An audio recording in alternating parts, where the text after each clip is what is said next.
The events of this story take us to a rainy mountainous area on the outskirts of the city, where there was only one burial site belonging to a long-haired woman in red. Her beautiful body was completely unharmed, and she looked like a living person who had closed her eyes for a few minutes to take a nap. No one understood why a female corpse that was more than 2,000 years old still looked like a beauty.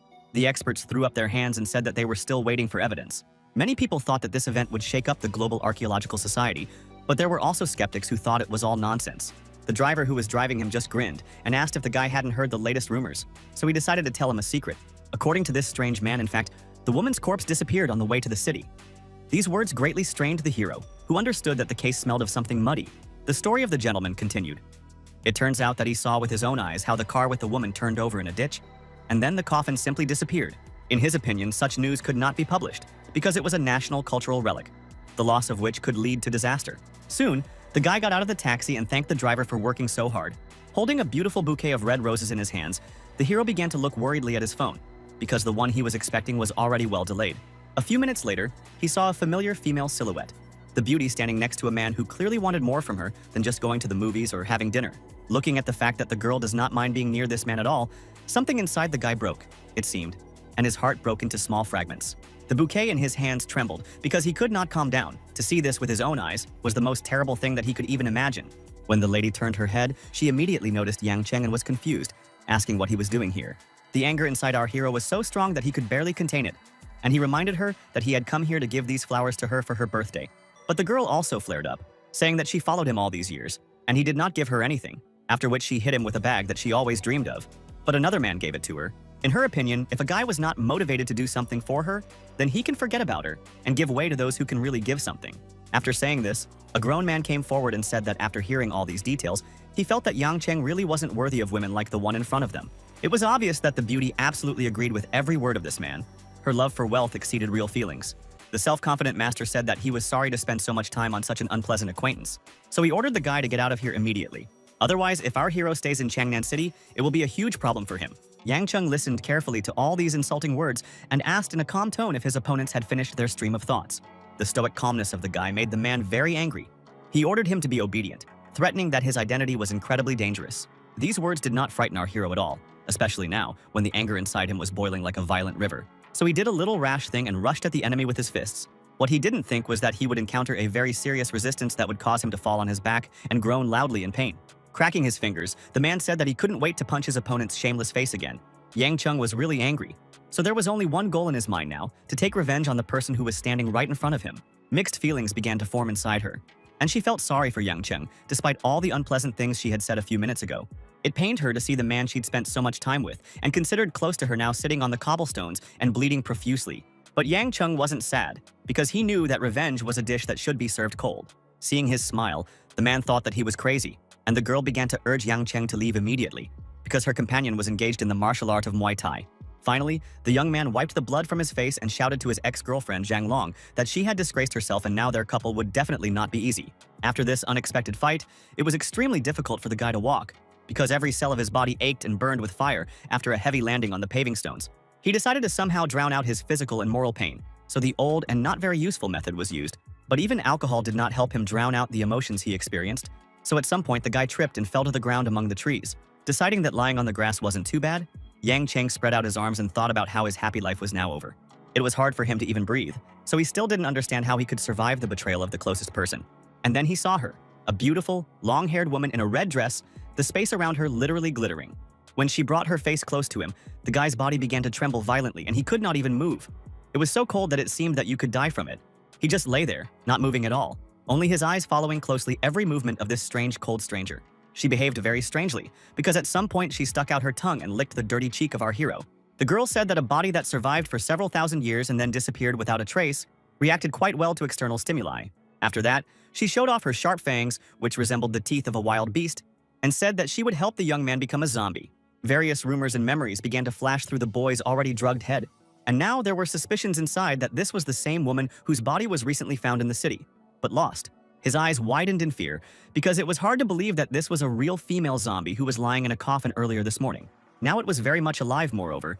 It was going to sink its fangs into the body of our hero. Yang Cheng still couldn't move, so biting his neck wasn't a problem. And at one point, he felt a sharp pain that made it difficult for him to think about saving himself. But soon it became even worse. Sparks flew between the heroes. which like small lightning pierced the guy's body and caused him unbearable pain. When it was over, there were 2 small trickles of blood running down his neck, and his body looked like it had been drained of life. He felt like he was about to leave this world. It was simply impossible to survive after what had happened to him. Licking her lips, the woman said that she was very sorry that the guy's body had already died, but he could let her help him. Without waiting for permission, the blonde stranger snuggled up to the boy's neck again. But now the pain was gone.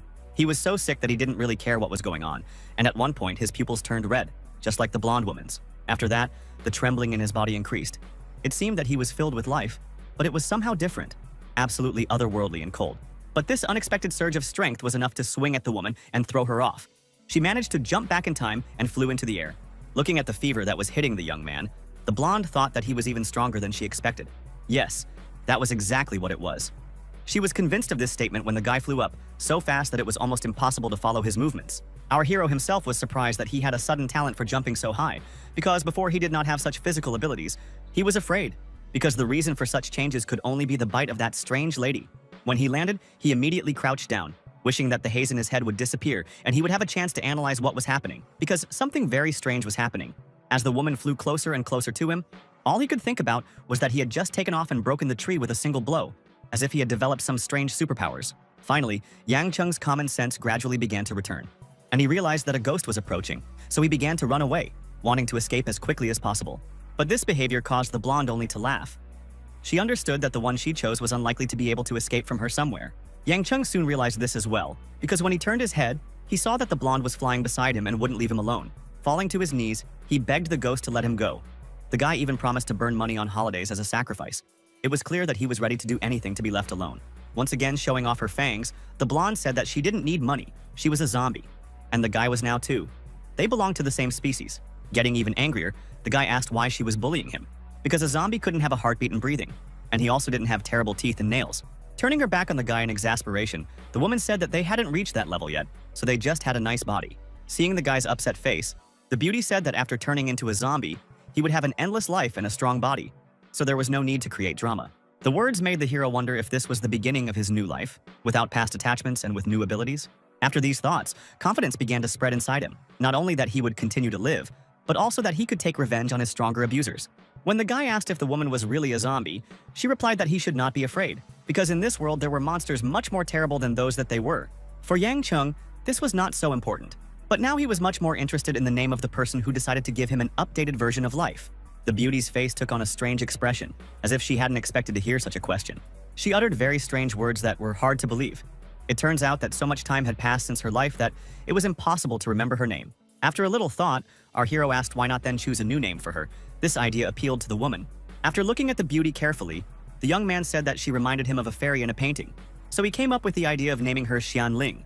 It was very much liked by his blonde friend, who thanked him for the name, but said that now she had to leave. The guy really did not like this prospect, because she did not even tell him how to live after all that had happened. These words made the woman freeze uncomfortably on the spot. Chuckling, she rubbed the back of her head and said that she should avoid the sun at noon, and if there was a chance encounter with the priest, it was better to run away immediately. Our hero had thousands of questions, such as what would happen if he got caught in the sun's rays, or couldn't find an opportunity to escape from a church minister. All this hysteria made the blonde laugh, and she said that there weren't many powerful priests, so you should just avoid doing anything that might harm God. After that, she took out a strange and very ancient scroll, and said that only it could help him improve his skills. So the newly minted zombie should study hard. He had no choice but to pick up this scroll that had literally crumbled with age and accept the fact that it would now become his reference book. Taking advantage of the boy's confusion, Xian Ling ran away, and only a bright flash reminded of her presence, which eventually began to disappear. Looking at the place where the woman was floating a second ago, our hero did not understand what to do.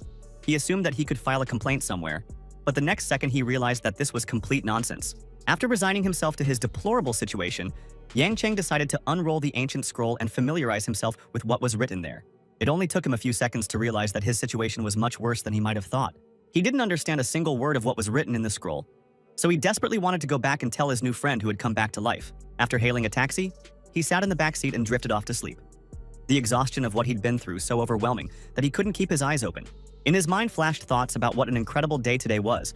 Not only did he meet a real zombie, so she also turned out to be quite a cute girl. But the strangest thing is that now he was also a zombie. The thought that he would soon grow long teeth and sharp nails haunted him, and he really didn't want to lose his good looks. When he finally got out of the car, he realized how slow he was going, and it seemed to him that it would have been much faster to get there. After that, he walked through the familiar streets, still thinking about what had happened to him today. At one point, he overheard a conversation from a stranger asking someone if they had heard about the recent loss of the body of a 2,000-year-old woman in the area. They were robbers who were afraid of strange sounds because they might be the same female corpse. They were afraid, but the riches beckoned, because if they found the loss, the money would flow on them like a river. At that moment, the guy was discovered. Someone shone a bright flashlight on him, and now it was impossible to remain hidden. Deciding to take advantage of the opportunity to enrich himself, one of the robbers ordered our hero to immediately give him all his valuables, but Yang Cheng clearly said no. Then the gang leader ordered his friends to immediately beat up this daredevil, who sooner or later would still give up. Hiding a smile, our hero said that he did not mind treating new friends to food, but he could not afford more. These words made the villains laugh, who now did not hesitate to say that this was a real scoundrel and coward. It seems that these statements still made the guy think of being so noble. Yan Cheng took out $10 from his pocket and informed them that if they could get it, the money would be theirs without any objections. One of the guys began to tell the gang leader that they were openly humiliated. He understood this perfectly well and decided that he would make every effort to avenge such impudence. He gave another order, wanting the gang members to immediately start beating up this scoundrel who dared to mock him. It was only when he got close to Yang Chen that it was clear that he wouldn't be an easy target, as the guy effortlessly threw the gang leader away, causing him to bleed to death. With Yang Cheng's efforts, the man flew a little more, hit the wall several times and slid down, moaning in pain. Now, none of the gang members wanted to mess with our hero, and he himself was puzzled that his strength had increased so dramatically. But there were also daredevils among these scoundrels who wanted to try their luck and try to defeat someone who was capable of doing such terrible things. The bandit charged at him with a knife, but he miscalculated because he could not have known that Yang Cheng's strength had increased, but also his agility. So he was able to avoid the blow without much effort. Also, it was easy for the guy to grab the opponent's arm and make it tremble with fear and tension. The whole fight was very noisy, but the events were taking place in a remote area, so no one heard anything. After a while, the bandit's hand went numb, and he began to cry, wishing they would let him go, because it was so painful that he just wanted to run away. But he wasn't going to let the men who had committed the last robbery go, even though his captive had promised not to do anything like that again if they were released right away. The boy's eyes burned with anger, because he did not understand how in this world there can be such vile people who are ready to take the last thing from those who were in need. So he didn't want to let them go at all. On the contrary, when he felt strong, he came up with the idea that he could teach such scum a lesson. The guy threatened that from today on, those who dare to call him a coward will be brutally killed. In fact, these words really scared the bandits, who now wanted to escape from this place as soon as possible. But our hero did not intend to let them go so easily.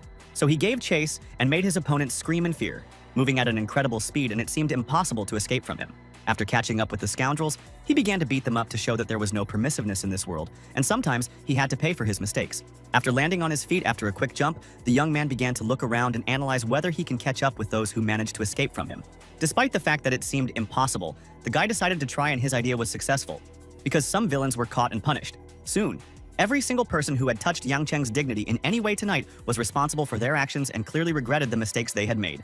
The guy was more than happy with his work before. He could not even dream of owning such power, but now it was his reality. But at some point, when the adrenaline in his blood calmed down, he finally realized what he had done. His body began to behave so strangely that he felt as if the zombie woman was once again sucking the blood out of his neck. The images of the bandits' battered bodies could not disappear from his memory. It seemed that something inside him was calling out to his conscience and saying that he had made a mistake by beating them up. His eyes were getting worse. Everything around him seemed to be split and blurry, and he kept trying to focus, but he couldn't. And then it seemed to him that his body was beginning to burn, as if someone inside had ignited a violent flame that could not be extinguished. The deafening screams did nothing to help him recover. On the contrary, they only clouded his mind more. He genuinely didn't understand what was going on and how to help himself. He was hurt and scared. But most of all, it was depressing that it was unlikely that anyone would be able to help him. At some point, our hero realized that he was violently attracted to the smell of blood, which made him want to have a snack. All these thoughts scared the hell out of him, but he couldn't hold back his thirst, and soon you could see that his teeth were lengthening and turning into the fangs of a real predator. When Yang Cheng saw the full moon, he thought that it might be the reason for this strange behavior. But no one could confirm or refute this theory. However, inwardly, he felt that it was her who influenced his behavior and condition. At some point, it became much easier for him. It seemed that everything that bound his body and caused pain disappeared. And now, there was lightness and peace. When the guy looked at the moon again, he realized that he could see all its outlines, even those that were previously hidden from his eyes. His vision was now so strong that he could clearly see things that he hadn't even noticed before. After this sudden discovery, he became so calm that Yang Cheng closed his eyes and let the newfound power gently float down his body. The pain and all the unpleasant sensations gradually disappeared, filling the boy's body with ease and power, which helped him defend and attack. Yang Cheng took a deep breath in and out to finally calm his body down and bring it back to full normal.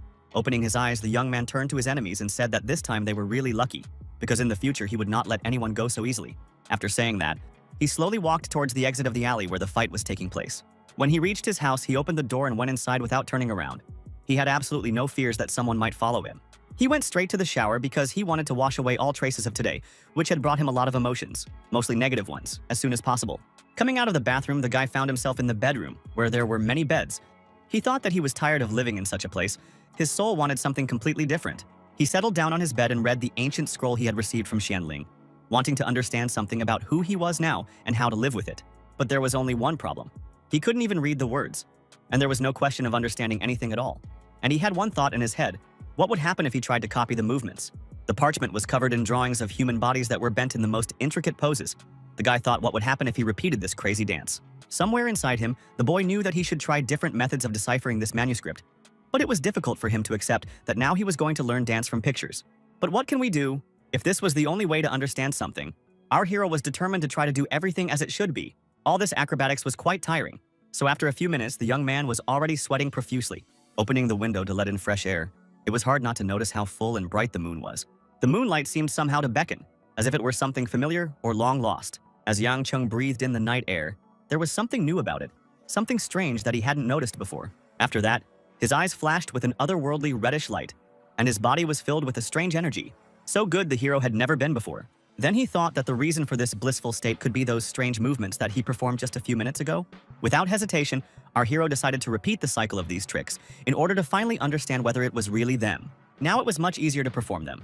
It seemed that the body itself understood how to move, and now did it much more smoothly than last time. At some point, he stopped in place and suddenly realized that now he understood everything. These 12 pictures that were shown in the scroll represented 12 ways to absorb the essence of the moon, and each movement had a variety of effects. Some of them were regaining their breath, which was evident from their pulse rate, which was becoming calmer and more stable.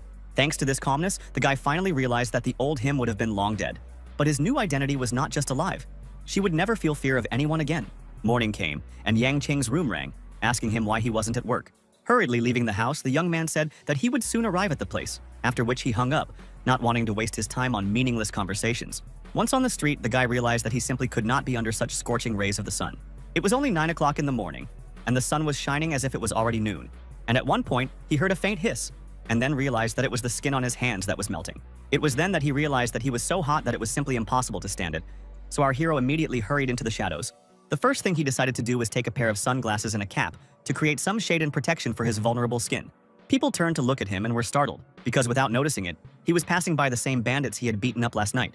Finally, the guy got to work. The first thing he did was enter the security room because he had to sign the necessary papers that the employee politely provided him with. A colleague told Yang Chen that the boss was angry because he didn't catch him at work, but he seemed to believe the story that our hero went to the toilet.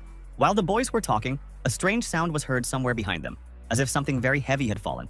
The guy immediately guessed that they were trying to rob them right now, and they had to do everything so that nothing like this would happen on their shift.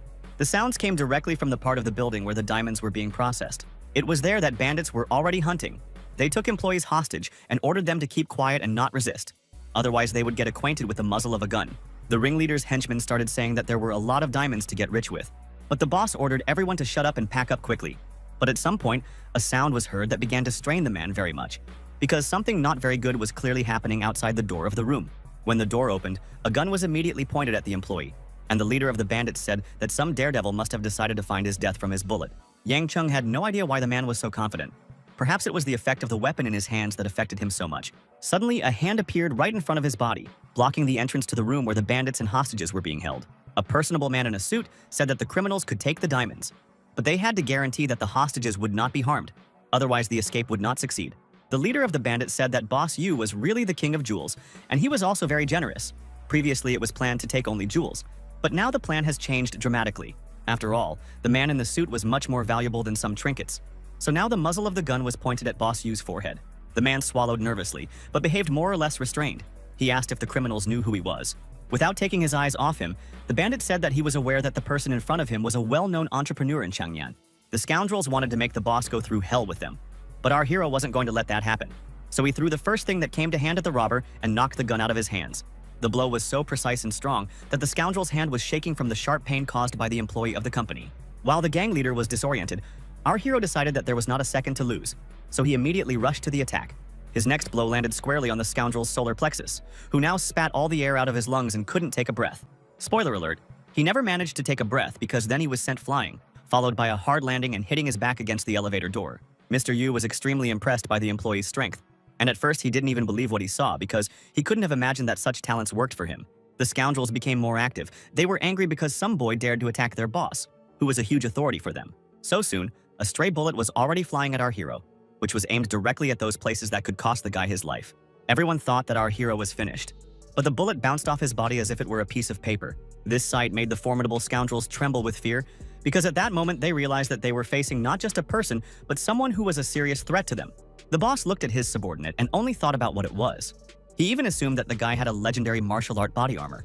Only how could it be hidden for so long? Now the man in the suit knew that it would be more difficult to fulfill Madame's order than you might think. The guy was now seriously considered a monster, but he said that he was just a security guard who did a good job.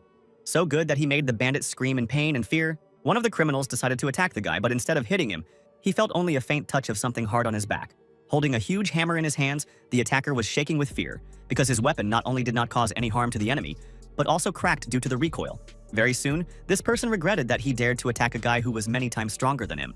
After just a few minutes, the bandits who had previously been so cocky were now on their knees begging for mercy, realizing that the roles had been reversed and the victims were them. Yang Chung was asking how he could spare those who tried so hard to appear brave and invulnerable. They deserved the strictest punishment. Very soon, sirens blared from the streets, and it seemed that the police had arrived just in time. Further events take us to the luxurious mansion of Madame Shu, near which an expensive car was parked. The hostess of the house was doing yoga in her flowery garden. Such classes always helped her to feel more relaxed and calm. But now she was distracted from her relaxation by a subordinate who called her name and was clearly in the mood for a serious conversation. Adopting a different yoga pose, the blonde woman greeted Yu Chung and asked if he had any good news. The man said that he had found the right person for the role of performer. It was an employee of their company who meets all the listed requirements. His data had already been sent to the lady. Now the hostess was definitely distracted from her previous occupation because these words interested her very much. Picking up the phone, she decided to check the details of the person her employee was talking about. The suitable candidate was Yang Cheng, who was 24 years old. The identity of his parents was not established. The guy had a high school education and no social status. His reputation remained clean, and now he worked as a security guard in their jewelry factory. The woman was doubtful, but Yu Chung was so convincing that the guy had a good character and could vouch for him that she was slowly inclined to agree to this offer. Only the lady of the house wasn't doubting because of the guy. The problem was Lin Lin. This kid was so spoiled that he had already chased away quite a few bodyguards. Hopes were now pinned on Yang Cheng, who had been summoned to his office by President Yu in the middle of the day. It was then that the gentleman said that he introduced the guy to the president of this company, whose name was Mrs. Chu, and together they decided to give the hero a chance to try to become her bodyguard. I don't know what's going on, but Yang Cheng asked if he was really offered a job that meant he was going to protect someone. It was just like that. But it wasn't the woman herself who needed to be protected, but her daughter, who was now in her second year at the university, who was always required to be close to her until she graduated. The phrase about being with a spoiled brat all the time was a bit embarrassing, but Yu Cheng thought that the guy was incredibly lucky. Seeing that the young man didn't mind, Mr. Yu patted him on the shoulder and said that he would take him to the mist that he was supposed to protect. When they arrived at the Chu mansion, Yu Cheng couldn't open the gate because the young lady simply didn't want to let him in. The girl said that she would only open the gate if the man chased away the new bodyguard and left her alone. In desperation, the man began to say that the new bodyguard is completely different from those who were before, because none of them wanted history to repeat itself again. It seemed that these words had some effect on the young lady after all, because after a few seconds the gate started to open. Before our hero could even blink an eye, an object was already flying in his face, and here he was clearly not very hospitable. He reacted just in time, so he managed to fend off the bat that the young miss threw at him. The wooden object landed with a dull thud on the paving stones, turning over several times in the air. However, this behavior did not please the young mistress at all. She began to reproachfully ask why the newly made bodyguard dared to raise a hand against her. Picking up the fallen bat from the ground, the girl swung it and told the dastardly thief to run away from her house. The girl was not joking. She really began to attack our hero and almost killed him with her cold weapon. She was surprised that the boy was able not only to dodge, but also to take a look at her body to appreciate the beautiful curves. She was so outraged by the guy's impudence that she promised to scratch out his eyes if he didn't stop staring at her. Raising his hands in the air in a conciliatory manner, he said that he would stop doing this if the girl in turn stopped attacking him. Yu Chung reported that it was Lady Ling Ling in front of them. The man also said that she was raised as a boy and learned some martial arts, but they were not comparable to the skills of professional warriors. Now he was wondering if he had passed the test that Lin Lin had given him, but the girl cheekily said that there was still a second test. She took out a piece of paper from her pink backpack and said that in order to be her bodyguard, the candidate had to study well, so now he had to finish his English essay. This request, which was more like an order, confused the young man, because he was well aware that right now he was being persuaded to do someone else's homework. But to get this job, he decided to play along with the girl and did what she asked. Checking the essay, the spoiled girl said that she accepts the job. Ling Ling wasn't ready to hire the guy yet, so she reported that there was still a final test that he definitely wouldn't pass. First, she led the hero to the pool, then pointed out 4 men, saying that they were their bodyguards. Each of them looked very impressive. So the last test was that you had to defeat all of them, and only then the test would be considered passed. Chuckling, the kid asked if he needed to take them down one at a time or if he could knock them all out at once. Copying his smile, Ling Ling said that since he was so skilled, let 4 attack 1 and then she would see his true skill. The guy didn't show any reaction, and she said that if he was afraid, it was better to give up right now. Otherwise you could get hurt badly. But she did not take into account that the word surrender was not in the dictionary of our hero, which he kindly informed her, frowning. The lady said that now she would check where such confidence came from. So after just a few seconds, she ordered her bodyguard to attack immediately so that she could finally teach this arrogant kid a lesson. Men began to mock our hero, asking which arm he wanted to break first. They gave him the right to choose, so that later no one would say that they were mocking him. In response to their rudeness, which was also rude, Yang Cheng said that he was very worried that he would overdo it and leave his opponents disabled. Adult men were very offended by the way a boy behaved with them, because he allowed himself to joke about their strength while humiliating her, except that it was easy for the guy to dodge the blows at his opponents, who were big and rather clumsy. Our hero slowly lit a cigarette and said that the guards can start attacking him altogether and completely spare no effort. This phrase provoked the men, and now they flew at him, shouting that they need to beat him until he dies. They thought that Yang Cheng would be confused or scared. But the cigarette in Yang Cheng's hands didn't even flicker as he dealt with every single one of those who wanted to harm him. Ling Ling was just shocked by this turn of events. She didn't expect the candidate to have such a high speed. Now she understood why he was provoking her guards. After finishing the test, the young man slowly approached the young lady, who was standing in complete confusion. She was so startled that she tripped over her own feet, and now she was falling down in a panic. But our hero was not so fast for nothing. He took advantage of his speed and caught the girl, not allowing her to collide with the ground. Her body was so beautiful that the guy couldn't take his eyes off her. Ling Ling noticed it immediately and said that he could let her go now. Yang Cheng didn't mind, but first he made the girl promise to do what they had said earlier. So Lady Grudge admitted that she would now listen to Uncle Yu's order. As soon as she was released from our hero's grip, she immediately rushed away. It seemed that she was either very dissatisfied or excessively embarrassed by what had happened.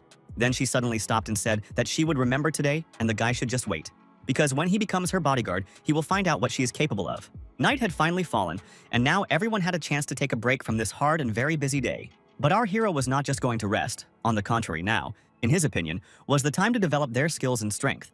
A strange sound roused him from his meditation, and when he opened his eyes, he noticed a glowing cloud that seemed to be trying to take away his power in his own territory. At first, the guy tried to catch this shining sphere, but it slipped right out of his hands and now fluttered in front of his face, as if it wanted to meet him. This creature seemed alive and very arrogant, so the young man did not care who was in front of him. He decided that in any case, we need to catch it. Jumping on the roof, the guy began to run after the glowing sphere, which was moving incredibly fast and it was quite difficult to keep up with it. But don't forget that Yang Cheng's speed wasn't standard or even average either. So with a bit of effort, he managed to complete his plan. Once in the hands of a stranger, the sphere began to squeak as if it was a small kitten. But the satisfied guy said that it was too late to regret his misdeeds. But the glowing sphere also behaved in the most unpredictable way. It slipped out of the hands of its captor and provoked a small but powerful explosion. Coughing, the young man tried to understand what had happened and where the sphere had gone, but a sharp pain in his arm distracted him from these thoughts. Looking at the brush, he saw that it was covered in blood. When the atmosphere after the explosion subsided, the young man noticed that the sphere was shaking not far from him. Now it was not as fierce as before. Looking at this strange white magic ball, he couldn't wrap his head around the fact that his blood had actually been sucked out by it. In the next instant, the orb disappeared, leaving Yang Cheng completely at a loss to understand the situation. On his hand there was a white mark, which apparently was left by a ball. Our hero did not even know what it was. Then the idea that the sphere had entered his body flashed through his mind, and he asked her to come out and let him see her. It was surprising, but his request was fulfilled, and in his hand he had a small glowing ball, which looked incredibly cute. Any negative emotions were erased.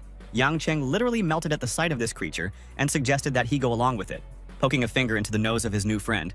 The guy said that from now on he would call him Little Milk Ball. When the next day arrived, there was a very pleasant and peaceful atmosphere in Lady Chu's mansion. Our hero had a great night's sleep and felt incredibly cheerful.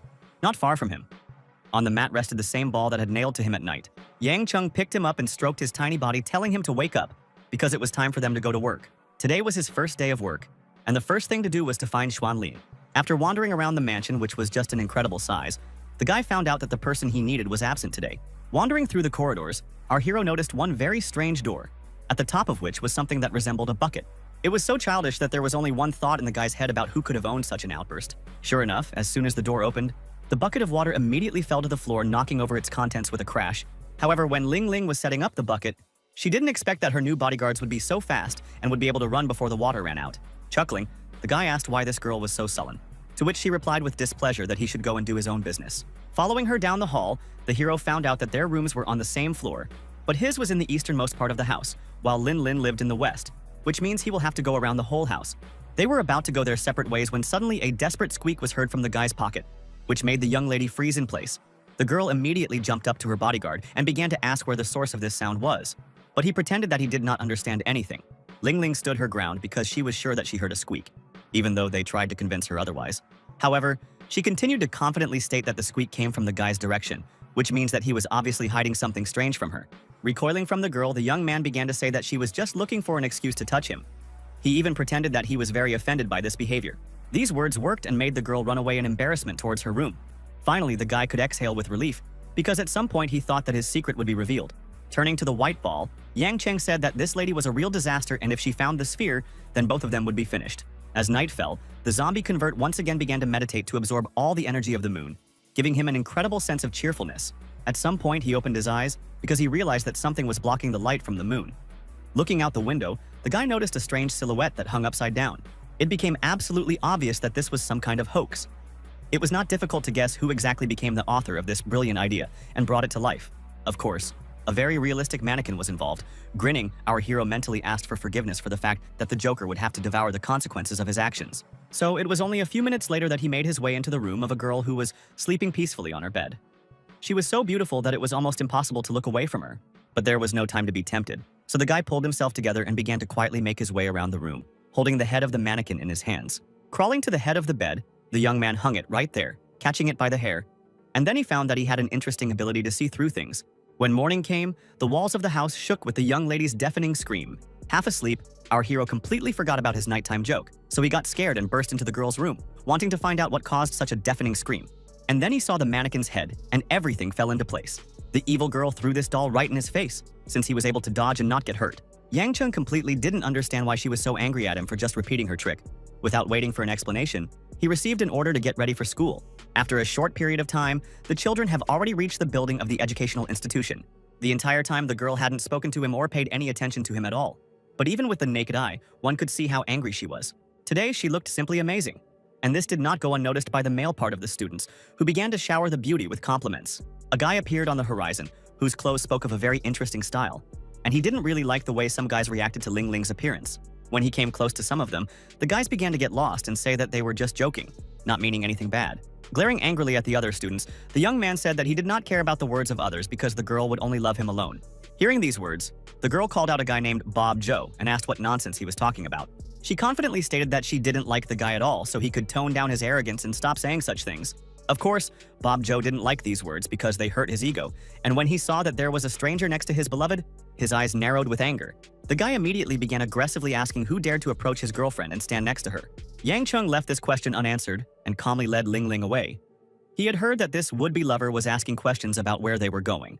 It was expected that the hysterical schoolboy would jump after them, because he wanted to somehow restore his authority in front of his classmates. But all attempts to arrange a fight were stopped as soon as a beautiful woman appeared in the schoolyard and asked the guy what he was doing here. Ling Ling greeted the teacher while Yang Cheng tried to digest the information that this beauty would be teaching. The young lady told him that the person in front of them was their Chinese teacher, whose name was Luo Bing. The blue-eyed woman sternly examined the students and asked Lin Lin what had just happened. Instead of the girl, Bob Joe answered. He was clearly confused by the appearance of the woman and said that there was a misunderstanding that would never happen again. But Ms. Luo Bing clearly didn't believe this guy, so she once again asked her disciple if she was definitely not harmed. She also carefully examined the new guy who came with the girl and noticed that he was also looking at her. When she was sure that nothing terrible had happened, she tucked her hair behind her ear and said that she intended to leave the courtyard. Our heroes followed her, and Bob Joe could barely contain his anger because he knew that if not for the teacher, he would have been able to teach that idiot a lesson. Walking towards the entrance to the school, our hero asked if that pompous boy was their classmate. Lin Lin, who was already annoyed, reported that that guy was very fond of making her lose her temper, and she didn't think that the situation would change and get better soon. When the bell rang for the lesson, the first thing the teachers did was introduce a new student to the class. Going out to the center, our hero told his name. After that, he smiled benevolently and said that he was very happy to meet each new classmate. The teacher nodded approvingly to him. The female half of the class was simply delighted, because the new student seemed incredibly beautiful and looked like a guy from a modeling agency. At recess, the young man was going to go to the bathroom, but even there, he was not allowed to rest. A new classmate said that he should not approach so close to his girlfriend. The rest of the class immediately noticed that the newcomer was being attacked by the company of the bully Bajou. Yang Chung was not at all intimidated by these young scoundrels. He said that he did not care about the status of the person in front of him, so he asked Bob and his friends to get out of his sight. At first, such impudent behavior caused bewilderment of the pink-haired guy, and then spurred on to teach the self-confident newcomer a lesson. So in the next second, Bob attacked our hero. Think that he has all the abilities that will help him win this fight. But the boy didn't think that he would encounter such resistance. Yang Cheng reacted with lightning speed and intercepted his opponent's fist, leaving him at a loss. Rendered powerless by the enemy, Bob turned to his cronies and ordered them to come to the rescue immediately. But the reinforcements didn't bother Yang Cheng in any way. These students didn't know how to fight at all, so there was absolutely no need to make any effort to scatter them in different directions. At one point, the guy lifted Bob by the neck and asked his friends if they had any desire to continue the battle with him, or if it disappeared as abruptly as their bravado. Not wanting to waste his time on these scoundrels, our hero threw Bob into the nearest wall, hoping that the guy's brain would finally return to its place. Looking up at him, Yang Cheng stated that if the guy wanted to take revenge, he could come to him at any time. It wasn't until he finished with this schoolboy that the young man noticed that a whole support group had gathered behind him, saying how good he was for dealing with this bully. Even Ling Ling was now favoring him. She smiled sweetly and said that she didn't even know that her bodyguard was so strong. Only now did our hero realize that the young lady was very pleasant when she did not play tricks on anyone and did not do any dirty tricks. Confused by his own thoughts, the guy suggested to get as far away from people as possible, because there were too many of them in the corridor. After giving our hero a playful push, Lin Lin took his arm and told him that they really should go back to the classroom. As they passed through the crowd, the young man noticed that a strange guy was staring at him all the time, and he wondered who it was. It was midday, and the sun was starting to hurt so much that the guy's skin literally melted if it was hit by the rays. The zombie's body was perfect. If you didn't take into account the unfortunate fact that the sun was incredibly dangerous for him, you could only hope that reaching a higher level would pass. However, Yang Chung had no idea how long it would take. He was distracted from these thoughts by the voice of Ling Ling, who was now too gracious, so much so that she even invited him to have lunch together. The guy did not want to refuse, but he was forced, so he suggested that the girl have lunch herself, and he would try to order something for himself. The young lady was extremely indignant that she was refused, thinking that it was a matter of money. She said that the food here only cost a few bucks. It was not clear how to explain the reason for the refusal to her, so the guy said that they need to buy an umbrella, because he was a little afraid of sunlight. These words caused the girl to burst out laughing violently. She couldn't believe that the guy was serious and really wanted to buy an umbrella. But in the end, they did it anyway. And now they were walking together under the transparent bell, trying not to pay attention to how strange people were looking at them. Lin Lin suddenly asked a very strange question, wondering if the bodyguards had never met anyone before, and therefore didn't understand girls at all. Yang Chung's mind flashed back to his last girlfriend, who had left him for a rich adult man. When Lin Ling noticed how sad the boy's face was, she was also upset, because she thought that she had said something wrong.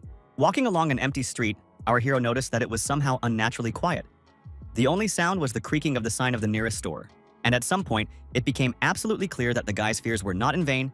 He heard an extraneous noise and pushed Lin Lin to the side to take all the blow on himself. The girl did not understand what was happening, so she was very angry because she fell and hit the ground painfully due to a hard landing. Then, she finally realized what had happened. It turns out that just a second ago, she might have been crushed by a huge signboard that fell on the spot where she was standing, but Yang Cheng saved her.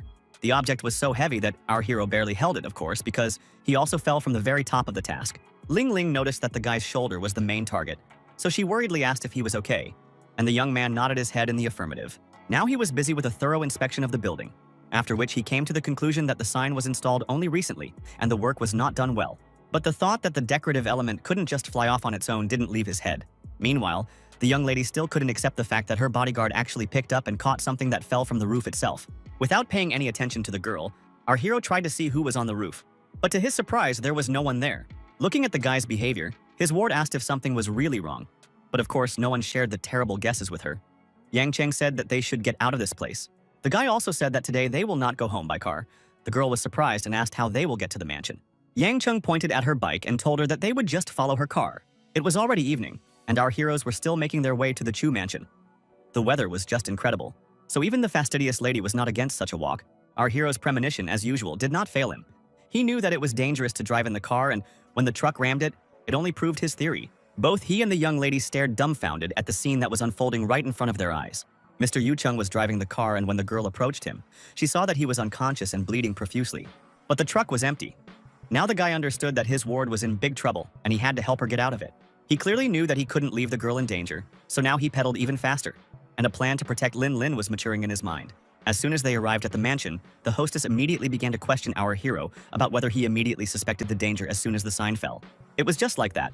So the young man nodded laconically, waiting for further questions. But then he decided to ask what he had asked before. But now he wanted to make sure again.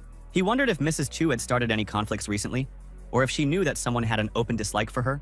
All of these events didn't seem like mere coincidences to him. So he wanted to know if what had happened could be considered as revenge of the enemies. After all, he couldn't believe that Ling Ling would want to be killed just because she was a capricious and hot-tempered girl. After thinking for a while, the lady said that she had a lot of competitors in the business. The last time she took all the property of Jinghua Technology. This information horrified the guy because the company went bankrupt in just one night and lost 200 billion. Shortly after the company's bankruptcy announcement, it was also reported that its boss had committed suicide by jumping off the roof. Turning to the window, the woman said that all this news terrified even her. It was clear that she felt a sense of guilt because she was involved in this. But soon, the hardness returned to her voice, and she said that in this world, women had a rather hard life, and she wanted to be the one who would break the glass ceiling. Nodding his head, the young man said that now he had found a clue and would check the information about the failed company. Perhaps this was the key to solving the problem. In the evening, Yang Cheng went to the bar to combine the useful with the pleasant, drink a little and get the necessary information. The waitress in this bar was an old acquaintance of his called Chen Qian, and it was obvious that the girl was extremely embarrassed by this unexpected meeting. The young lady kindly pointed out that her friend hadn't been here for a long time, and it was rumored that he had left his previous job because he had found something better. The young man said that nothing like this had happened, and the girl immediately noticed that he had never ordered such tragic drinks before. This girl was very pleasant to talk to, so our hero suggested that she drink with him when she finished work. At the same time, he could find out the necessary information from her. Now the guy allowed himself to relax a little and absorb the contents of his glass, which shimmered beautifully in the spotlight. But he was distracted from having a good time by rude shouts coming from a nearby table, where some men were forcing the waitress to drink with them against her wishes. It was that Yang Cheng's acquaintance, a certain Mr. Tigger, forced her to drink, even though she couldn't do it anymore and asked to be released. The man looked extremely fierce and displeased at being rejected, his face expressing some kind of universal malice. A second later, he grabbed the poor girl and said that if she couldn't drink, he would help her, and then he did it in an extremely rude way. The only thing that distracted him from this action was the fact that a heavy glass bottle was literally knocked out of his hands. Only then his attention was diverted from the poor girl. Of course, Yang Cheng couldn't stay idle when the weak one was in trouble, so he immediately stood up for his acquaintance. Our hero was surrounded by people who were clearly not good-natured and cute, but despite this, he held on steadfastly and hid the girl behind his back. Tigger was angry that some boy had dared to interfere in his business, and he ordered his friends to immediately capture the boy. He didn't take into account that the guy was also not a simple victim that could be defeated so easily. Yang Cheng prepared for battle and swung with all his might. Our hero struck directly into the solar plexus, knocking all the air out of his opponent's chest and causing him to cough up blood. This rich man did not expect such a turn of events because he was used to everything in his life being served to him on a platter. So for the first time, he felt responsible for his actions as he crouched on the cold floor and watched the blood gushing from his nose as he ordered his men to kill the boy. When he was able to speak again, he said once again that he wanted to see this guy die in agony. Without thinking twice, the scoundrel charged straight at Yang Cheng, who was expecting something like this to happen and was prepared for this outcome. It wasn't difficult for him to swing his fist again and hit the next bandit, knocking out his precious teeth. Chuckling, some of the men said that Yang Cheng might be in real trouble now that Tigger was far from a weakling. What they didn't take into account was that the kid wasn't a weakling either, and it didn't take much to make Tigger's cronies literally fly around the hall and crash into the walls. It wasn't long before all of Tigger's minions and friends were in a state that made it impossible for them to even stand up straight. Those men who discussed our hero did not understand how everything happened so quickly and imperceptibly. They were afraid when they realized that the guy was heading in their direction. But they didn't interest him very much, and it was much more interesting to see Mr. Tigger squatting in front of him. Fear was clearly visible in this man's eyes. His face was covered in cold sweat, and he was tirelessly begging for mercy. Yang Cheng didn't bother talking to this scoundrel, so he just grabbed him by the neck and squeezed him hard. When the man had already started to groan from suffocation, the guy lifted him so that his feet did not touch the floor at all. All his actions indicated the obvious fact that the scoundrel should not expect any mercy, because it absolutely will not be. Now Tigger fell to the floor and hit it painfully, just like all his minions, with whom our hero dealt a couple of minutes ago. The impact on the hard surface was so startling that it sent up a fog of dust. There was no trace of his bravado. The master's face was covered in bruises, and his eyes were rolled back from the pain that was all over his body. After examining it, our hero realized that he would not die, so you could not worry and go quietly to do your own business. His girlfriend was confused and a little scared. Inside, she was glad that these bandits were punished, but in her heart she was afraid that such people would start taking revenge. Seeing the worry on the waitress's face, he gently squeezed her hand to bring her back to reality. Putting his arm around her waist, the young man said that from now on, everyone who hooligans in this institution will end up like those who were now moaning on the floor in pain. The waitress was still in a stupor, so Yang Cheng took matters into his own hands and led her to a quieter place to talk. On the way, he thought about how many similar situations could happen to her literally every day, because she was always close to such a contingent of people. Looking at her, You could tell that she wasn't feeling well because she was coughing all the time, and her face was noticeably red. At one point, she staggered and barely managed to keep her hand on the wall, then bowed her head and began to cough even harder. Clearing her throat, the poor girl didn't feel any better, because now vomit was pouring out of her mouth. It seemed that the alcohol that Tigger had given her was to blame. When it was all over, the waitress hugged her knees and didn't dare to stand up. Yang Cheng suggested that she find a place to rest so that she could recover a little. His friend was ashamed, she was embarrassed, so she did not dare to look at her friend's face, only quietly said that he was right. After a while, the guy helped the poor guy to change clothes and put himself in order, after which he led her to a quiet and peaceful place. After putting her on the bed, he ordered her to rest, while he promised to bring her anti-alcohol pills. The girl was in such a bad state that she could not even say anything. Turning on her side, she moaned softly and began to fall asleep, breathing heavily. At some point, she felt so hot that her clothes were uncomfortable and she wanted to get rid of them as soon as possible, so that she could feel at least some relief. When the guy had already slammed the doors and left, his girlfriend quietly thanked him for coming to her rescue. Walking from the pharmacy, our hero enjoyed the atmosphere of the evening city. Now it was so calm that he allowed himself to light a cigarette and slow down a little. After a while, he finally reached the place where he left the waitress. Before entering, he tried the handle and announced his arrival.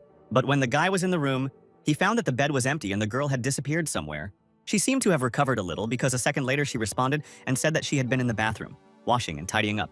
She still didn't feel very well, but the urge to wash away the remnants of that terrible day forced her to take a shower. While she cleaned up, the young man filled a glass with water and put 2 pills on the table, which were supposed to help her overcome this terrible condition. Finally, the bathroom door opened and the guy saw that his girlfriend was moving out of the cloud of steam towards him.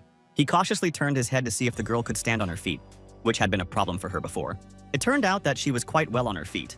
Although she looked extremely weak, Yang Cheng immediately showed her the medicine and asked her to drink it. It was hard not to pay attention to the fact that her figure was extremely attractive, but the hero tried not to focus on this. But he didn't succeed, because the girl literally fell into his arms. The only thing he could get out of himself was to say that she was dressed too provocatively. These words had no effect on the waitress. She pushed the guy so that he almost fell on the bed. Then she repeated this action and Yang Cheng could not stand it, falling on the bed. He watched as the pretty friend bent over him. It was obvious that the girl was a little out of her mind, but our hero had no idea what to do with it and how to help her. All the beauty could say was that she wanted to lose herself in the arms of the guy who saved her from those scoundrels. Yang Cheng realized that something was wrong, because Qian Qian usually fell asleep after drinking. And today, there was clearly something wrong with her. A terrible guess flashed through his mind, which was probably absolutely true. His girlfriend was drugged with alcohol aphrodisiac, which was the reason for this strange behavior. The young man was very angry and regretted letting go of her abusers too easily. Knowing what the girl wanted from him, he threw her off and tried to calm her down by putting her to bed. Looking at her confused face, the guy said that he understands everything and she just needs to calm down and wait until this terrible period passes. He knew that it was likely that someone would blame him for his actions, but he decided that when the girl came to her senses, she would definitely thank him. Unable to think of anything better, the young man decided that he would simply roll his girlfriend into a blanket, completely depriving her of the ability to move. The morning of the next day arrived, which was supposed to show how much the waitress appreciated the actions of her friend. When she finally woke up, Yang Cheng was sipping coffee with a smile. The girl carefully sat up in bed and asked where she was, because her memory was too hazy. After looking herself up and down, Qian Qian realized that she was wearing minimal clothing, which made her nervous. So much so that soon her screeching almost deprived our hero of hearing. She burst into tears and said in a plaintive voice that she trusted the guy. Understanding what her friend meant, Yang Cheng ordered her to calm down immediately and listen to him.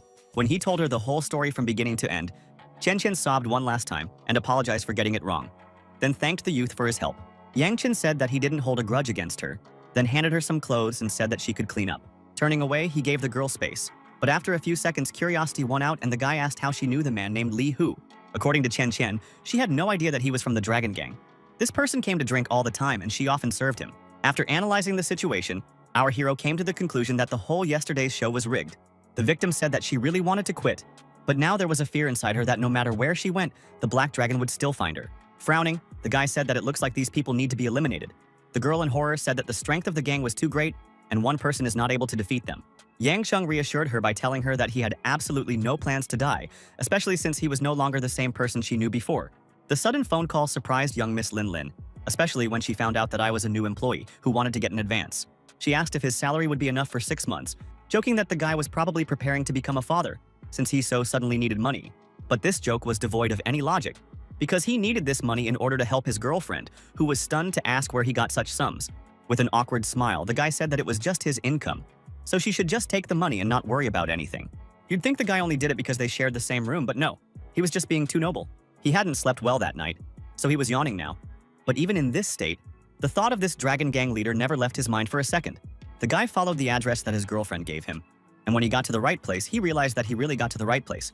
He needed to get inside quickly and safely, but it looked like the screening process here was very strict, and it might cause him unnecessary problems. Soon, a security guard approached him, who wanted to scan him and check if there were any prohibited items or weapons inside his suit.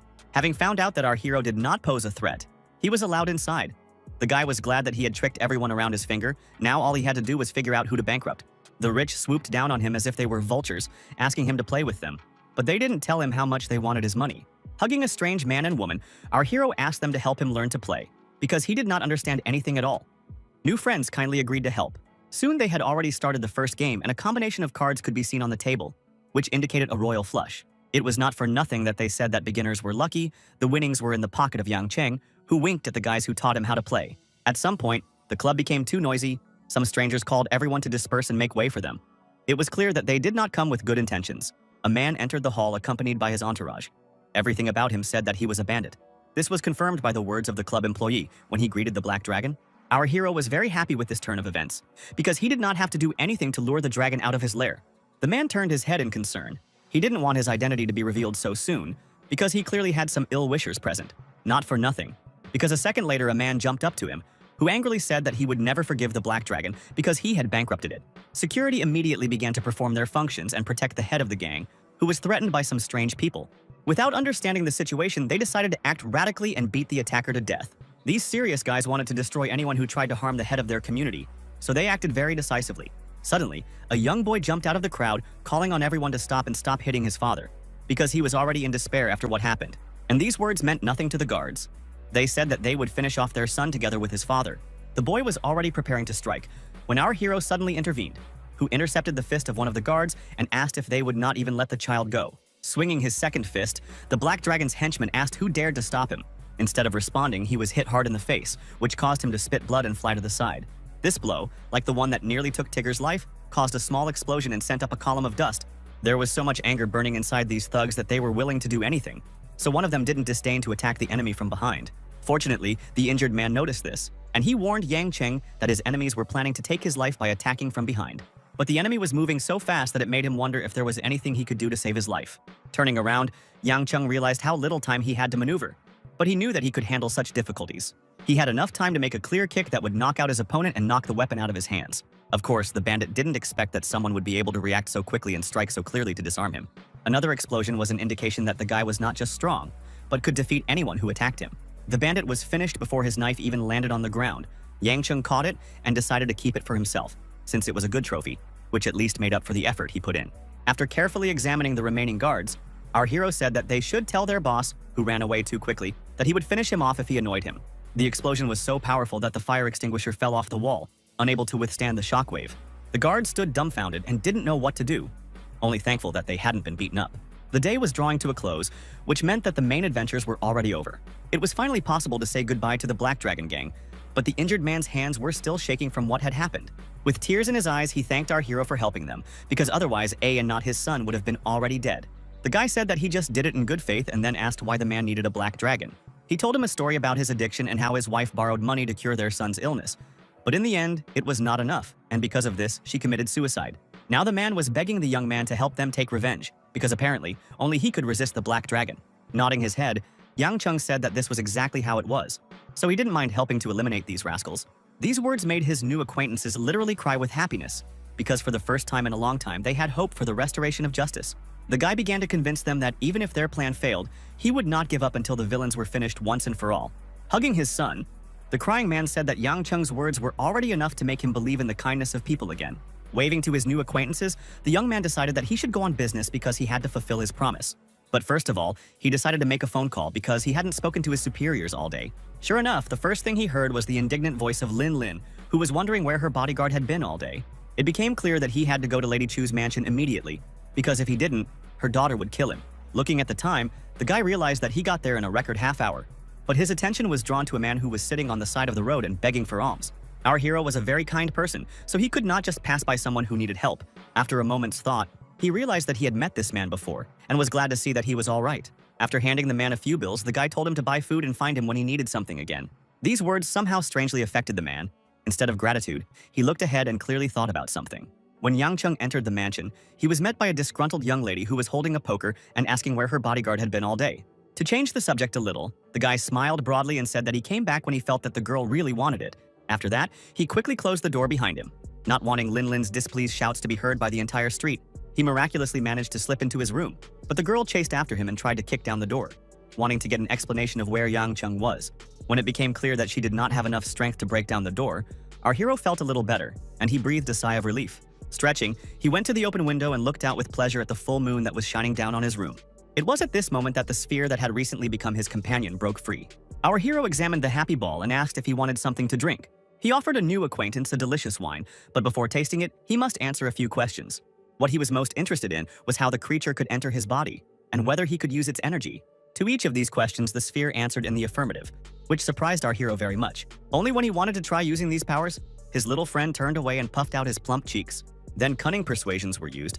The guy decided to treat the baby to a variety of goodies in order to win him over. Now that the kid was happy, it was much easier to persuade him, because now he was making concessions. Then something unexpected happened, and a small ball began to enter the guy's body, dissolving in his hand and turning into a glowing speck. Soon this trail began to sparkle and burn a little hand, so that our hero began to wave it, trying to somehow cool and numb the place. The momentary pain subsided, and he realized that he was now filled with a pleasant energy that was spreading through his body in waves. He realized that he could now use this power, so he put his hand forward and directed the energy of the moonbeam directly, identifying the target. When he managed to shoot, Yang Cheng was simply stunned, because he never thought that he would be able to do something like this. His shot was so powerful that it flew out of the window and hit a tree that was a few meters away from the house. The plant wasn't just damaged, it was literally smoking because the impact had burned through the bark. The guy didn't stop looking at the place where the force hit him. It seemed so cool to him that he couldn't find any suitable comments. When the morning of the next day arrived, Ling Ling felt very sleepy and had no rest at all. But even though her concentration was almost at zero, she was able to notice one very strange phenomenon in the courtyard, namely a completely broken tree. The girl asked what happened, because last night it was not like this, but our hero hurried to take her away. They arrived at the school just in time. As soon as they entered the building, the bell immediately rang.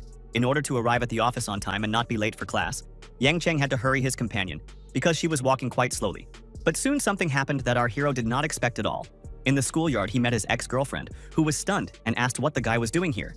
The young man was so confused that he did not even know what to say to her, because it seemed that all the words had already been said. Noticing the boy's confusion, Ling Ling entered the conversation, saying that they had come here to study, after which she asked what such an adult woman had forgotten in the school. This phrase offended Yang Cheng's ex to the core, so she quipped that she could become a teacher here, and that her current date had done all this for her. Her tone angered Ling Ling so much that she almost threw herself at the person with her fists, but Yang Cheng stopped her in time. The girl indignantly asked why the bodyguard dragged her away, because she wanted to punish the impudent girl who had so much annoyed them. The young lady's indignation was boundless, and she didn't understand how a guy like Yang Cheng could fall in love with such a girl.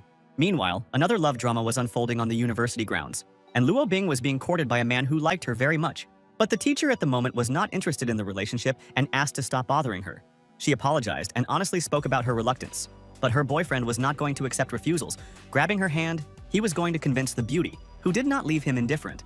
He shouted at her to remind her that his father was the CEO, and many girls wanted to be with him, while she was stubborn. This man was so bold, right up until the moment someone else touched his hand. Sure enough, it was Yang Cheng who intended to beat the crap out of a scoundrel who thought he could molest a woman. The man was surprised and extremely outraged that some young student decided to stop him from doing what he wanted. But soon he was even more surprised, because the so-called young boy twisted him and hit him in the face with all the dope. Chuckling, our hero asked if what he was doing was legal, but he did not get an answer, because now he was not sitting in front of an eloquent and bold daredevil, but a coward who let out tears and trembled all over from fear of being beaten. Shocked by what was happening, Luo Bing worriedly asked if her disciple was okay, but the disciple only showed off his hands, as if to say that all this was just a small matter for him. After that, the guy advised the teacher not to communicate with such scum anymore. She wanted to answer something, but their conversation was interrupted, saying that there was bad news. Several guys ran up to the guy, who in fear reported that Lin Lin was kidnapped and no one knows where she was taken. Some time of thinking and searching led our hero to Tangning Street. When the search narrowed down, he found himself at number 123, standing in front of the door that led to the chess room. The young man knew that this place was very strange. The door was unlocked, and the handle gave way so quickly that you might have thought it was broken altogether. Yang Chen wasn't surprised at all that there was a trap waiting for him inside. As soon as he entered, he was immediately attacked. But he was prepared for such a turn of events, so he easily repelled this attack and destroyed the enemy's weapons. While his enemy was trying to come to his senses and understand how his attack could be repelled so quickly, our hero was already thinking about a new plan of action. The other bandits ran out of the other rooms and shouted that they should kill this boy who thought he could handle them alone. Their weapons shone in the lamplight and looked even more menacing and sharp. None of them would have thought that Yang Cheng would be able to stop their deadly knives with just a tap of his finger. After taking the weapon from one of the attackers, the guy sternly asked where Lin Lin was and if she was okay. So that our hero was not so arrogant, his enemies decided that a pistol would help best against him. But it was hardly possible to aim normally with trembling hands. Noticing the nervousness of the opponent, the young man came closer and confidently asked, "If the blonde man wants to shoot him so much, then why not try to do it right now?" This suggestion greatly angered the guy, who was already barely holding back his nerves, which were on edge. A shot rang out. It was he who could decide the outcome of this fight, so it remains to wait for the results of what happened. The bullet landed right in the shoulder of our hero, but he did not react in any way. Not even a soft cry of pain was heard from him. Despite the fact that the projectile had burned his jacket and clearly burned his skin, Yang Cheng only said that the weapon was used by losers who were afraid to face in a real battle. After saying that, he made his opponent fall to the ground with a crash and hit his soft spot painfully. The fact that the shot did absolutely no harm scared the blonde bandit to horror. Our hero asked if they would finally tell him where Lin Lin was. Finally, this coward was talking, and now it was clear which part of the house to go to. So without wasting a minute, the guy knocked down the right door. In the very center of the room, Ling Ling was tied up, crying pitifully and begging for the salvation that had already come to her. Seeing the girl, the young man breathed a sigh of relief because she was safe and sound, and the worst part of his assumptions did not come true. When the young lady saw her savior, the tears from her eyes flowed even more actively because she had already stopped believing in a miracle and completely despaired. It was obviously not easy to free her because there were 3 armed bandits standing around her who were clearly not going to give up without a fight. The purple-haired guy said that Yang Cheng should let go of his brother immediately, or else his brain would leave his skull. However, the battered blonde kid informed his friends that they didn't even have to try to shoot their enemy because he wasn't affected by bullets. But no one took this warning seriously. On the contrary, it only caused the bandits to laugh because they believed that their pistols could not be ineffective. So the purple-haired guy shrugged and apologized to Yang Cheng, saying that there was nothing personal between them. He just wanted to make money. Our hero did not care about these words. Waving his hand, he made objects levitate, which confused the enemies and did not allow them to miss bullets at him. Moreover, these items hit right on target and knocked the weapons out of the villains' hands, discouraging any desire to attack. Further, an unknown force scattered them in different corners of the room, completely disorienting them. In less than a couple of minutes, Yang Cheng had no one to fight with, as everyone was unsuitable for it. The purple-haired guy who had threatened his opponent all the time before now begged for mercy and said that they would never dare to attack him again. These words made our hero chuckle. He reminded the enemy that a couple of minutes ago he tirelessly threatened to shoot him.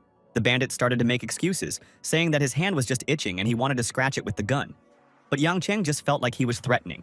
Grabbing the guy's hand, our hero squeezed it hard and asked if it was still itchy, because he could easily help solve this issue. Yes, it wasn't exactly itchy now, because it was dislocated in the other direction and caused incredible pain.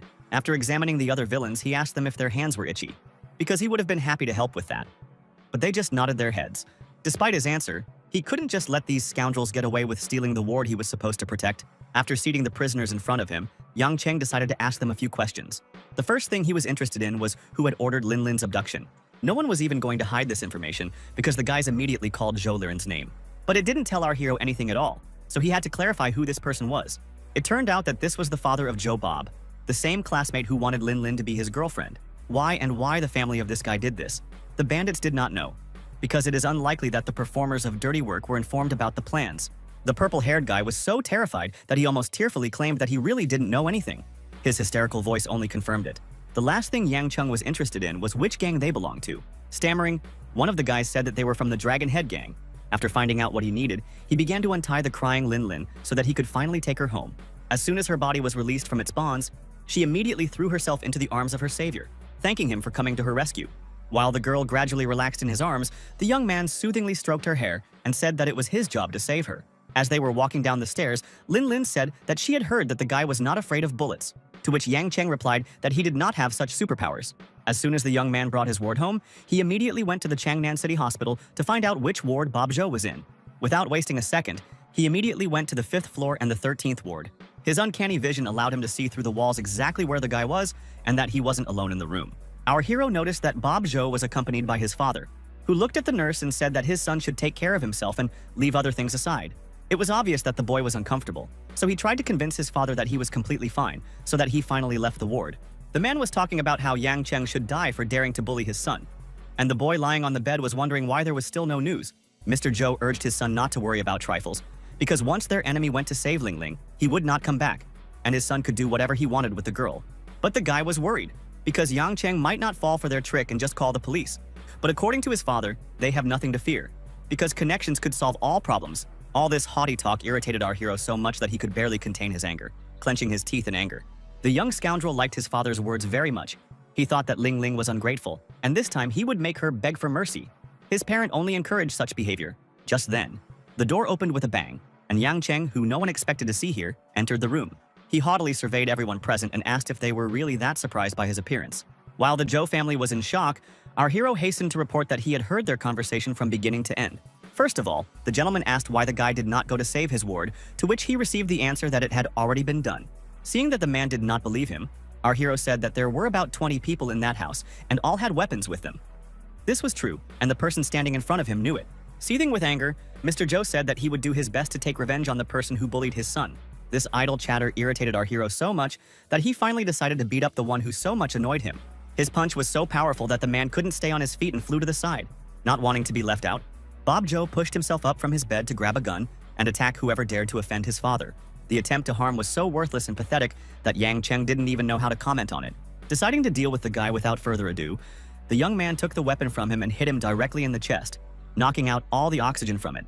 Of course, this boy couldn't do anything against our hero, so he fell down, groaning in sudden pain.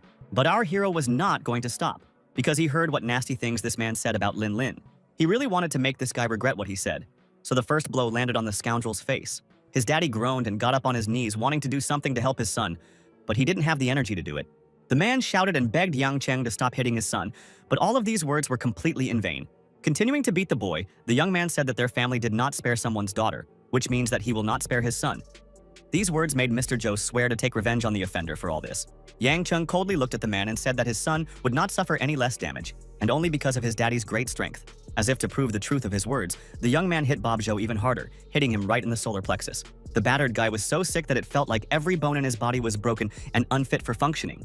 Grabbing a huge water tank, Mr. Zhou decided to offer his best efforts to save his child from this cruel man who knew no mercy. The man believed that there was nothing wrong with the fact that his son insulted some girl who did not want to become his new passion. In his opinion, those who had money could do whatever he wanted. And this was his fatal mistake. He threw the canister right in Yang Cheng's face and shouted that the pathetic dog should go back to the kennel it had crawled out of. The boy's face was dripping with water, but his gaze was so fierce and unwavering that it was as if a plan of revenge had already formed in his mind. Mr. Zhou also realized this, and for the first time in his life, he felt as if he was looking directly at a time bomb. At some point, the door of the ward was knocked on and asked to open it. The man decided to take this opportunity and shouted that they were prisoners of the killer. Closing the man's mouth wasn't difficult, just a couple of moves, and Yang Cheng once again plunged the ward into blissful silence. Now the only sound that could be heard was the pleas that our hero should not approach his opponents. Bob Zhou's condition could be described as deplorable. After all, not a trace of the haughty proud guy remained. Now his real cowardly and pathetic personality appeared. But Yang Cheng kept hitting him, even though Mr. Zhou insisted that the blame was solely on his shoulders. Turning his head to the head of the family, the guy asked why he didn't think of this when he was planning to steal Lin Lin and keep her tied up in a dirty room. Now, for all his father's misdeeds, his son had to pay the price, who did not stop screaming in pain. It seemed to Bob that only a miracle could save him. And miracles, as everyone knows, do not happen. There was another knock on the door, but this time there was no response, and he enjoyed the silence as he worked out a plan for what to do next. When the nurse looked inside the ward, our hero looked at her carefully, and the woman realized that she had to keep her mouth shut if she didn't want trouble. She sensed danger from this man, so when Yang Cheng walked out into the corridor and walked away, her body continued to tremble in fear. Finally, business was over, and now he could safely come to the Chu family's mansion. There, he was immediately met by Ling Ling, who showed with her whole appearance that she would not let him enter the house in peace. The girl reproachfully asked if her bodyguard again went to meet with his ex. The young man replied that he was not a fool. She especially cheated on him, and he no longer wanted to see her. After that, he reminded his ward that even though he was her bodyguard, he still had his own personal space. And the young lady took the hint. The evening came, and our hero was invited to the office of the hostess of the house, where she said that her daughter was fine, only thanks to him. Ms. Chu said that the guy didn't need to worry about the consequences of what he had done, even though Zhou Liren had a small status. He didn't mean anything to her. Listening to all these words, the young man understood that in some ways this lady was not honest and hid some certain points. Deciding that the Zhou family topic was over, she asked how Jinhua's investigation was progressing. The guy said that he followed the manager of this company and did not find anything suspicious, so he did not think that they were involved in the incident with the installation on the roof. Satisfied with the answer, the lady suddenly stretched and asked an unexpected question about whether her employee could swim. Finally confusing the young man, the blonde woman smiled and offered him a little swim. Yang Cheng didn't know how to react to this, but she insisted, saying that having him floating around was also considered a protection, and she would be much more comfortable in his company. She was so enthusiastic about swimming together that she didn't even mind if the guy swam next to her. It was only Yang Cheng who objected, as he had no plans to spend time like this. But still, within seconds, he was standing in front of the pool, completely confused. The hostess of the house was in a beautiful swimsuit that emphasized her chiseled figure, which she obviously worked on for hours in the gym. As the boy hesitantly stood before launching into the water, the lady of the manor urged him to join her immediately. Determined to end his shyness, he jumped into the water and dove as deep as possible to clear his thoughts and cool his body. He swam in the depths of the pool until his mind completely returned to normal, forgetting about all the troubles that had occurred that day. When he was about to come up, he suddenly bumped into a young lady who screeched at him to pay close attention to where he was going. The guy didn't deliberately put himself in such a position that his eyes were at the level of the girl's most interesting places, so she called him a pervert. This was not the case, and the young man was going to justify himself. But Lin Lin's mother found the situation funny and said that everything was fine and he could just continue swimming. The girl was clearly annoyed that the bodyguard didn't invite her to go swimming together, and she reproached him for spending more time with her mother than with her. All these reproaches were so tired of the hero that he began to claim that this was not so. But the girl still claimed that he was interested in her mother because she was incredibly beautiful. The young man did not understand what was wrong with this family. At first, the mother was not against him touching her daughter, and now the daughter seemed to advertise her mother. On the morning of the next day, the guy decided to take a little walk before starting to deal with all the cases piled up. Soon the problems made themselves felt, especially when our hero heard the requests of his friend to let her father go.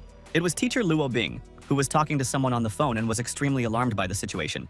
She was so engrossed in the conversation that at some point she tripped. Her heel slipped off the tile and she could have fallen. But looking at the woman's tear-stained face, one would think that it wasn't an accident that she slipped up at all. Perhaps she wanted to take her own life. Yang Cheng wasn't going to let this happen because he felt very sorry for this woman who had suffered many grievances in her life. He jumped into the water after her, trying to get her out as early as possible, but she was sinking very fast.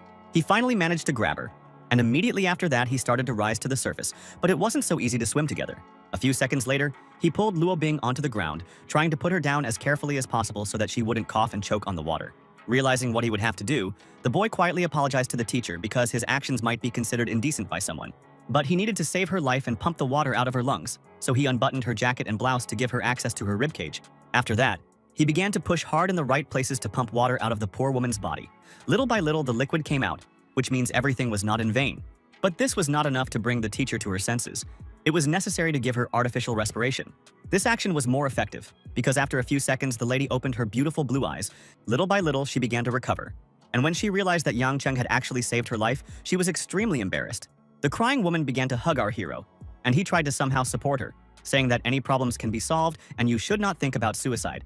While Luo Bing was snuggling up to him with her whole body, the guy noticed that she smelled very strongly of fish, and for good reason, because there was a small fish right in her cleavage. When the woman noticed where the student's gaze was directed, she opened her mouth in surprise and indignation, because she did not expect to encounter such impudence. She thought that Yang Cheng was a noble guy, but now all these thoughts were crossed out, because she decided that he was just as ignorant as everyone else.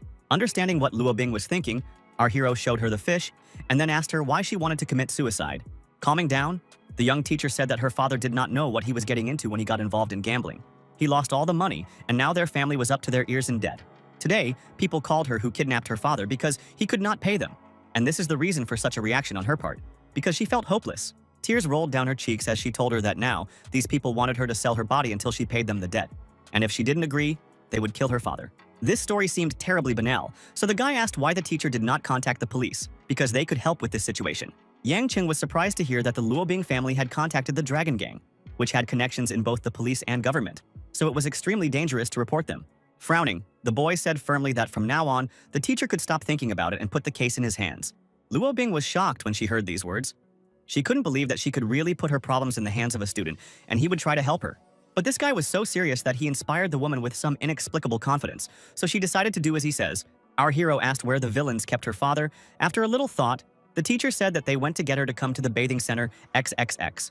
I nodded my head, and he also said that the woman should hurry and go home, because she was all wet, and it was cold outside, so she could easily catch a cold. He intended to go right now to the lair of those who brought so much trouble to him and others. The worried woman said that her disciple should definitely return alive. Yang Cheng smiled a little and said that there was no need to worry about him, because he would soon bring good news. After these words, he left so quickly that for a moment it seemed to the woman that he completely disappeared, as if he had disappeared into space. Less than an hour later, Our hero was already standing at the entrance to the building that was supposed to lead him to the right people. As soon as he entered the hall, someone grabbed his hand. It was so strange and sudden that for a while the young man was at a loss. Unknown girls attacked him and began to tell him that on such a hot day, it was impossible to go in outerwear. They suggested that he go upstairs and take a bath. Thinking that these people might have the necessary information, the guy played along with them, putting his arm around their waists, and asked amiably if Brother Long had come today. The young ladies were touching him more and more boldly, suggesting that they play while the master wasn't there yet. However, as soon as the guy found out that the person he was interested in was not in this building, he immediately jumped away from the girls. The blonde girl was so assertive that Yang Chung had to repeat several times that since Long wasn't here, he would go down and wait for him at the bottom. But it didn't seem like they were going to let him go, because they were insistent that if he still had to wait, he could have fun with them first. They came closer and closer to him, as if they were hungry carnivores who had seen defenseless prey. So the guy had an instinct that made him run as far away from these representatives of the fair sex as possible. Realizing that there was no escape from them, the young man said that he would only spend time with 3 of them. Hearing these words, he was immediately attacked by a red-haired girl who said that she and her friend would help him take a shower. He barely managed to escape from the hands of this red beast. Our hero ran away under the pretext that he immediately needed to quickly run somewhere. While he was trying to find a secluded spot, he heard a conversation about an elderly man having to promise to bring his daughter, who would sell her body to pay off the debt. The eyes of our hero turned predatory, because he realized that he had found those scoundrels who threatened the Luobing family. Activating his supernatural vision, he saw through the door 2 men who were standing over the bound elderly man. One of the scoundrels said that he had heard that the prisoner's daughter was very beautiful, and if she spent the night with him, he could go to the boss and ask to reduce the debt. The crying man didn't have time to say anything before Yang Chung burst into the room, his face looking very threatening. After carefully examining everyone present, the young man asked if it was really so much fun that the men were laughing so loudly. Anger surged through the body of the one who had made plans for Luobing, and he aggressively asked the guy who dared to let him in. After dodging the chicken leg that was thrown at him, Yang Cheng made a plan of action in his head. A blonde man stepped forward and tried to calm his brother down, and asked him to leave all the work to him. Taking a heavy armature from somewhere, he began to move towards our hero, wanting to kill him as soon as possible. But the scoundrel didn't consider that his opponent could be so agile and fast. Yang Chung jumped back with lightning speed and was able to avoid the blow.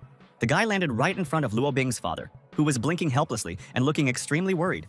The blonde-haired man still managed to hit Yang Cheng, but it didn't have the desired effect. After all, the rebar literally bent due to the fact that it collided with the body of the young man.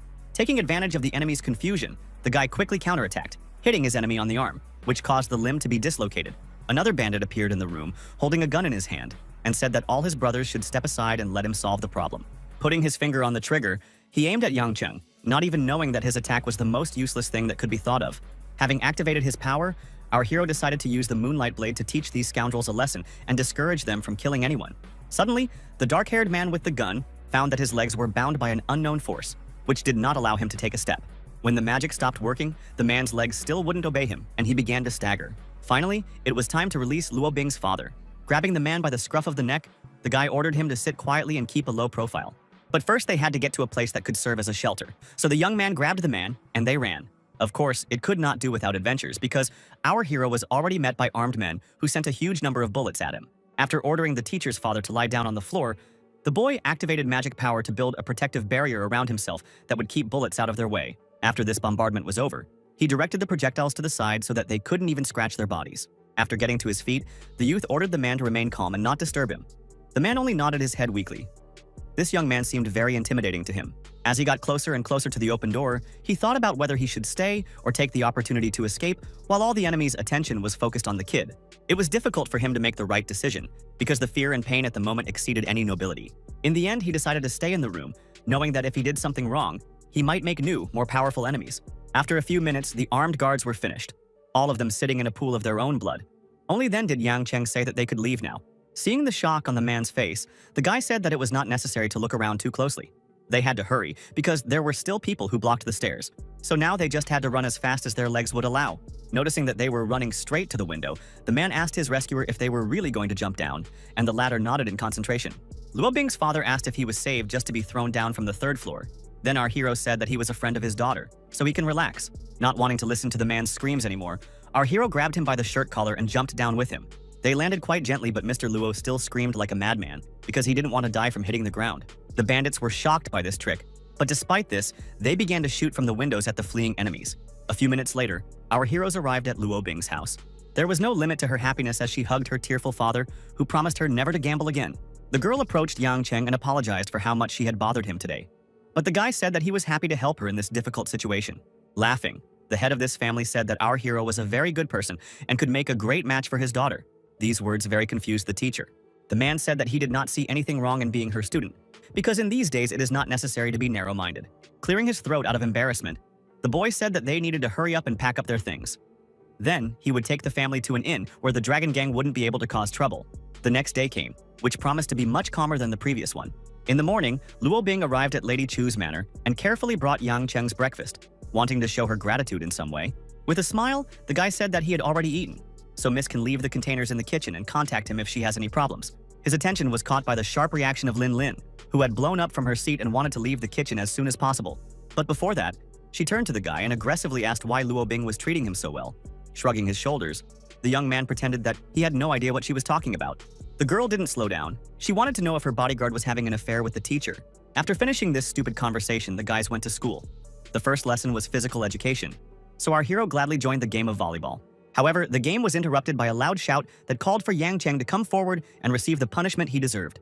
After that, Luo Bing's shrill screech was heard, urging the guy to hurry up and run away immediately. Only the young man wasn't the kind of person who ran away from a battle. On the contrary, he might be the one who would arrange it. Luo Bing tearfully asked the guy why he was still there. The hero coldly said that there was no need to worry about him. The first person to approach him was a red-haired guy who examined him and said that he was interested in seeing the same Yang Chen who caused so much trouble. Seeing that the guy wasn't scared at all, the red-haired bandit asked who the impudent schoolboy thought he was. There was no fear in Yang Cheng's eyes, only cold calculation and a clear plan to eliminate the opponents. After throwing a few precise punches, he managed to scatter the opponents in different directions, which allowed him to grab Luo Bing and get out of the fight. The woman was so stunned that she was once again saved by a disciple that she didn't even argue when he ordered her to run away, while he needed to take care of the rest. Returning to his opponents who had not even managed to get on their feet yet, our hero made them tremble with fear just by looking at them. Pulling out a gun, the red-haired bandit said that it was time for Yang Cheng to say goodbye to his life because he would definitely not survive his bullets. After these words, numerous gunshots could be heard, after which an ordinary person could really die. Just remember that Yang Cheng wasn't an ordinary person. He managed to dodge every bullet with ease, but even if something hit his body, it wouldn't cause any damage. Without hesitation, the young man rushed into battle again because he wanted to finish off his opponents once and for all. He wasn't at all intimidated by the gun barrel that the red-haired guy was pointing directly at his chest. Kicking the scoundrel squarely in the face, the young man enjoyed watching the enemy's teeth fly apart in different directions. This provoked the other criminals to attack him, so now a whole crowd of men were running with their fists ready. Activating his magic energy, the guy once again sent all these scoundrels flying, which some of them might not survive. The massacre was watched by the other students, who were now simply delighted with Yang Cheng, and the second girl wanted to build a relationship with him. He was approached by Lin Lin, who hesitantly said that being a hero was fine, so he didn't have to worry about his reputation anymore. Then, Luo Bing also came over, and she was equally embarrassed as she thanked the young man for once again doing her a huge favor. These words caused young Miss Chu to burst out in anger, and she hissed angrily, saying that she knew that there were some hidden connections between the teacher and her bodyguard. Understanding how the girl felt, Luo Bing asked our hero to explain everything to her, because it was obvious that his opinion was very important to Lin Lin. These words caused the young man to be perplexed, because he always thought that she was just acting up to confuse or annoy him. The teacher's words made him finally think about Ling Ling's feelings, so he decided to run after her and talk. But he did not manage to complete his plan, because subsequent events led him to the director's office. Going inside, our hero asked the director why he called him to his office and why he needed help. The headmaster's face was extremely worried and even sad, and the man said that he had heard that the boy had started a fight today. Yang Cheng immediately revealed that the instigator was not him, but the bandits who came to kidnap Luo Bing. But the headmaster also clarified that the student admits the fact of the fight. When the boy nodded, the headmaster continued to talk, emphasizing that high school was a place to study and fights shouldn't happen here. The young man immediately understood what was going on, so he asked directly how much the Dragon Gang had paid the headmaster. These words caused the man an attack of aggression, but the guy continued, asking when the teacher managed to lose his qualifications and sell out to bandits. The master did not confirm these claims. He shouted that it was all a lie and the student simply had too good a fantasy, but Yang Cheng didn't stop. He said to make sure that when the Dragon Gang came here, the headmaster would stay put. The headmaster shouted, saying that he could expel the rebel right now. The man claimed that if the guy did not calm down, he would achieve that after a while he would crawl to him on his knees and beg for help. But our hero did not think so. So, I turned around and started walking out of the office because I didn't want to hear any more nonsense from this elderly, corrupt director. The master could barely contain his anger. It seemed incredible to him that everything had turned against him and the disciple actually dared to disobey. An assistant entered the office and advised the director to be more careful in this situation, as Yang Cheng was on very good terms with Ms. Chu, who managed the underworld game. The headmaster knew that this woman wasn't an easy target, But he didn't think of himself as a simpleton either. When the school day was over, our hero waited for Lin Lin to go to the mansion with her. But he had a certain sense of danger that told him to be as careful as possible right now. Trusting his intuition, our hero grabbed his ward by the hand, wanting to lead her away from a potentially dangerous place as soon as possible. The danger was approaching faster than anyone would have thought. So soon the boy had an arrow in his hands, which he miraculously managed to intercept. Not understanding why the bodyguard was holding her so abruptly, Ling Ling thought that he was some kind of pervert, so she tried to pull away as soon as possible. Ignoring the girl's whims, the youth focused all his attention on the arrow, which was obviously treated with some kind of poison. The sense of hidden danger didn't go anywhere, so Yang Chung didn't let down his guard, carefully looking around, listening for every rustle. At some point, he realized that he had made a mistake when he took a few steps away from Ling Ling, because she was completely defenseless and open to any attacks. Running up to the girl, our hero noticed that another arrow was rushing straight at her, which he barely had time to intercept. He sped up as fast as he could, just in time to prevent the poison projectile from burying itself in the lady's tender skin. Now, even Ling Ling finally realized that she was in danger, so she froze in place and didn't stop her bodyguard from working. He knew how close the arrow had come, and it bothered him immensely because next time he might not be able to save his charge in time. Behind him, the crowd of onlookers reappeared, making it all seem like fun. But for Yang Cheng and Lin Ling, it could cost them their lives. Don't pay attention to these people. Our hero jumped up to the girl and said that they urgently need to get out of here as soon as possible. She was so lost that I had to take her hand and wait for her green eyes to meet his. The hero was calmer when the young lady was around. He understood that the killer was a pro and should have been more careful. There were a lot of people in the crowd, but he knew that the killer wouldn't be deterred even by the possibility of someone else being killed, instead of Lin Lin. Once again, there was a sense of danger inside him, which told him to be ready to attack right now. He needed to act immediately. So he grabbed Ling Ling and decided that he would find out who had attacked them when the girl was safe. So he scooped her up in his arms and jumped high to avoid the crowd and get as far away from the place as possible. The arrows chased after them, so the young man had to fight back with one hand, because he was holding the young lady with the other. Finally, he was relieved that the gunslinger had decided to leave them alone. Feeling extremely exhausted, the guy realized that his light ball did not give any power, and therefore did not work. The feeling of safety was false because a few seconds later another blade flew at them, which the guy was able to repel again. He finally managed to spot a man who was holding a crossbow in his hands and shooting numerous arrows at them. It was absolutely clear that it was a professional who was doing his job and considered them just targets. As the busy crowd watched them, the boy knew that he had to find a way out of this situation, otherwise they might die. Leaving Ling Ling on the ground, the guy told her to stand in one place and not go anywhere. He knew he couldn't take her with him to deal with the shooter, because it was extremely risky. When Yang Chung got close to this scoundrel, he immediately attacked, because he knew that the faster he could neutralize the enemy, the safer it would be for Ling Ling. Stepping on the crossbow, the young man immediately broke it, depriving the opponent of his only advantage. After that, he began to beat the scoundrel with such force that he regretted that he took this order and began to fulfill it. His punches were getting harder because he needed to release the anger that had accumulated during all this time. A punching bag was someone who decided that he had the right to attack Ling Ling, who was under his full protection. Looking around and looking at the crowd, the guy knew that there were too many people here, and he needed to change the situation so as not to provoke unnecessary rumors about his strength. So he grabbed the gunslinger's shirt and decided that he needed to find a better place to fight. Soon, they were indeed in a more suitable environment. When the youth let go of his enemy, the latter coughed heavily. It was obvious how much the guy was in pain, but to give him his due, despite this, he continued to fight for his existence. But it was all for nothing, and Yang Chung kindly informed the gunslinger about it, urging him not to waste his strength. Taking out a pistol from somewhere, the attacker held it tightly in his hands, feeling that this was the only hope for salvation. Little did he know that in the next second, the weapon would be knocked out of his hands without much effort, and he would be completely defenseless. After carefully looking at the enemy, our hero said that he was strong, and they could have made friends if he hadn't come to kill his ward. After which the young man asked who sent him. With a nasty smile, the bandit said that this information would not be extracted from him even under torture. While our hero continued to ask questions, this person took out a small bottle that was no larger than one finger of his hand.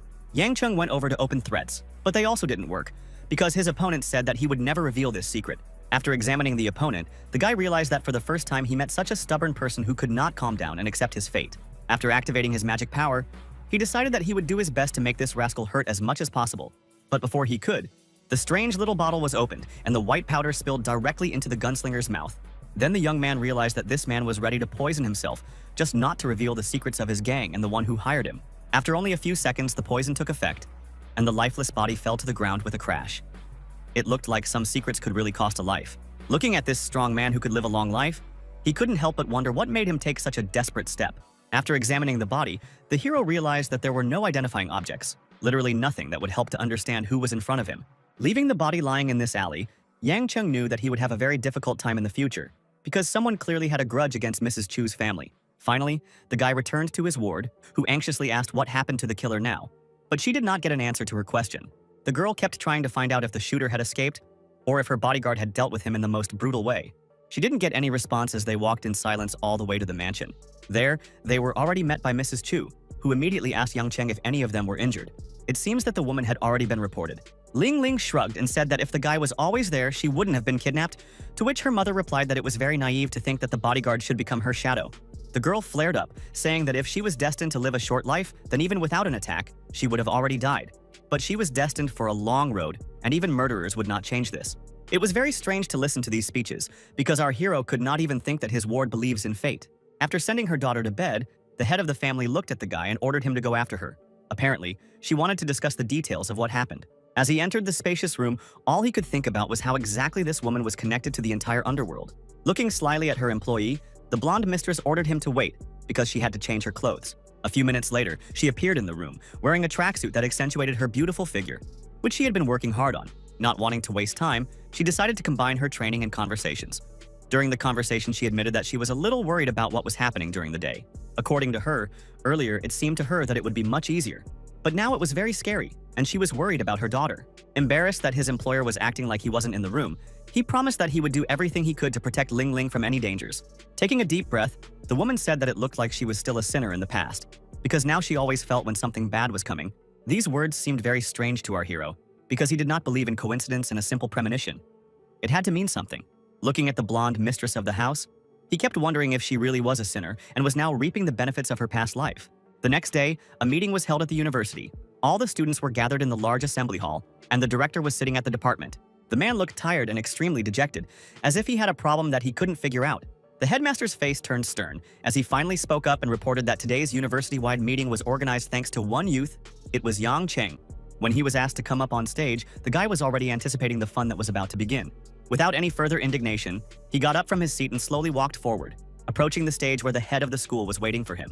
Pointing a finger at him, the headmaster aggressively said that Yang Cheng, like all other students, must abide by the established rules. So the only correct solution was to make sure that the young man was held responsible for the fight that happened the other day. With a triumphant smile, the gentleman said that since this was the guy's first offense, they were suspending him from school for half a year at the expense of his vacation, so that he would come to his senses at home. Everyone in the audience started shouting that it wasn't fair, a reaction that surprised even Yang Cheng himself, who was surprisingly quiet. A worried Luo Bing ran forward, telling the principal that he didn't know how things really were, and if he didn't like Yang Cheng, that was no reason to dismiss him. However, our hero was against the woman standing up for him, because then she could get it, and she already had enough problems. The head of the school glared at Luo Bing and said that as a teacher, she should watch her words and not challenge the rector's decision. All of a sudden, Lin Lin jumped up from her seat, who was just like the others, claiming that everything the headmaster said was untrue. The man was filled with anger. He could not have imagined that he would meet such resistance and disobedience among his students and teachers.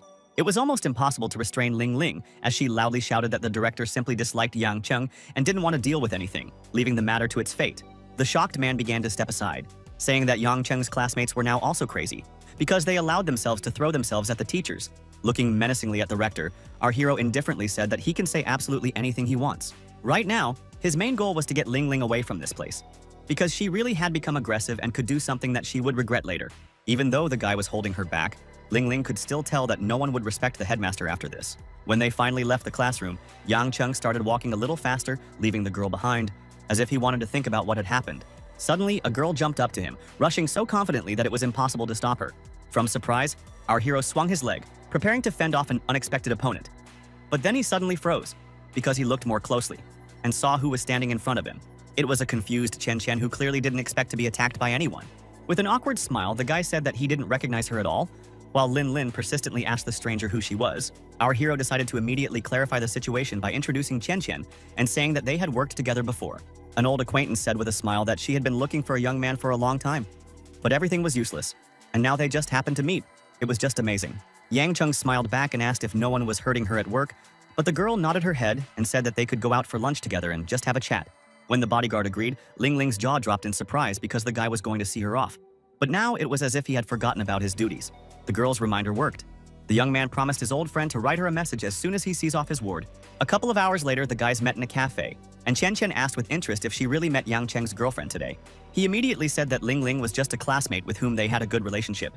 Lowering her eyes, Chen Chen admitted that she didn't just call him to this place, She had one thing to do. Our hero began to listen carefully to his friend. The girl looked extremely upset when she said that today she received the last salary, after which she quit her old job. Our hero immediately became interested in what was the reason for such a sharp dismissal, because she was not going anywhere to leave. Embarrassed, the friend shared that her boss was still a pervert. She did not have the strength to endure his harassment, so she decided to leave. When the young man asked her where she planned to get a job, Chen Chen lowered her eyes again and said in confusion that she didn't know. Then our hero asked her if she would like to become his assistant when he starts his business. The girl beamed and said that she was ready to work even for free. Yang Cheng knew that his obvious advantage was his dexterity and X-ray vision. With such data, he would be ideally suited to work as a detective. Well, in case of anything, he already had an assistant. He said that he was considering becoming a private investigator, and his girlfriend could do business contacts and advertising. Finally, a smile appeared on the beauty's face. She felt that next to this man, she would definitely be successful. Business brought him back to Mrs. Chu's mansion, where he was absent for almost a full day.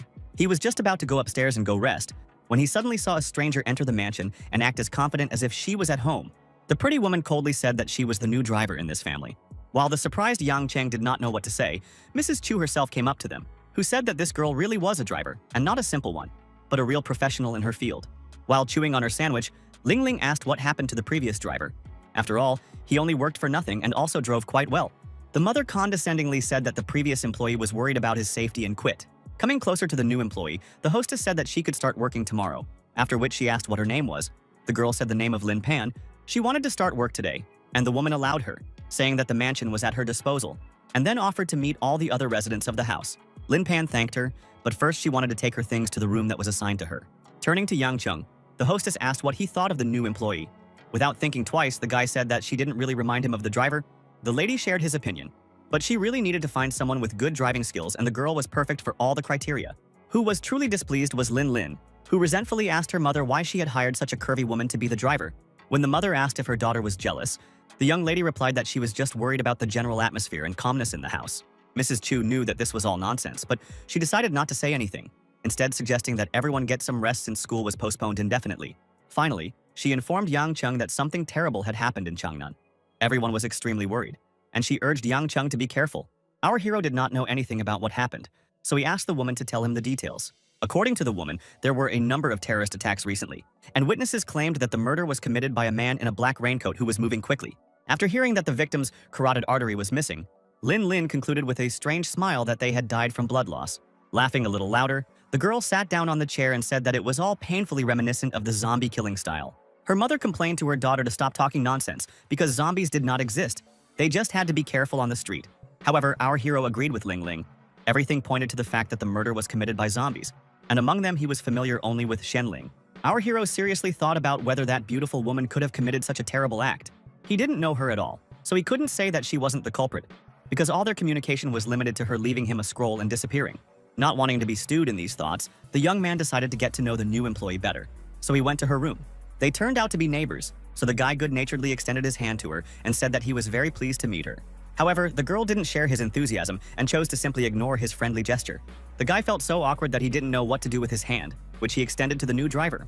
Flaring up, he asked why the girl was so rude and couldn't return his greeting. However, even now, he still didn't get an answer to any of his questions. Lin Pan continued to focus on putting her things away. Then she did give him a look and asked him what he expected, if he really wanted her to ask about his personality and ask stupid questions. There was so much coldness in her words that he didn't even know how to react. He decided to be rude as well, so he made an indecent compliment to her figure before turning around and walking away. It turned out that Lin Lin was a witness to this conversation. She nodded approvingly and said that the guy did the right thing by responding with rudeness to rudeness. With a warm smile, our hero told the girl to stop flattering him, because a quarrel with her will not make him admit defeat. As he headed for the exit, the bodyguard told his ward to rest because he had to go on business, but the girl wanted to go with him.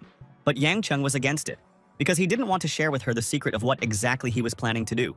After entering his room, the guy carefully looked out the window, thinking about what he should do next. Then he made a phone call, telling someone that everything would be finally ready in the afternoon. The agency was called Perus, and later he promised to give the address. The next morning, the young man met with his future assistant, showing her the building on which the name of their agency will be displayed. The girl asked a lot of questions, but all she needed to know right now was that the agency would be called Private Investigations, and only she and Yang Chung would be employed. Her task was to distribute advertising and contact customers, and our hero took care of everything else. Then, they decided to go around their future office. The corridors were long and spacious, made in a modern style. Walking behind the guy, the girl decided to thank him for giving her the opportunity to work together with him. After giving her a friendly pat on the head, Yang Cheng said that the best way to thank her was that Chen Chen would do a good job and be a great boss. These words brought tears to the young lady's eyes. She had never been treated with such respect.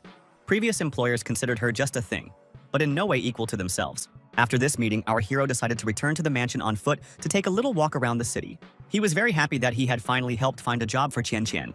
When suddenly the quiet of the city was broken by shouts asking for help, they were so desperate that it was impossible not to pay attention to them. Soon, people began to run out of the alley, clearly very scared of something and trying to get as far away as possible. Yang Cheng knew that he needed to move in the opposite direction. He wanted to find out what was causing this strange behavior of people, but he didn't expect to see what he saw. Behind the screaming girl ran a humanoid creature. Everything inside our hero literally screamed that he was facing a real zombie. This monster moved incredibly fast so that its victim had no chance of survival and escape. And apparently, she understood this. This creature didn't stop at anything when cars appeared in its path. It literally crushed them with its powerful hands. Looking at all this, there was no doubt that it was really a zombie, because there was simply no other explanation for what he saw. When the monster finally managed to reach the woman, it immediately grabbed her with a hand that could break the bones in the body of this fragile blonde person. Yang Cheng realized that if he wanted to save this girl's life, he needed to act immediately. So he jumped forward and ordered the monster to stop. Of course, no one listened to him. The zombie squeezed the neck of the unfortunate victim and squeezed it so hard that she began to lose consciousness. The blonde's eyes stared up at the sky in resignation as the life was gradually drained from her body. The blood was flowing out of her body so fast that it was almost impossible to save her. However, our hero decided to try to do this, so he hit the zombie in a vulnerable place, forcing him to drop the woman from his hands. After the first blow, it became clear that it would be extremely difficult to defeat the creature, because it had very hard skin, which is almost impossible to break through. Jumping away from the creature to a safer distance, the guy began to think about his future strategy. Taking advantage of this moment, the zombie again pressed its teeth to the neck of its victim, slowly drinking all the blood from it. Judging by all these actions, there was no doubt that the person in front of the young man was indeed a zombie, but he was completely different from him. Having decided to deal with the creature once and for all, the guy waved his hand and began to attract its attention so that it would break away from the woman. Except he'd only abandoned her when her body was a lifeless, empty vessel with nothing left to drink from. It was an extremely eerie sight, especially if you noticed the heavy breathing of the creature, which was clearly trying to sniff out the next victim. When the zombie turned its head in the direction of our hero, its eyes were burning red, which indicated that the next target had already been chosen. After that, Yang Cheng heard the creature's hoarse laughter, which made his skin crawl. It was necessary to come up with some plan urgently, otherwise the monster would chase after him and reveal his main secret, which was that you can't kill a dead person. The dark zombie began to walk slowly towards the guy, as if he wanted to play with his new victim, and not kill her as quickly as the last one. Our hero remembered that Jianling had told him that he was the owner of blood flesh, but they only explained what this meant. Yang Cheng decided to do something unexpected. He went to meet his enemy, held out his hand in a conciliatory gesture, and said that he wanted to ask him something. After a few moments, it became clear that the creature was aware that it was being spoken to, because you could see the reaction on its face, and its eyes became more focused. Our hero asked if his opponent knew anything about what bloody flesh is. These words were clearly some kind of trigger for the creature, because it immediately rushed into the attack, growling loudly and baring its claws. Dodging these attacks was very difficult, because the zombie was so aggressive that it moved at an incredible speed. At one point, he jumped so high that Yang Cheng didn't even know if he could dodge his attack. For the first time since his rebirth, the young man was truly terrified and felt like he might lose his life a second time. It was not possible to avoid a collision, but the guy at the very last moment was able to cover his face with his hands in order to somehow block the blow. Yang Cheng was thrown back a few meters by the zombie's power, and he was surprised at how powerful the enemy was. In order not to fall, he had to make every effort because the fall could cost him his life. Somehow, he also managed to push off from the ground, which helped him jump on the zombies and finally counterattack.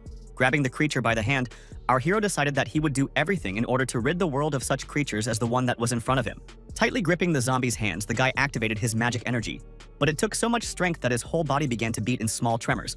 This gave the creature an opportunity to seize the initiative, and it was now the one who was gripping Yang Cheng's hands, not the other way around. The guy was not going to give up if his hands were full. Then he decided that he could try to attack with his feet. This initiative didn't seem to please his enemy very much, as he growled loudly and rolled his blood-red eyes. Its roar was so loud that it could be heard on the other side of the city. The sound was not the most terrible for our hero. He was much more worried about the smell, which could really destroy anyone. When the zombie got tired of holding the boy down, it threw him roughly to the side, sending him flying free. The landing was so hard that fragments of rocks and asphalt flew in different directions. The guy was lying in the resulting crater and could not move. It seemed that his whole body was somehow broken and did not want to obey at all. But after a few seconds, he felt that he was getting better, and soon managed to lift his legs at all. Quick regeneration was clearly one of the best things to gain after rebirth, as he was now practically invulnerable. The zombie was clearly surprised to see his opponent alive and well, because he clearly understood that he literally crushed him on the asphalt. The young man, on the other hand, knew that their battle couldn't continue for long, so he had to think of some way to finish off this monster. After all, it was almost impossible to defeat him in close combat. There was only one option left, which was extremely risky. Sensing the approaching danger, the monster seemed to break loose, growling loudly and preparing to pounce on its opponent at any moment. The zombie jumped up again, so high that the young man had to raise his head high to see it at all. Instead of just waiting for him to be attacked, our hero also jumped high up.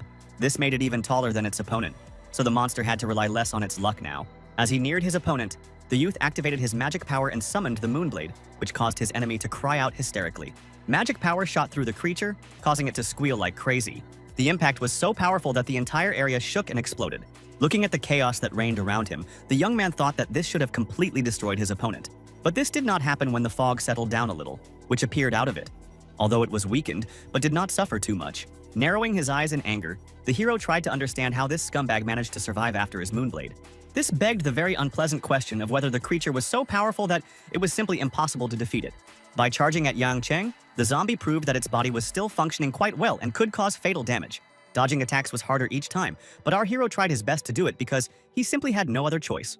But at some point, he was already so tired that he unconsciously asked his enemy to stop and give him a little rest. Of course, no one did. On the contrary, the creature attacked with even more enthusiasm, as if it sensed the boy's weakness.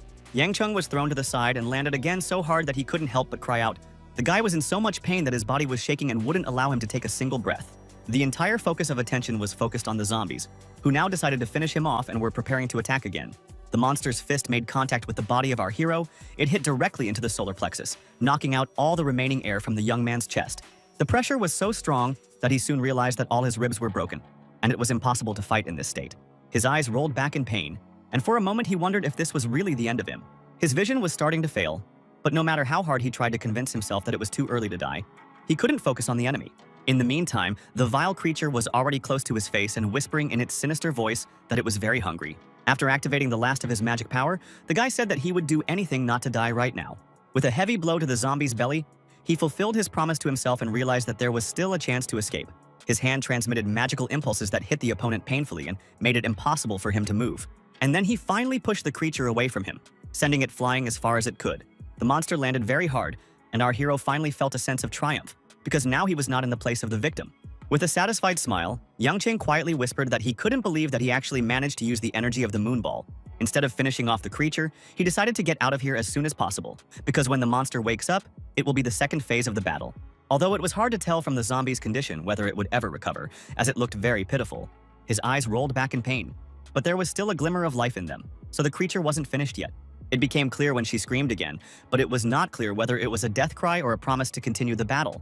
He didn't care if his enemy survived or not, but the most important thing right now was to get to a safe place and recover his strength.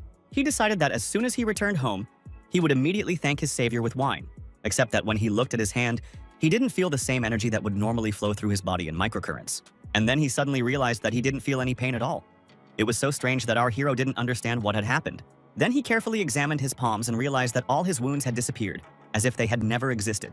The skin was so smooth that there weren't even any welts or scars left, let alone deep cuts or abrasions. When he lifted up his t-shirt, he realized that there was nothing on his chest either. His body was as good as new, which only showed that his regeneration was working flawlessly. After stretching his stiff arm, he decided that this was the zombie effect that Xin Ling had told him about. The day was nearing its end, so as one approached the mansion, one could already see a beautiful sunset. On the way to the house, our hero noticed that on the side of the road again sat a familiar man who asked for alms. This was an elder who could give the youth very valuable and important advice from time to time. The man carefully examined the boy and asked if he really was injured. Our hero smiled and said that everything was fine with him, and the blood on his clothes was only a consequence of the fact that he fell unsuccessfully. Meeting the boy's gaze, the master said that they should say goodbye right now, which sounded strange. The young man didn't seem to understand what was going on, because there was no obvious reason for them to say goodbye to this man. He immediately asked the master if something bad had happened, then promised to help if there were any problems. However, the man spoke in some vague phrases that judging the nature of a person by his personality is really too absurd and careless. After that, the gentleman thanked him for his help and gave our hero a trinket that he picked up. He asked him to wear it as a souvenir. It was a strange piece of jewelry, engraved with strange lines that formed a bizarre pattern. Hanging it around his neck, the guy smiled broadly and thanked him for the unexpected gift. After getting to his feet, the elder asked Yang Cheng to take care of this item, as he would be able to protect it from evil things. The boy wanted to give the man some money for the last time, but the man waved his hand and said that he didn't need anything, because the guy had already given him a great gift. Yang Chung stared at the departing master and wondered if they would never see each other again. When the elder was already at a decent distance, he suddenly asked the guy's name. Because he had never asked before, our hero said loudly and clearly that his name was Yang Cheng. The older man said that he had a great name, then added that the world was vast, and he thought that they were destined to meet again. After which he disappeared as if he had never happened. It was already deep into the night when he finally reached the villa. The first person to meet him, of course, was Ling Ling, whose posture betrayed her belligerent mood. She was clearly unhappy with the guy's long absence, so she immediately ordered him to confess where he had been all this time. However, when she looked at the person she was so angry at, her mouth dropped open in shock. The young man was covered in blood, his clothes were ruined, and one couldn't help but wonder if he was all right. Casually grabbing his t-shirt, Yang Chung explained that he just got into a fight with some bad guys, so their blood got on his clothes.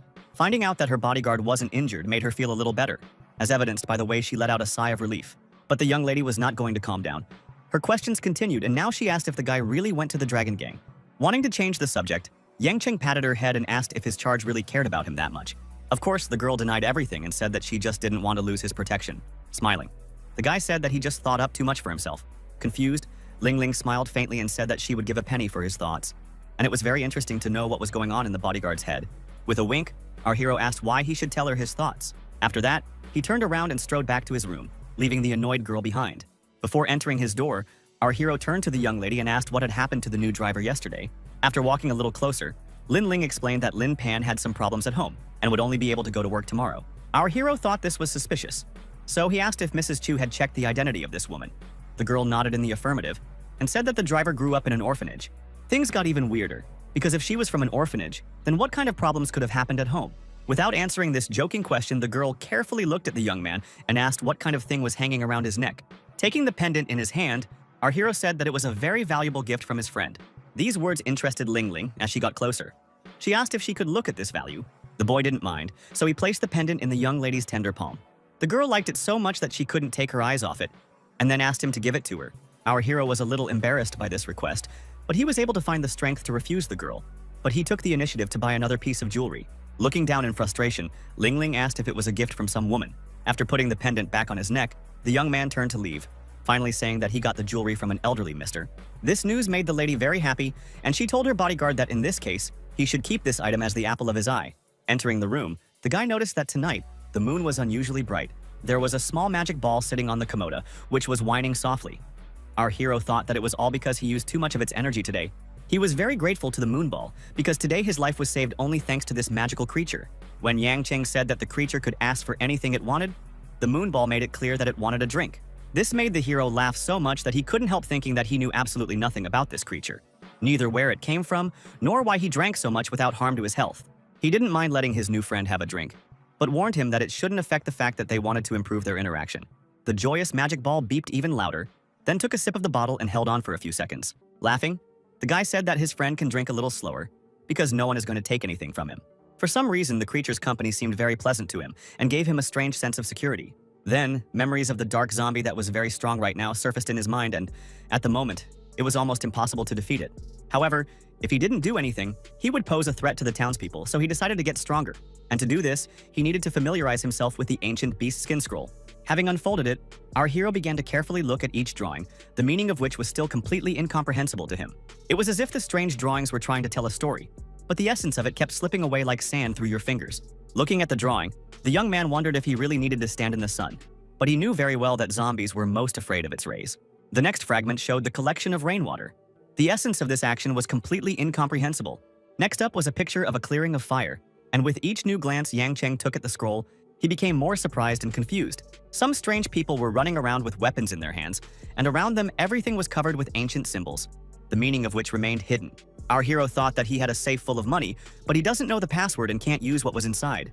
When morning came, Yang Cheng felt completely restless. Wanting to recover, he went to the bathroom, but even there he was not allowed to rest, because Ling Ling did not know what personal space was. Before he could even spit out the toothpaste, our hero irritably asked who had allowed the young lady to enter his private quarters. The girl clearly didn't like the tone in which they were talking to her, but nevertheless, she told the bodyguard to show her to the library. Wiping his mouth, Yang Cheng inquired curiously why she was suddenly going there. But the young lady said that he should talk less and do more. Noticing that the driver was also awake, the girl wished that they would set off as early as possible. It was a surprisingly fine day, and the sun was shining so brightly that just looking at it would make you blind. Yang Cheng was overly grateful to the moon ball, because now he could enjoy the sun's rays in peace and not be afraid of them. After the battle with the dark zombie and further merging with the moon ball, our hero did not know how he would react to the sun, so the fact that he could walk even at noon was a pleasant discovery for him. He found this out when at some point he decided to check what would happen if he put his hand up to direct sunlight. At the same time, he himself remained in the shadows, sacrificing only one palm for the benefit of the experiment. At one point, his arm felt like it was getting hot, but he still didn't feel any pain. And then he finally realized that the sunlight no longer affected him or caused him any harm as it had before. Ling Ling was watching this experiment carefully through the window. She thought her bodyguard was crazy because he looked really strange. Relief washed over our hero when he realized that now he can live a more fulfilling life than before. He really wanted to dance with happiness, but instead, he took another step forward, entering the sun's rays completely. For the first time in a long time, our hero could fully feel the warm touch of the sun on his body, because until recently he thought that now this luxury would be inaccessible to him. Then a strange thought occurred to him. He was wearing a pendant, which means that it was because of him that such a miracle could happen. The guy decided to test his theory. After hanging the ornaments on the tree, he once again went out into direct sunlight. This time he was very anxious. After a few seconds, he realized that his body was literally roasting in the sun, and the smell of burnt skin could be detected in the air. Ling Ling walked over very quietly and stealthily. She asked why her bodyguard's hand was smoking. The guy quickly came to his senses and hid his hand, saying that his ward had imagined everything. Because how could the skin survive something like this? While they were arguing, Lin Pan noticed the pendant that was hanging on the tree, her gaze showing that she didn't know the origin of the item. He quickly jumped up to the woman and snatched the jewelry from her hands, ignoring the question of what it was. Putting the ornament around his neck, the young man said that this item was a gift from a close friend. So all further inquiries were stopped.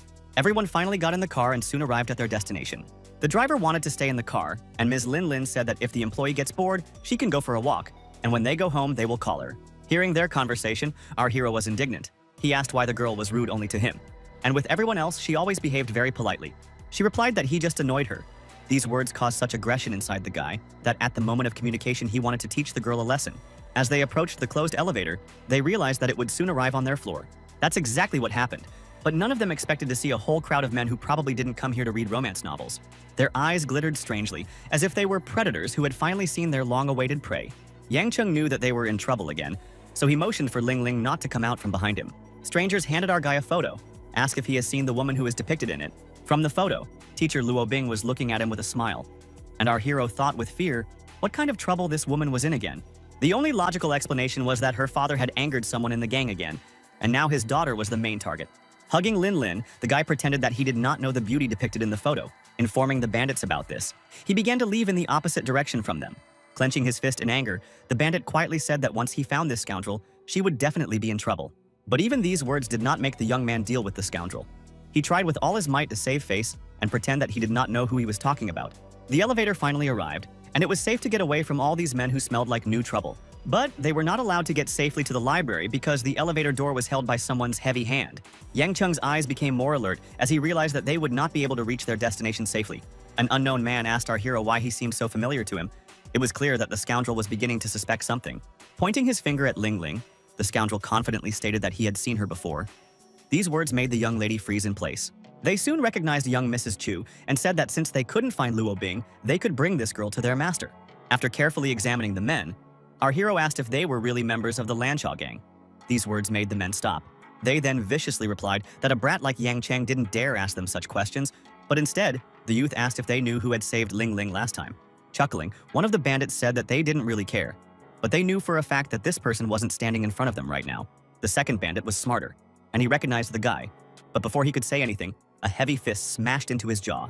After telling his ward to go ahead, the young man got into a serious fight. He was attacked from different directions, but so far he successfully repelled all the attacks. He was brutally beating up these scoundrels who wanted to make trouble not only for Luo Bing, but also for his ward. While the men were full of enthusiasm, they didn't believe that one kid could take on an entire gang. At some point, the men began to realize that they were really facing the one who had single-handedly dealt with Ling Ling's kidnappers. Soon, the entire gang realized that they were no match for the enemy, some shouting loudly that they would never contact Longsho again. But Yang Cheng didn't spare anyone. Everyone who had come to the library was now lying on the floor beaten and exhausted. He was happy with his work, but he knew it wasn't quite done yet. Near the elevator, he noticed a shivering blonde guy, books almost falling out of his hands as he tried to call for help. Coming closer to him, our hero said in a calm, steely voice that the nerd should shut up and just get out of the way. After saying this, he calmly entered the elevator, and the blonde-haired guy slumped to the floor in fright, letting go of the books in his hands. As soon as he approached Ling Ling, she immediately started asking if he was okay. It was obvious that the girl was nervous and worried about him. Without answering her question, the young man sternly ordered her to follow him immediately, because in any case it was impossible to stay in this place. This idea didn't sit well with the young lady, as they hadn't yet informed Lin Pan that they were done. But the young man was adamant. He said that to ensure the safety of his ward, they need to go to a place that only the two of them know about. Nodding her head, Ling Ling said that in that case, she would call her driver and inform her that their plans had changed. But this didn't suit Yang Cheng, so he grabbed her hand and told her that he would help her get to the right place on his own. Looking at the guy tearing up his t-shirt for some reason, Ling Ling asked how they planned to get to this place without a car. Blindfolding the young lady with a torn cloth, our hero said that she should just trust him, and later he would try to explain everything to her. He sat her down on his back and told her once again that as soon as they were in a quiet place, he would tell her everything. After these promises, he jumped high up and carried the lady there, or thought she would be completely safe. Yang Cheng was so focused that it seemed that nothing in this world could distract him from his main goal, which was the safety of his ward. The sly young lady realized that no one would notice if she quickly looked where she was being carried, because the wind was very strong. But as soon as her eye opened, Yang Cheng immediately asked if she was peeping. Laughing awkwardly, the girl said that her dear bodyguard was just imagining things. Ling Ling's thoughts were now all absorbed by how fast Yang Cheng was moving. This guy seemed somehow supernatural to her. Finally, they arrived at the office that our hero recently rented and equipped for his own Bureau of Investigation. Awkwardly turning her head from side to side, she finally asked if she could open her eyes. She was so funny that the young man looked at her with a smile for a while, after which he said that now she could take off the blindfold. Ling Ling was surprised to find that they were standing in front of a huge multi-story building that was built entirely out of glass. As she entered the building, she kept asking where they were, but the only answer was that they were safe. When they entered the office, they were met by an old acquaintance of Yang Cheng's. Lin Lin remembered that her name was Chen Chen. The girl immediately said that she had seen Chen Chen somewhere at school, but she didn't understand why she was brought here. But instead of providing any explanation to Lin Lin, the young man immediately went to his old friend's place to talk to her specifically.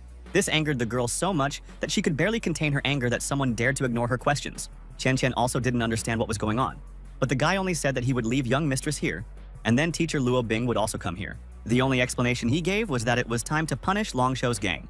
These words caused a real fear inside his girlfriend, because she believed that it was extremely dangerous to go to the beast's lair alone. Patting her on the shoulder in a comforting way, our hero said that this battle was inevitable, so it was better for him to attack first than to defend himself. Lin Lin chimed in and sympathetically added that if he didn't succeed, the problems would never end. There was logic in those words, so he decided that he would do his best to wipe out the enemies from the face of the earth once and for all.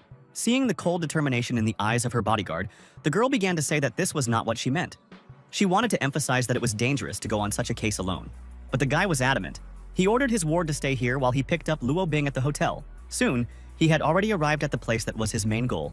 When he finally arrived at the teacher's room, the teacher asked a little sheepishly what the rush was for, if something had happened again.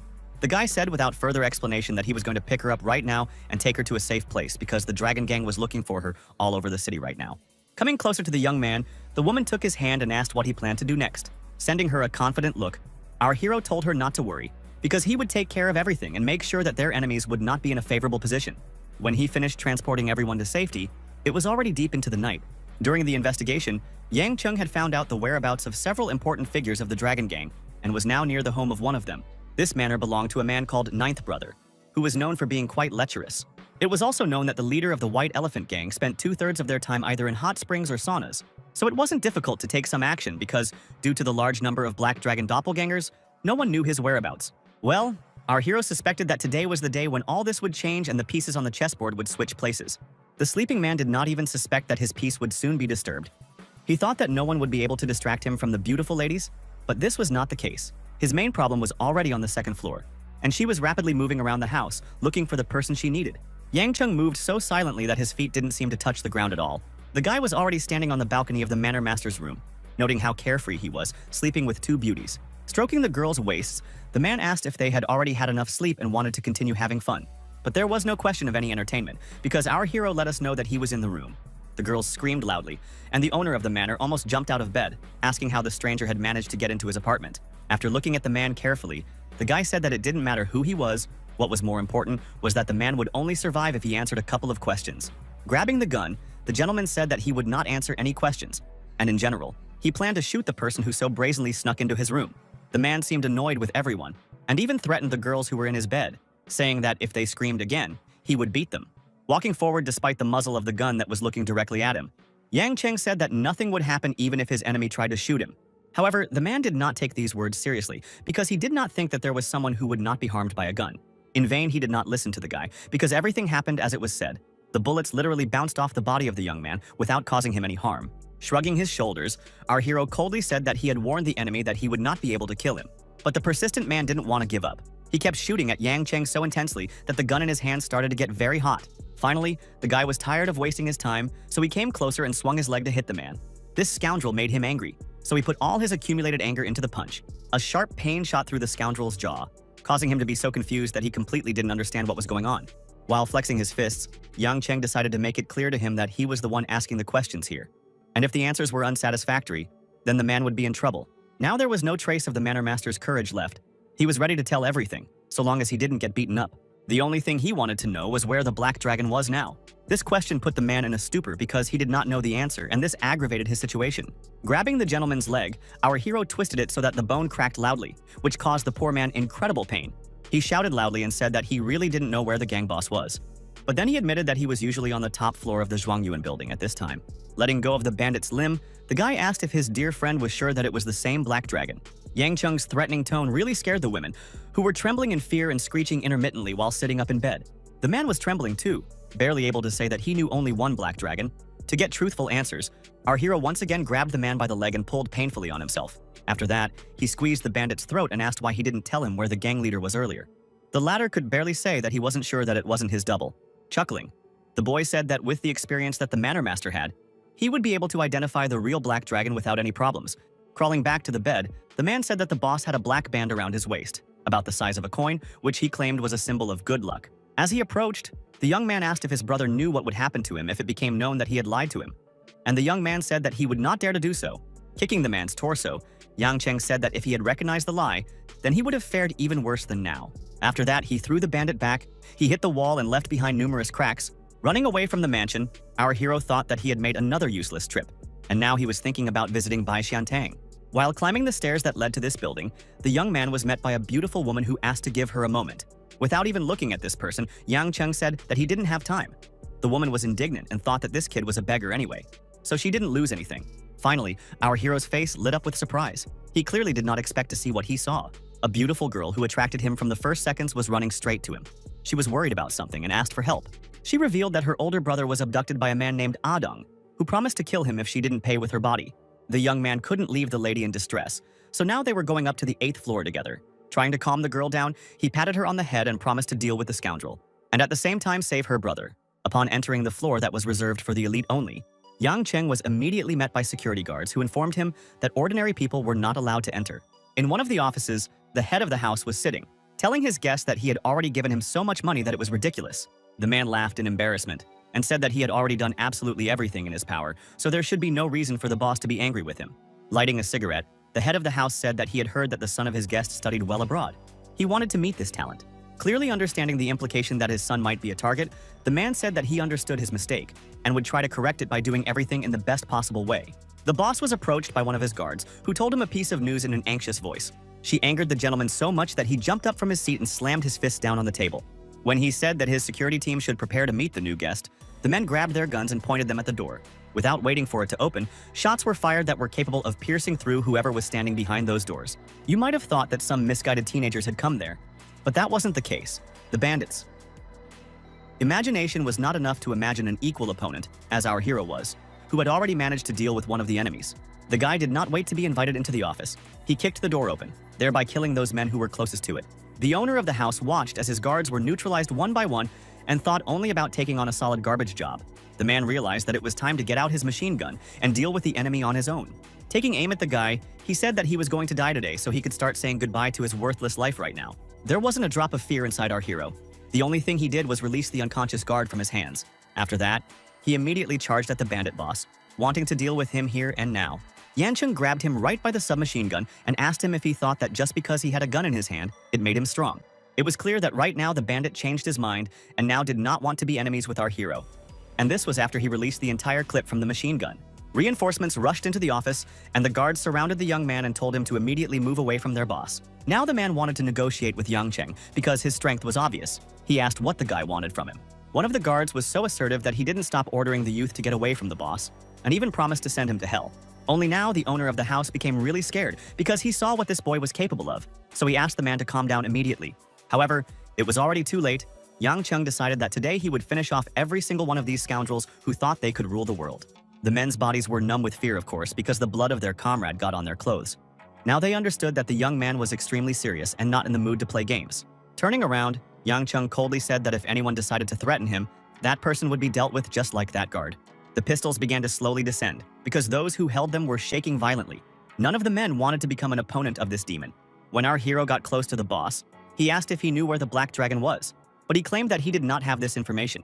Narrowing his eyes, the guy asked how this could be, because he was sure that the person who was standing in front of him knew everything. Startled by such a look, the man began to say that the only thing he knew about was where the black dragon's doppelganger was located. Yang Cheng realized that it looked like Ju as well as Adang were telling him the truth and really didn't know anything. Gently taking the gentleman by the shoulders, our hero sat him down in a chair, and then too amiably asked where the double was.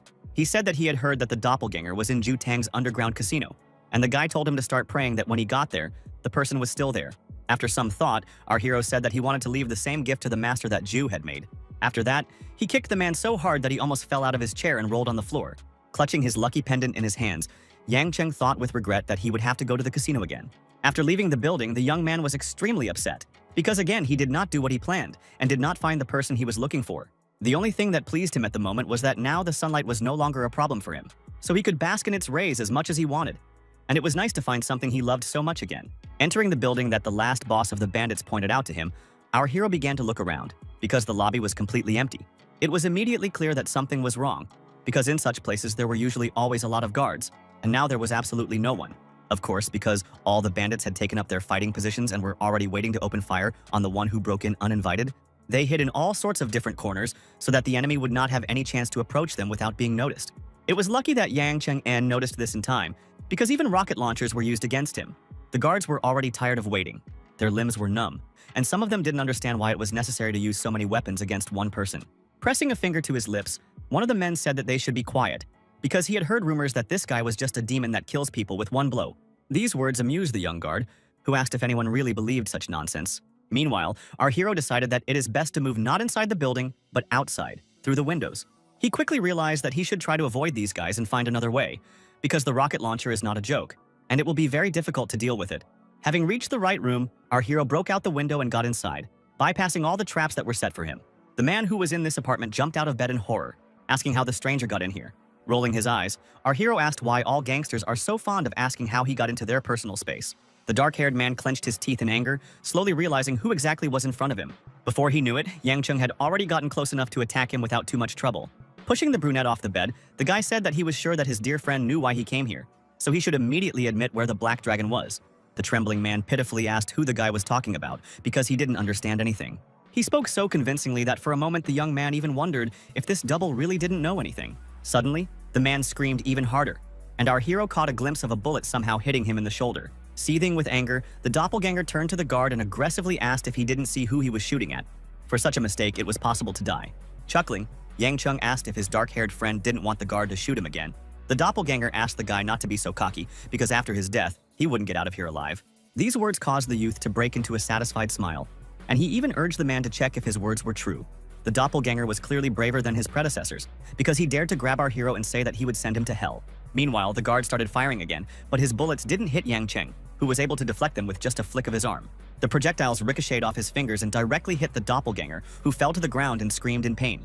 The man knew that his enemy did it intentionally, but our hero denied everything and said that the reason for everything was bad luck. The brunette was in so much pain that his entire body was shaking and his skin was covered in sweat. Now he was beginning to understand why the black dragon had sent him this beauty who had spent the night with him. It was a way to relax, because perhaps he was living out his last moments. The realization hit the brunette, and he begged his enemy to let him live. In return, he promised to tell everything he knew. Yang Cheng decided to remind the man not to feed him lies just in case, since the time he had given him was already running out. Meanwhile, the Detective Institute was also in a state of unrest, with 3 girls who were giving off waves of anxiety. Luo Bing tried to calm Ling Ling down by saying that Yang Cheng would be fine, because he was an incredibly strong and capable guy. But Ling Ling was sure that he had no chance against the Black Dragon. When Qian Qian heard this, she was very angry and asked how a girl could say such a thing about a man who always protected her. Ling Ling responded with equal aggression, saying that it was Yang Cheng's job to protect her. But Qian Qian's relationship with him was a mystery to everyone. Qian Qian broke into a yell, saying that the relationship they were in was purely a personal matter. Not suspecting anything about the arguments that took place between the ladies, our hero listened attentively to the brunette, who promised to tell him everything. While he was begging to be spared, someone fired another missile at Yang Cheng that would destroy him once and for all. Fortunately, the guy managed to jump back in time and his body remained unharmed. The same can't be said for the room, which in an instant turned into a complete chaos. The guards were also shocked. They didn't understand who fired the projectile and why they were trying to kill them. It was strange, but all this motivated the men to fight until the very end. It seemed that they had opened a second wind. Unknown security guards broke into the room. A serious shootout began, during which there could be a large number of dead. Barely having time to watch out for enemy bullets, our hero realized that it looks like these guys will not be able to restrain each other for long. This meant that you would have to activate your magic power and join the battle to leave this place alive. With just one punch, he managed to neutralize 3 guards at once, knocking them far back. He didn't stand on ceremony with the others either, so the room was soon thrown into utter chaos, with the bodies of dead bandits lying on the floor. Yang Chung was completely satisfied with the work he had done, because he had once again proved to himself and the others that he could handle any challenge that fate threw at him. Those guards who were lucky enough to survive began to run away in horror, throwing their pistols right on the floor. They were sure that a real demon was standing in front of them. The only conclusion that our hero made looking at this battle was that the Black Dragon had to be somewhere nearby, because it was not for nothing that everyone around was so worried. While he was standing in thought, he was pushed by a strange person who was purposefully moving forward. Don't pay attention to anything. Hitting the guy with his shoulder, he said that it is not necessary to stand like a pillar and block the passage, especially at such a dangerous time. The behavior of this man was extremely strange, but our hero was confused by something else, something black that peeked out from under the t-shirt and resembled an intricate tattoo.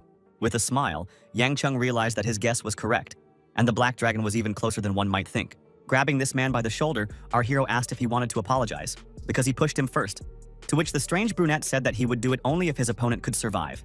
After saying this, 2 guards who looked stronger and more trained than all the previous ones started advancing on the guy. In less than a few seconds, the silence of the building was once again filled with screams. After that, the young man could safely leave the building, and all this was with a sense of work done. It was only when he was outside that he found the gun pointed at him again, and a man who was most likely the Black Dragon standing between the guards. Taking off his cap, the real bandit leader smiled slyly and admitted that his enemy was really strong, but this time, he promised not to give him any chances. After these words, the guards used their weapons and the space exploded with scorching flames that killed all living things. The building was engulfed in flames, from which it seemed simply impossible to escape. Everything happened near the place where the girls were.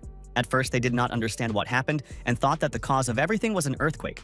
But then Chen Qian realized that it was unlikely that it was an earthquake, because this had never happened in their city before. A startled Ling Ling jumped up to her and started asking her why she felt that way, to which the girl replied that she was pretty sure it had something to do with Yang Chen.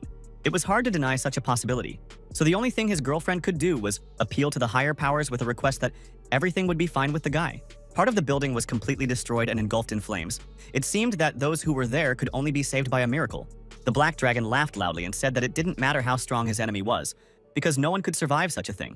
The guards laughed along with him and said that their boss was without a doubt the strongest. After such an attack, the guy would definitely not be able to open his eyes again. What was their surprise when they heard Yang Cheng's voice behind them, asking sarcastically about how they had started celebrating his death so early. The brunette pursed his lips and barely suppressed a disappointed sob. He was defeated in front of his entire team. Our hero continued to mock, asking if his opponent was surprised that he was still alive. The guards immediately surrounded the youth, saying that he must immediately move away from their boss. Otherwise, the shot would happen right now and be aimed at his back. With these words, the man was thrown back and fire engulfed his body. Exactly what he wanted to happen to his opponent happened. Yang Chung used his signature kick, which helped him deal with opponents even in the most difficult situations. Turning his head towards the approaching guard, the young man asked if he too had any stupid ideas that he thought would help finish him off. The men's confidence was clearly shaken, as they stood there trembling all over, not daring to move an inch. After grabbing the Black Dragon, our hero said that it was time to play. He asked the Black Dragon's subordinates exactly how they wanted him to punish their boss. People began to gather on the street, who recognized the dark-haired man and understood that this was the leader of the Black Dragon gang. But most of all, they were surprised that he was in the hands of some ordinary boy. The young man paid no attention to this. He was focused on the guards, who didn't give any ideas about how their leader should be punished. Deciding to improvise, Yang Chung threw a rock at the bandit's head. Such humiliation was impossible to bear, so the Black Dragon clenched his teeth in anger. One of the guards decided to repeat the action of our hero, saying that he can no longer keep silent on the sidelines. This man said that the gang leader Heilong forced him to pay off the debt, threatening to kill his younger sister. He was supported by other men who also talked about their problems and emphasized that they knew about all the bad things their boss did. But all these words and accusations caused the Black Dragon to laugh historically, but not fear for his life. According to the brunette, his subordinates were so eager to get rid of their problems that they chose the wrong team and now they will pay for it. As I struggled to my feet, Heilong asked the guy if he really thought that his secret was never revealed.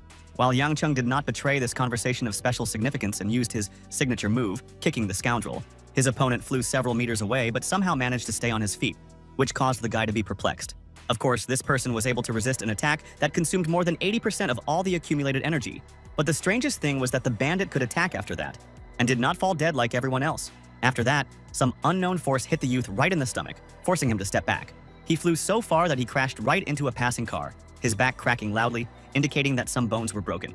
There was a strange magical energy coming from the black dragon, and he asked if the Blood Soul's body was really that powerful. Now the guy was really worried because he didn't understand who was standing in front of him. An ordinary person obviously couldn't wield magic. These words caused Heilong to laugh hysterically, which was frightening because it felt very crazy. Walking closer, the man said that he should thank Yang Cheng, because if it wasn't for his crazy ability, the clan wouldn't have allowed him to use this power. He was enjoying his power, even if he wasn't fighting at full strength. But it was so easy to feel magic right now that the black dragon was going crazy. Pointing his hand in the direction of the guard, the dark-haired man said that they would all die together with his enemy, because they were traitors. The men trembled again. They didn't want to die and were willing to do anything to survive in this cruel world. Rising to his feet, our hero coldly said that he had never heard such nonsense as the one that had just come out of the mouth of his enemy. After that, the guy ordered the brunette to close his mouth because he gave him enough time for him to talk enough. But Heilong also didn't want to listen to anyone, so he jumped on his opponent and raised his fist over him. The guy caught his enemy's hand in time, preventing it from touching his body, but it was not easy because this person gave off a powerful aura. Heilong couldn't believe that his attack was actually repulsed because he thought it was impossible. The two guys were standing in front of the ruined burning buildings, looking like two elements that had collided and were now destroying everything in their path. Yang Cheng tightly clenched his black dragon fist and said haughtily, "It seems like he didn't practice this technique often, since he couldn't master it perfectly." While his enemy was looking around in confusion, our hero decided to act. So he grabbed the brunette by the shoulder and squeezed tightly. Then, with a bit of effort, he managed to throw the man over himself. The only thing he could do was shout loudly and indignantly. Of course, hitting your face on the concrete floor was extremely unpleasant, especially considering how many cracks were left after the collision. As he twisted the enemy's arm, the young man asked if he had used this particular limb to activate the spell. This was exactly the case because a magical haze could be seen near the hand, which still did not have time to dissipate. A tug, and the dark-haired man screamed loudly. He didn't realize yet that he had been stripped of the part that caused the magic to activate. After that, the young man once again kicked the scoundrel because he annoyed him too much. The crippled man flew back once more, his bloodied body completely exhausted and resembling a rag doll. Our hero said with annoyance that he thought that the enemy might really be strong, but it seems that he was mistaken.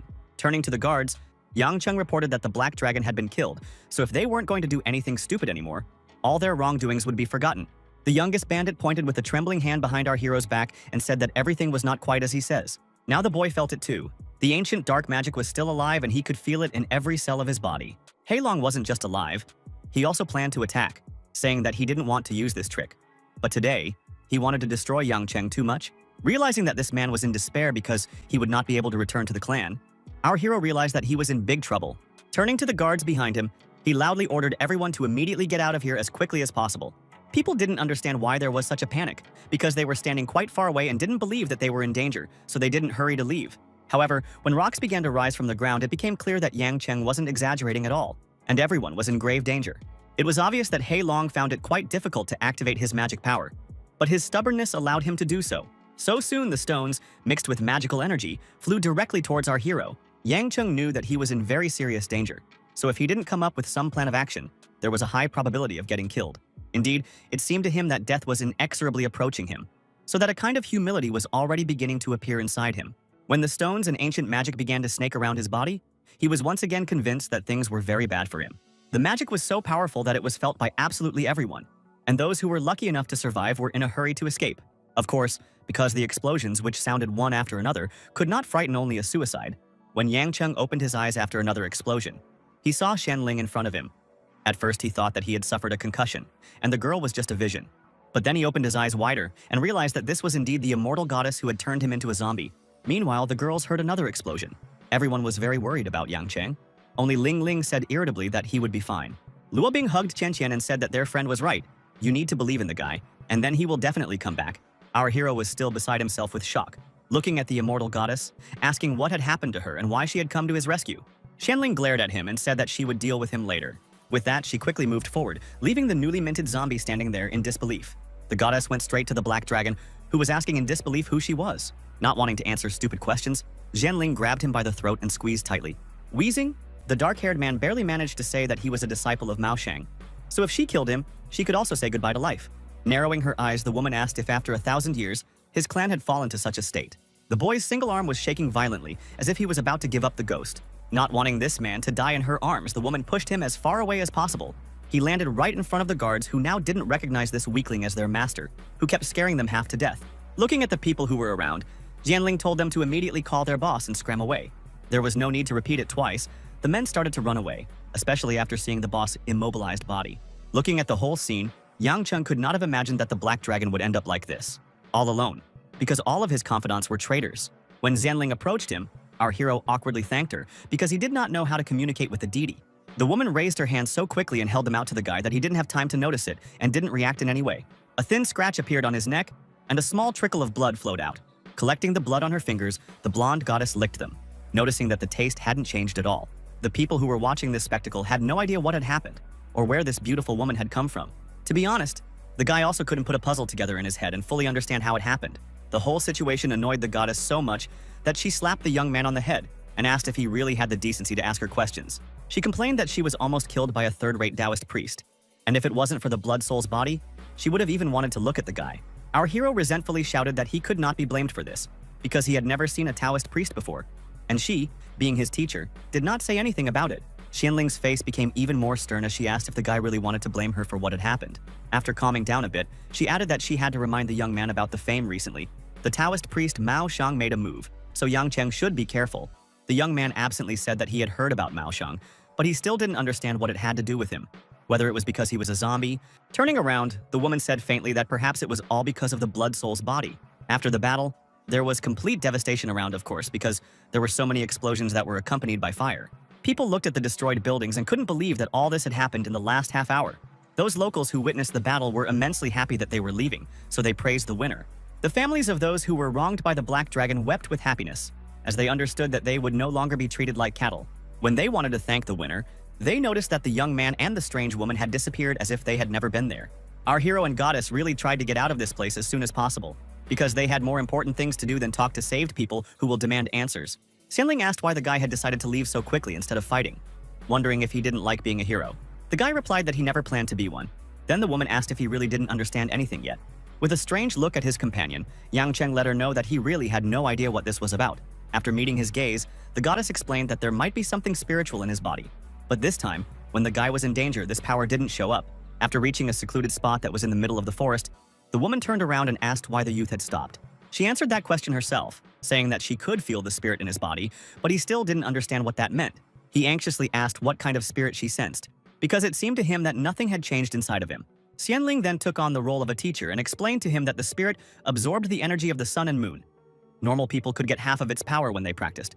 Yang Chen reminded her that he was a zombie, so there was a logical question of how it could all be combined with him. Xianling's sky-blue eyes met Yang Chen's, and she told him that the reason for everything was the blood soul body.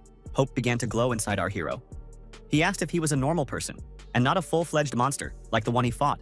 It was only when he started talking about practicing the blood soul body that his mentor told him to stop even thinking about it. He wondered why that wasn't possible, but the goddess just started complaining about being too strict with him. But still, she said that the body that was mixed together was called a mix. It was serious, and the young man seemed to just want to play. Our hero realized that this conversation wouldn't do too much good, so he decided that in any case, he should just practice. The woman consolingly said that even though he couldn't just train, he could blend in with the spirit. She also said that one day, he might reach the level of a black dragon, whose strength grew when he looked at others' capabilities. Yang Chen asked if she meant that he could mix with this spirit so that the notes of the curse wouldn't affect him. Thinking about it, Xianling said that it might be so since he had already started to mix with the spirit. The unexpected discovery made the guy ask how he could speed up this process, and he also reminded that the moon ball hadn't appeared for a long time. It seemed that Xianling had set a limit on the question, because she disappeared whenever she wanted. And because of this, the guy had to return to his office, where he was already greeted by happy friends. Gentian was the first to run up to him, but Ling Ling allowed herself more and threw herself directly into the arms of our hero, who was not used to this behavior of the young lady at all. Realizing how emotional she was, the girl cleared her throat and stepped aside, saying that this hug was only a reward for me being a security guard back alive. This gesture was so amazing and strange that Yang Cheng didn't really know how to comment on it. Luo Bing alone was very reserved, but she still showed how happy she was to have her boyfriend back. It was to her that the young man wanted to approach. He apologized for making her worry and said that everything was fine now. The confused woman looked up and said that when they weren't at school, he didn't have to call her teacher either because it sounded too formal, and they had already become friends. These words were a little confusing, So our hero asked how then he can call a woman. She asked to call her by her first name. This conversation was brazenly interrupted by Lin Lin, who reminded Luo Bing that she was much older, which meant that such treatment was disrespectful. Such words irritated the teacher, so she looked at our hero and insistently repeated that he should call her by name. The young lady was extremely stressed by the bodyguard's behavior, and she seemed to be exhausted with jealousy. Annoyed by the whole situation, Chen Chen grabbed her friend and told him to go take a shower because he was too dirty. This was a really good idea. Yang Cheng stood under the hot water for a long time and tried to wash away all traces of this day. Forgetting about the difficulties and pain, he recalled the ending of his conversation with Xian Ling, when he had informed her that the moonball had not appeared for a long time. The goddess had informed him that it was not bad, since he was currently in a growth period. The woman also added that in this regard, Mao Shan will have some opportunities, so the guy should be careful in the future. After that, she coldly said that she had something to do, then turned around and walked to the side. He wasn't happy that he hadn't been told how to mix with the ball, and Xianling's last words were that she would find it as soon as she needed it. Now that he thought about it, he didn't understand why he couldn't just tell him all the necessary details and information at once, so that there wouldn't be any surprises for him later. Also, our hero understood that he was not strong enough, which means that he needs to train harder with the ancient scroll. When he came out of the shower wearing only a towel, he noticed that his girlfriends were looking at him too strangely. Catching his gaze, Lin Lin stuck out her tongue and shouted that no one was even going to look at him. After looking at the kid carefully, Luo Bing reminded them that he still hadn't told them what had happened to the bandits this time. Sitting down on the couch, he was tired and confessed that it seemed like he was still too weak and still needed the support of his leader. To everyone's surprise, Lin Lin patted him on the shoulder and said that he was already amazing, and even if he failed, she would still pay his salary. Chen Qian was worried about him the most, so she insisted that he no longer go out to fight alone. All these words of the girls were so touching that our hero could not stand it and laughed out loud. The first person to suspect him of lying was Lin Lin, who said that he might get a slap in the face for such jokes. When they finally returned to Lady Chu's mansion, she was already waiting for Yang Chen, and according to her, the whole city already knew about his heroic deeds. All the headlines had his name on them, and details of how he was clearing out the dragon gang, which the woman thought was good news. The guy said that he could not even think that all this would cause such a stir. He only hoped that it would not cause problems for his superiors. When the woman got up from her desk, she said that it didn't cause any problems for her at all. But now her security guard was famous, which means they all need to be more careful. Lin Lin chimed in, saying that she had heard that the headmaster had decided to meet our hero here, so he should prepare himself. The guy asked why this person should meet with him because he personally kicked him out of the campus. With a big smile, the girl reported that the head of the university really hated Yang Cheng, but now that the dragon gang was gone, he needed a new shield. After a little thought, our hero decided that this was reasonable, but he hated that he had to lie low. Soon, a bell rang, announcing that guests had arrived at the mansion. Ling Ling was overly cheerful today. Perhaps it was because she was well aware that her bodyguard wouldn't be able to escape anywhere today. A butler appeared in the lobby and said that the university president wanted to see Mr. Yang Cheng. Slyly running up to the man, Ling Ling asked with a grin what brought the rector to the modest estate. She assumed that the matter was extremely important. The rector was so confused that he could barely say that he found out where his former student was, and decided to check on him. Ms. Chu asked if the head of the university had come here to see if his students had admitted their mistakes or not. After wiping his face clean, the principal confessed that he was sorry for letting Yang Chen go home. And to be honest, the regret was quite strong. These words made absolutely no impression on the guy. He reminded that the rector's behavior indicated that he wanted to expel him from the university altogether. Upon hearing this, the headmaster dropped the bags from his hands and explained that all of his actions were aimed at protecting the student from the dragon gang he was up against. The bandits were too dangerous, and the master believed that his main goal was to protect the students, and he was ready to take any measures to ensure this. This speech was so far-fetched and improbable that it made everyone in the lobby laugh. The boy thanked him for his protection, but his eyes were still angry, especially when he said that they hadn't prepared food for another person, so the headmaster would have to leave the mansion. The sweating man asked for a few more minutes because he didn't finish his revelation. Grabbing the boy by the hand, the man began to say that he came here to invite the student back because people missed him very much. Disgustedly withdrawing his hand, our hero said that he could not go back anywhere because it was still too early and he did not have time to realize all his mistakes. Then the rector tried to lure the boy with a promise to give him a welcome party if he returned. With a chuckle, Ling Ling said to Yang Cheng in a conspiratorial tone that it should be a very warm welcome. These words made the guy think a little and walk from side to side. All right. The kid felt like the head of the house, especially after saying that he didn't mind the surface stuff. He lowered his voice, as if he was planning to tell the man a secret, and then whispered if the rector understood what he was talking about. The day was surprisingly fine, with the sun shining brightly on every corner of the mansion. It was marred only by the presence of the rector, who said that the school had decided to reward our hero with $100,000 for his bravery and hire him as chief of security. It became obvious to the guy that this person did not understand anything and needed to be pushed to the right conclusions. Crossing his arms, the hero said in a business-like manner that he was well aware that the school was being invested financially, but $100,000 was quite a big present. After that, our hero waved to the man and said that if he was not sincere enough, then he could get out. Ling Ling watched with pleasure. She realized that her guard was very cunning, which meant that the principal would have to work hard to get his way. The exasperated headmaster said that in order for the boy to return to school, they will allocate him 500,000. Now our hero was satisfied and said that in this case, he could not refuse the director and was ready to take responsibility. The head of the school was pleased. He said that in this case, he was looking forward to the appearance of the guy tomorrow. The young man waved his hand in satisfaction to say goodbye. Lin Lin laughed and said that her friend had done a wonderful job. After looking at the girl carefully, he said that he didn't use his cunning in dealing with her in any way, so she should appreciate it. These words angered the girl, and she said that she did not need a bodyguard at all, so she should not appreciate anything. When he put out his hands to protect himself, the girl suddenly noticed a small blue circle and asked what it was. Yang Cheng knew that he was in trouble, because now he urgently needed to come up with some excuse. Hiding his hand, our hero pretended that he did not understand what was being said, but the girl said she was not pretending because she saw everything anyway.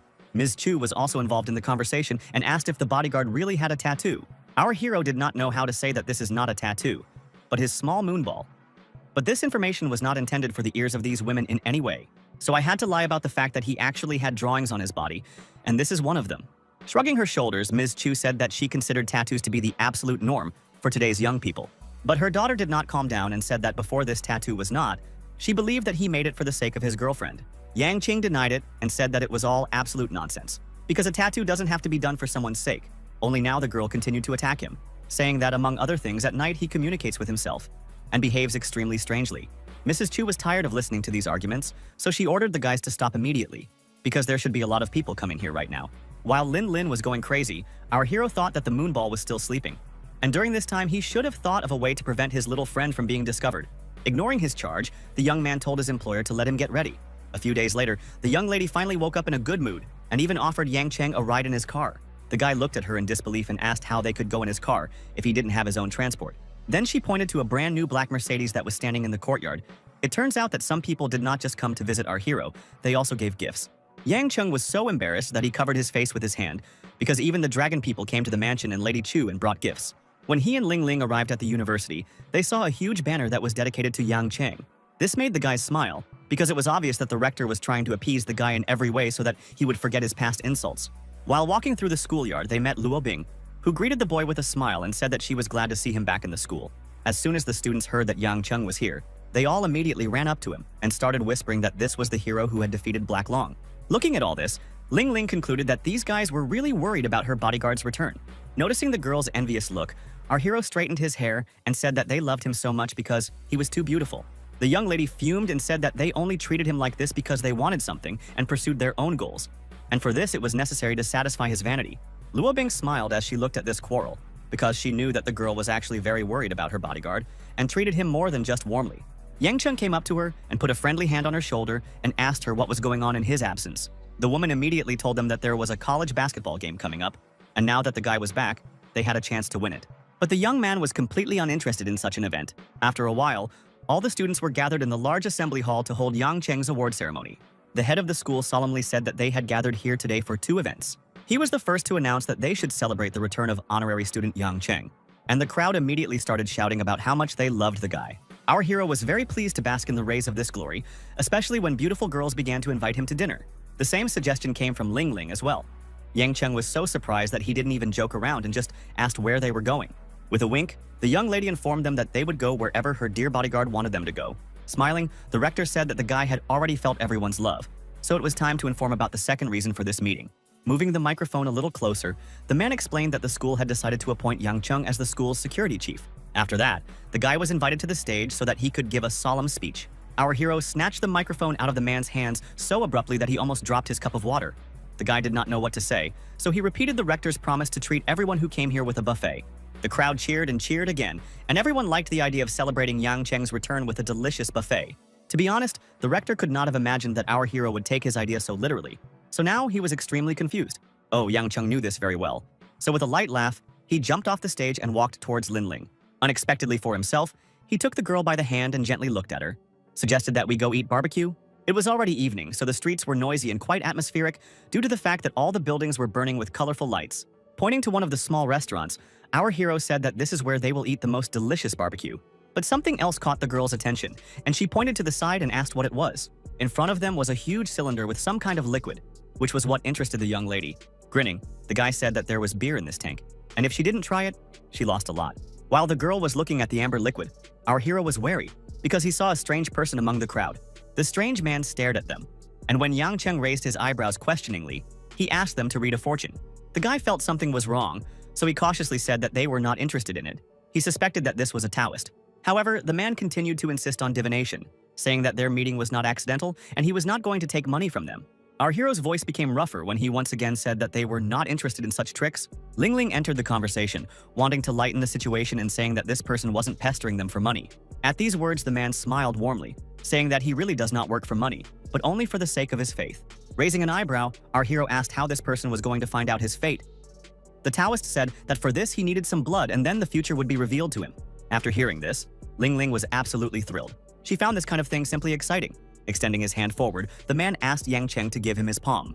It turned out that using the lines on the hand, this person could find out how many years of life his client had left. Looking carefully at the palm, the Taoist said that the young man lost his parents early, after which many events occurred that changed his life forever.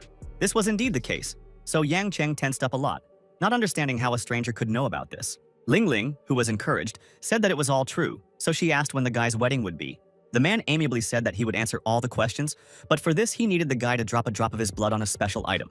The impatient girl grabbed a strange greenish stone and began literally squeezing blood out of her bodyguard's finger. When the scarlet drop touched the surface of the stone, there was a faint hiss, as if something was boiling. Taoist's face became more serious than ever, and sweat appeared on his skin. He knew that his guesses were correct. Clearing his throat, the man said that if the guy stayed here, he might die, because fortune and poverty remained close to him. The wary guy asked if the stranger really thought he would believe him, then just nodded his head and said that they might see each other again in the future. Grabbing Lin Lin by the hand, our hero began to drag her towards the restaurant. The girl only managed to squeak that they never found out about the wedding. The Taoist told the young lady that the guy didn't have to worry about getting married, because he had good gestures and an attractive appearance. These words made her tense up, especially the part about good gestures, and she began to ask what Yang Cheng was doing behind her back to make such things said about him. Looking at the boy's thoughtful face, Ling Ling calmed down and asked if he was upset because he didn't like that stranger's answer. She didn't get an answer to her question, and soon they were sitting at a table in a restaurant, enjoying a delicious dinner. Ling Ling tasted beer for the first time in her life, and she liked it so much that she suddenly felt envious of her bodyguard. These words surprised the guy, because it was he who should have been jealous of his ward, since she was born rich and literally all the doors are open to her. The girl didn't think so. She said that she was very stressed out by the fact that she was being watched all the time, and had absolutely no freedom. But Yang Cheng thought that he just didn't understand how lucky she was. Embarrassed, Ling Ling suddenly blushed deeply and confessed that she actually didn't like offending Yang Cheng at all. From that moment on, our hero began to listen to her very carefully, because it seemed that she had something important to say. But not only did her words cause him to be vigilant, the young man again sensed danger. So at the right moment, he rushed at the girl and ordered her to immediately lie down on the floor. The naive and slightly drunk Ling Ling thought it was a romantic gesture. She once again didn't understand the extent of the danger they were in. The only thing that sobered her was the drops of blood that started dripping on her face. And it was only at that moment that she realized that trouble was closer than you might think. While she was trying to get him to explain what had happened, he noticed a figure standing on a nearby multi-story building. This was a professional hitman who contacted his customers and reported that the mission was a failure because the target noticed him. The guy seriously looked at the trembling girl and said that she needed to hide immediately because there were murderers here. He promised to deal with everything and return soon. As soon as our hero identified where the shots were fired from, he immediately realized that he had to act immediately if he wanted to catch the shooter. He ran as fast as his legs could carry him, but when he reached the roof, there was no one there. Something caught his attention, though, a faint flash that passed at a critical distance. A strange little object fell right in front of his feet and rolled with a clang. Yang Cheng immediately picked it up. Looking at the golden bullet, our hero realized that it depicted a coat of arms, and it belonged to those who wanted to kill Lin Lin. These people were well prepared, considering the fact that they were able to injure Yang Cheng, which was extremely difficult to do given his paranormal abilities. The frightened girl examined the bloodied shoulder of the bodyguards, asked if he was okay. The guy nodded his head in the affirmative, but still insisted that they leave. Ling Ling thought they would take a taxi, but Yang Cheng didn't think it was the safest option, so he ordered her to jump on his back immediately. He was angry, annoyed, and extremely worried, so he said a little rudely that he wouldn't repeat his request a second time. Wary, Ling Ling picked up the piece of cloth that the bodyguard gave her and realized that she would have to blindfold again. After the girl was ready, our hero ran as fast as he could, wanting to carry his ward as far as possible. Just like last time, she didn't listen to the order and spied on how fast they were moving. The speed was just amazing. She wondered how many secrets this guy was hiding. But then she pulled the blindfold down again and thought that if he didn't want to talk, she could accept it. As soon as they were near the mansion, our hero said that his ward can get down from his back. Ling Ling said that they got there very quickly, and then jokingly asked if the guy was hiding a rocket that helps him move at this speed. Ruffling her hair, the young man told her that if she misbehaved, he would definitely send her on this rocket to Mars. After finishing the jokes, Yang Cheng said that they should go inside and tell her mother about what happened today. But it was noticeable that the girl was in no hurry to take refuge in the safe walls of the house. After waking up from her protector's hands, she anxiously asked what it was, after which she pointed her slender finger to the side. Directing his gaze to where she was pointing, the young man began to look closely to understand what was being said. There was a warning on the bulletin board that recently there were animals in the forest that attack people and feed on their blood. Dragging the girl by the hand in the direction of the house, our hero coldly said that this was just an advertisement. But he tried to remember every word he read in the ad. As they walked, Yang Cheng only thought that there must be something like a dark zombie in this forest, because they were the only ones who drank human blood. They found Ms. Chu by the pool, looking like she had just been playing sports, and the woman asked with a smile, how was the first day back to school? Yang Cheng decided not to delay, and immediately told her that they had tried to kill her daughter while they were eating today. The news, to put it mildly, did not please the woman.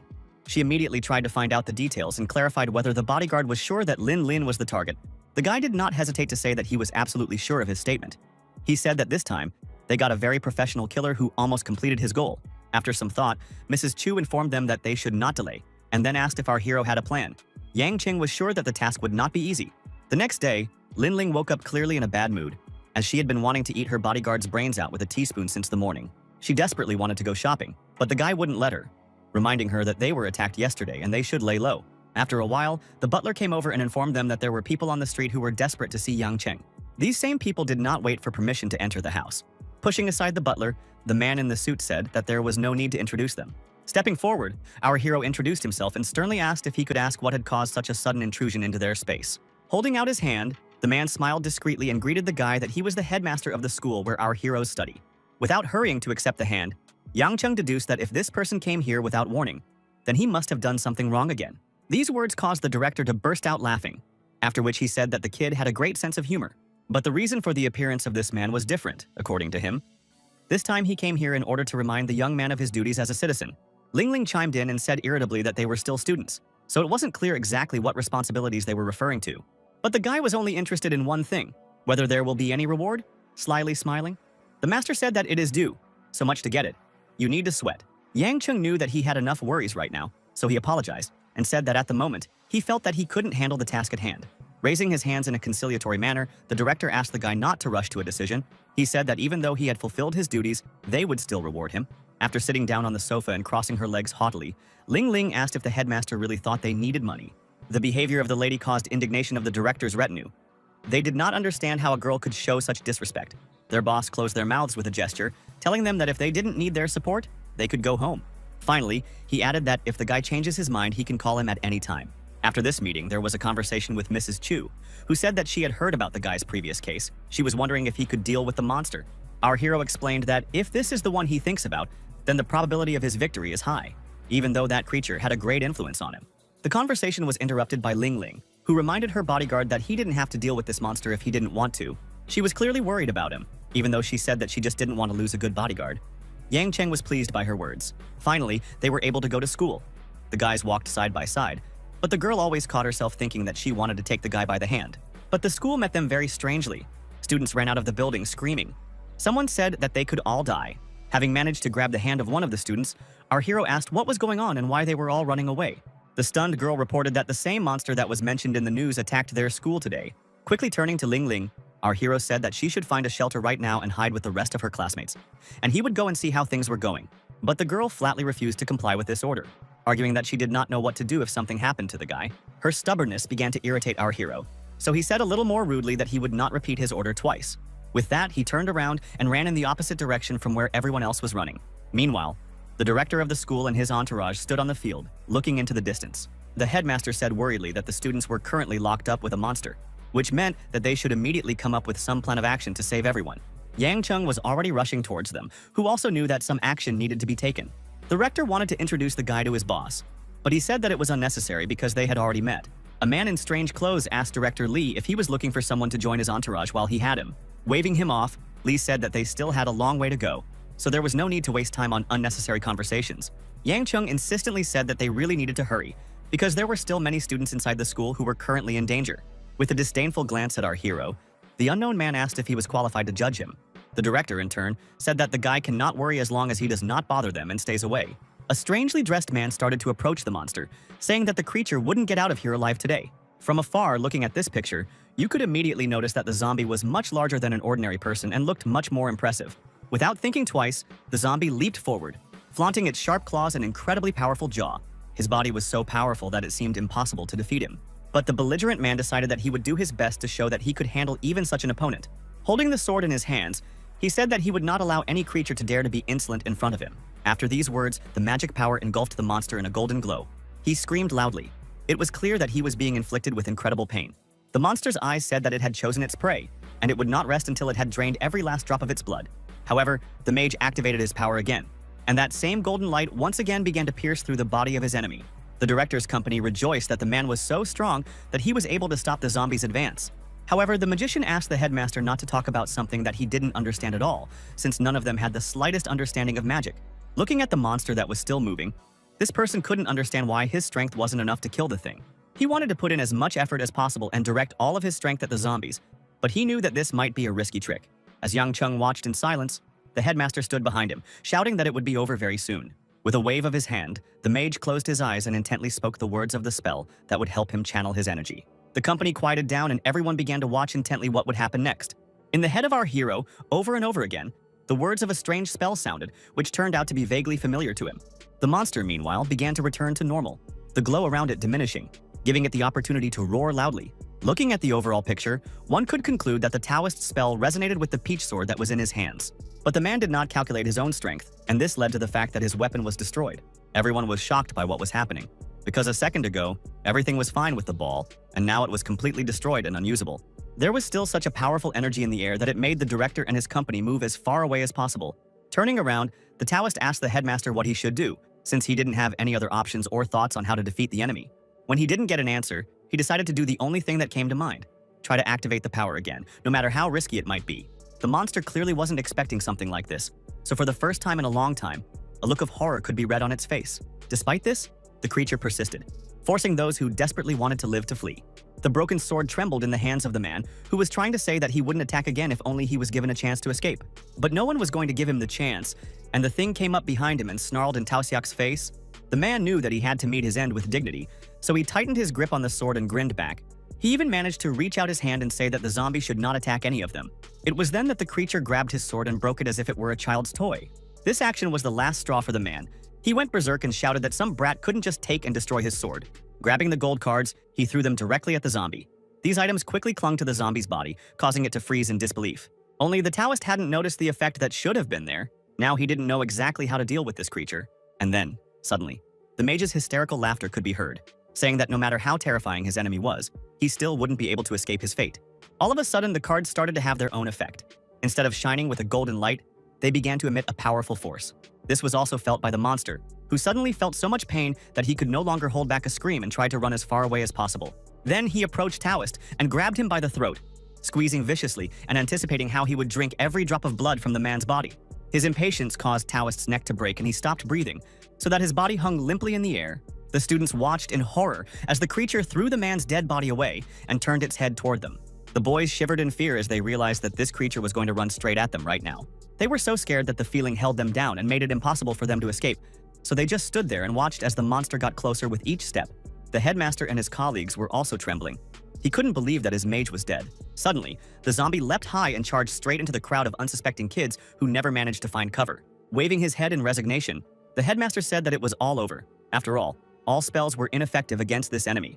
When it looked like the end was approaching, Yang Cheng stepped in, stopping the zombie's hand at the last moment and preventing it from grabbing any of the students. The head of the school could not have imagined that this guy would come to their rescue, because earlier he refused to work for him. But now our hero was fighting with might and main with a creature that was several times larger than him. He had managed to push the zombies so far away that the students were now out of his reach. Yang Chung quickly approached his opponent, clearly intending to attack him once more. The force of his blow was so powerful that it caused an explosion that thundered across the entire area. After feeling the shockwave, the headmaster wondered if this guy was really that strong. Although defeating the zombies wasn't as easy as ordinary people thought, Yang Cheng was well aware that the battle wasn't over yet. He waited for the dust after the attack to settle down so that he could see the results of his attack. Unfortunately, his guesses turned out to be correct. The zombie not only survived, there was practically no damage on it, but the anger clearly increased several times. Approaching our hero, the creature even managed to say that it wants to see its enemy die in terrible agony. It was at this moment that reinforcements arrived, and one of the soldiers reported to the director that his men had arrived and were ready to engage. However, the head of the school said that they should not rush because he wants to see what Yang Cheng is capable of. And in the meantime, the soldiers could try to minimize the number of wounded and dead. So after a few seconds, the headmaster's attention was drawn back to the guy who was about to face the zombie again right now. At first, the guy was overcome by some kind of hopelessness. But then he activated his magic energy and realized that in no case would he give up. And he proved it with his actions, hitting the floor with his fist, causing it to literally crumble under his feet. This force caused the zombie to fly back several meters because it was difficult to stay on its feet with such a recoil from the ground. The creature roared in pain and frustration because it didn't think any kid could hurt it. While our hero was gathering strength for a new strike, he became a little unfocused and lost sight of his enemy.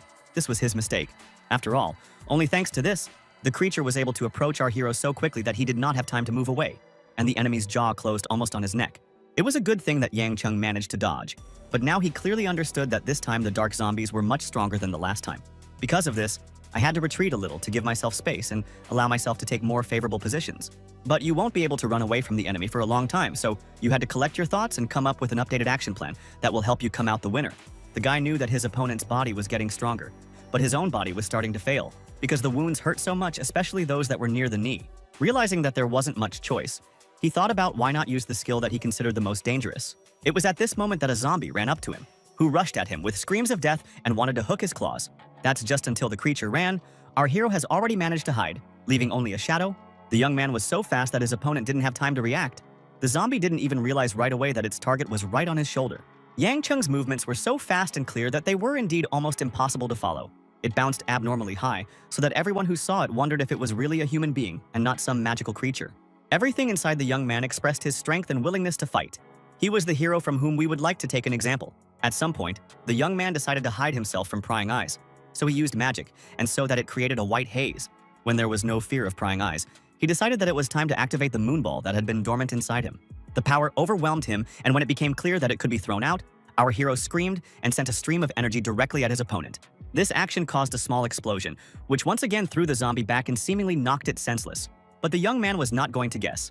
He decided to find out exactly whether it was possible to defeat the enemy, so he rushed after him so that if anything happened, he could finish off the monster. Explosions could be heard one after another, indicating that the power that lived inside Yang Cheng was simply incredible. Everything was burning and ablaze, and it was hard to believe that such chaos could have been created by one person. The students were watching all of this closely, but the one who was most surprised was Lin Lin, who still had a hard time accepting the fact that her bodyguard was capable of something like this.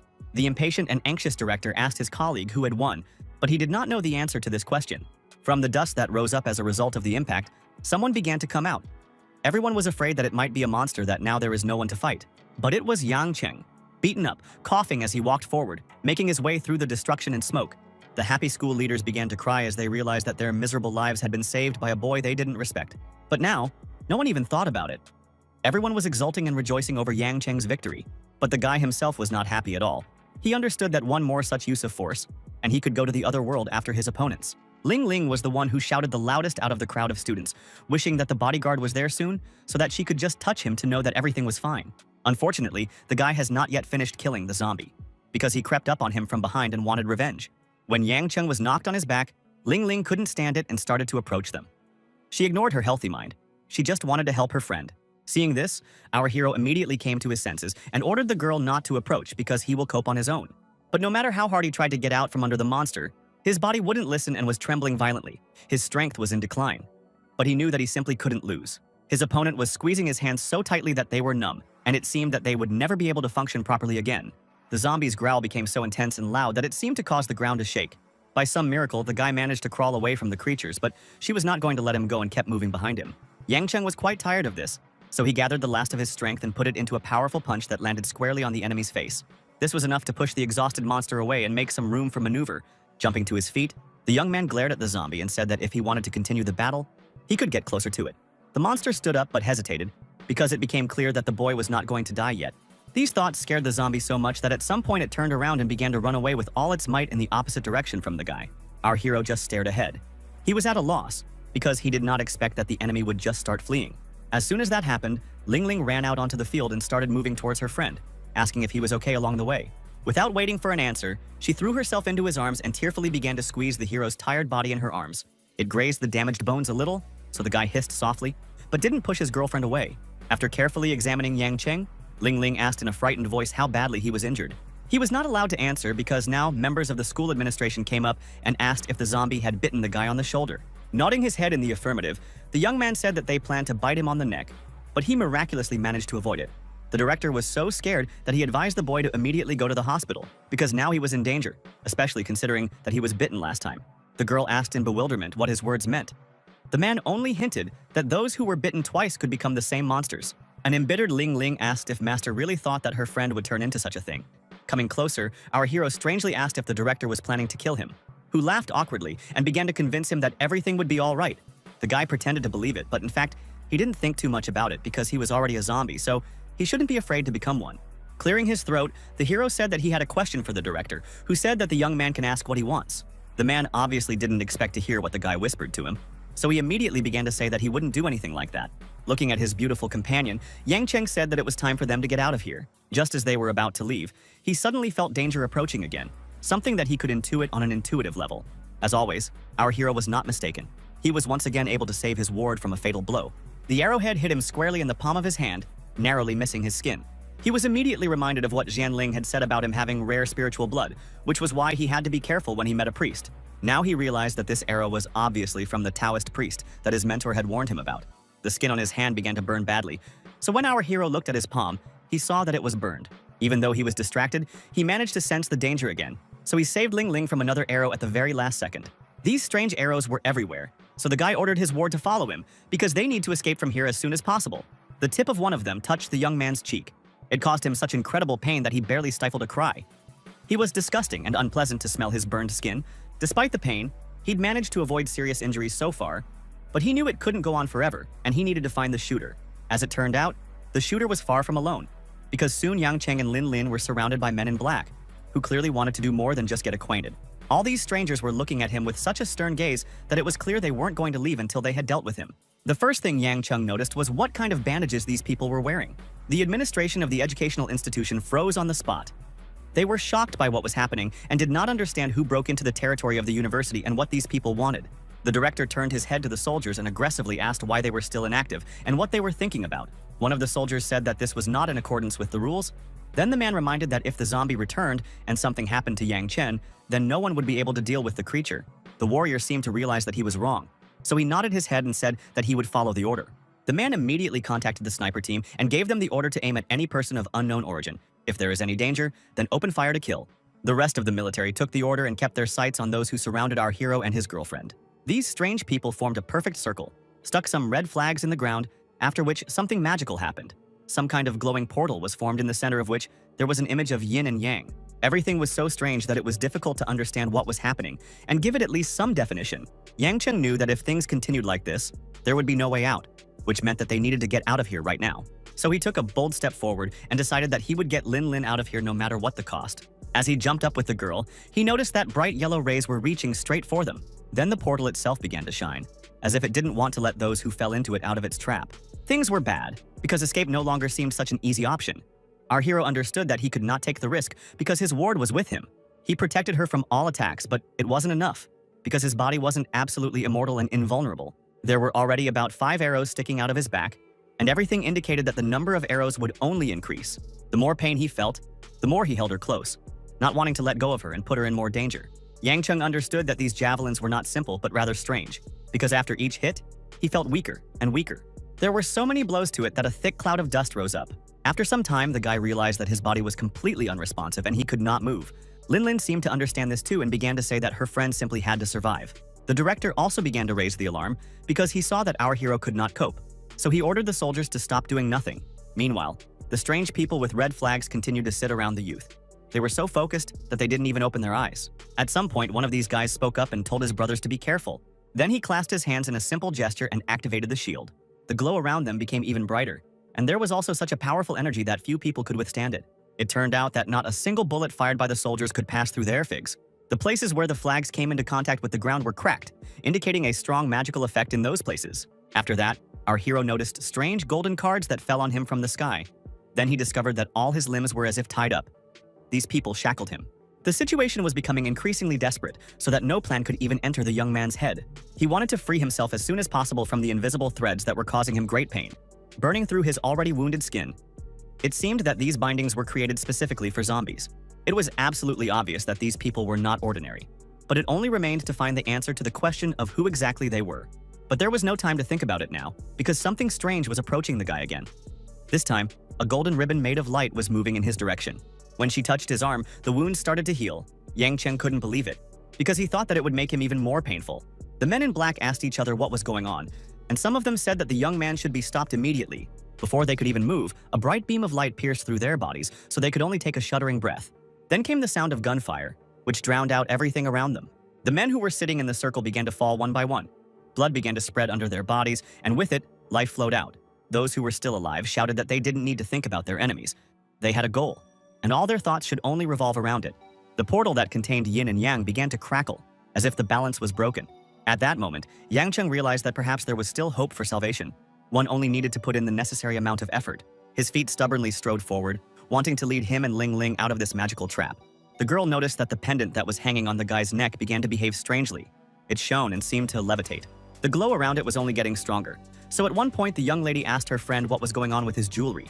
Unfortunately, our hero did not have time to answer anything, because the beam that came from the portal was directed directly at their bodies. Then his enemies decided that they had a chance, because the very magic power of the portal was on their side. It seemed to all of them that no one could survive such a shockwave of light. Suddenly, the wooden bayonets on which the flags were attached popped out of the ground by themselves. Our hero realized that he was saved by a pendant that was given by the same tramp who was sitting by the road. After this realization, such power suddenly began to pour into him that it was simply impossible to contain it. So Yang Cheng shouted loudly, as if marking a new stage in the battle. Now our hero became insanely interested in who was that strange old man, who was so generous that he gave such a valuable gift. The men in black were making quite a fuss. They knew that if a few more minutes passed, their opponent might escape. Getting closer to the annoying fanatic, our hero said that he should not be as annoying as a fly. With these words, he took off and began to quickly approach his opponent. He was so fed up with the man's idle chatter that he wanted to shut him up by any means necessary. So the good old fists were used, with the help of which it was possible to teach a very good lesson to annoying opponents. The guy had enough strength to throw them in different directions, so now the men in black were flying from one end of the battlefield to the other. He didn't care who was in front of him. These people were standing in his way. Now Yang Cheng only saw them as enemies who wanted to obstruct him. The men didn't have time to fight back.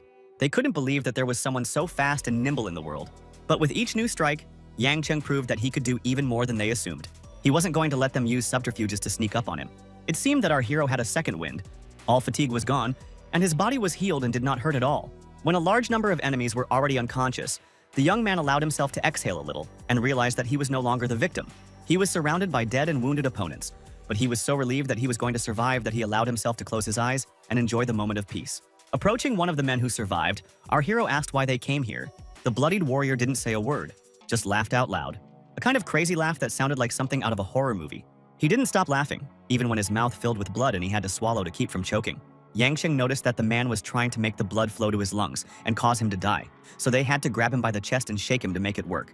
But unfortunately, the young man was too late, and his enemy did what he thought was right. He considered keeping a secret above his own life, viciously pushing this man back. The youth couldn't understand how people could so blindly go after some incomprehensible idea. Then the school principal appeared, who began to fawn over our hero and say how worried he was before him. But Mr. Lee came at the right time, so the guy said he had to ask him for a favor. It turned out that Yang Cheng needed all the students here to be released, because he needed to check on some people. It was surprising, but the man without further ado complied with the request of our hero, so the students were quickly asked to leave this place. After analyzing the entire situation, the young man realized that these people were well trained, and the tricks they used were much steeper than those of ordinary pawns. All that remained was to figure out what the sign that was depicted on the sleeves of each man in black meant. He was distracted from all these thoughts by Lin Lin, who insisted that the guy should hurry to the hospital because he had numerous injuries. Ignoring these words, Yang Cheng thought that the arrows, flags, threads, and traps were clearly not meant for ordinary people. He had to pay attention to his ward only when she began to cry, and resentfully declared that no one was listening to her. The situation was so serious that the guy even wondered how anyone could behave so infantile. But still, Ling Ling's tears had a strange effect on him. So he patted the girl's cheek and agreed to go to the hospital just to calm her anxiety. All this was monitored by the school administration. The men were amazed that the student just leaves with arrows in his back. It really scared them. Everyone saw that the guy looked as if nothing had happened, although it would have been logical if he was lying in the middle of the yard unconscious from shock. The headmaster's entourage made fun of each other and said that if they were in the guy's shoes, they would have been torn apart by the monsters long ago. Meanwhile, events take us to the office that now serves as our hero's detective agency. Ling Ling followed her guard and kept asking if he needed to see the doctor, who said that he could handle the wounds himself. As he took off his bloody t-shirt, he asked if the girl was really going to wait for him right here. These words angered the young miss, so she yelled at the youth, saying that she was only here so that he wouldn't bleed to death. Gently stroking her nose, he asked her if she was really that worried about his well-being. Startled by this display of tenderness, Ling Ling recoiled and asked not to touch her again, even though she really liked it. Grinning, the guy said that he would take a shower and it would be nice if the girl did not violate his personal boundaries. When he was alone, he allowed himself a moment of weakness and grimaced at all the pain he had endured today. His entire skin was burned, but suddenly, his pendant began to faintly flicker and fill with energy. Then he decided to test one theory, pulling out one of the arrows from his back. The guy slightly scratched the surface of the skin. Just as he thought, the power of the magic amulet healed her in just a few seconds. Replaying all the events that had happened in his head, the guy clearly understood that the target of the men in black was the zombie. That is he. What he still didn't understand was how these people could recognize him if he was hiding himself carefully enough. No one knew about his real identity, so the version that someone had turned him in immediately disappeared. It turns out that Lin Lin had been talking to him all this time without him noticing. And now, he was paying the price for it. Because the irritated girl had punched him on the head, the guy jumped up in sudden pain, asking his cruel subordinate how dare she treat her patient in this way. It was as if the entire multi-story building could hear their screams.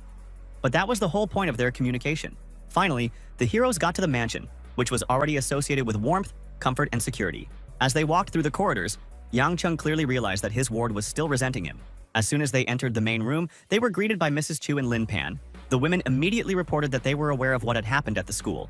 Ling Ling said that Director Li found a Taoist priest who was planning to make a deal with a zombie, but he was killed by a monster, and their guard saved everyone.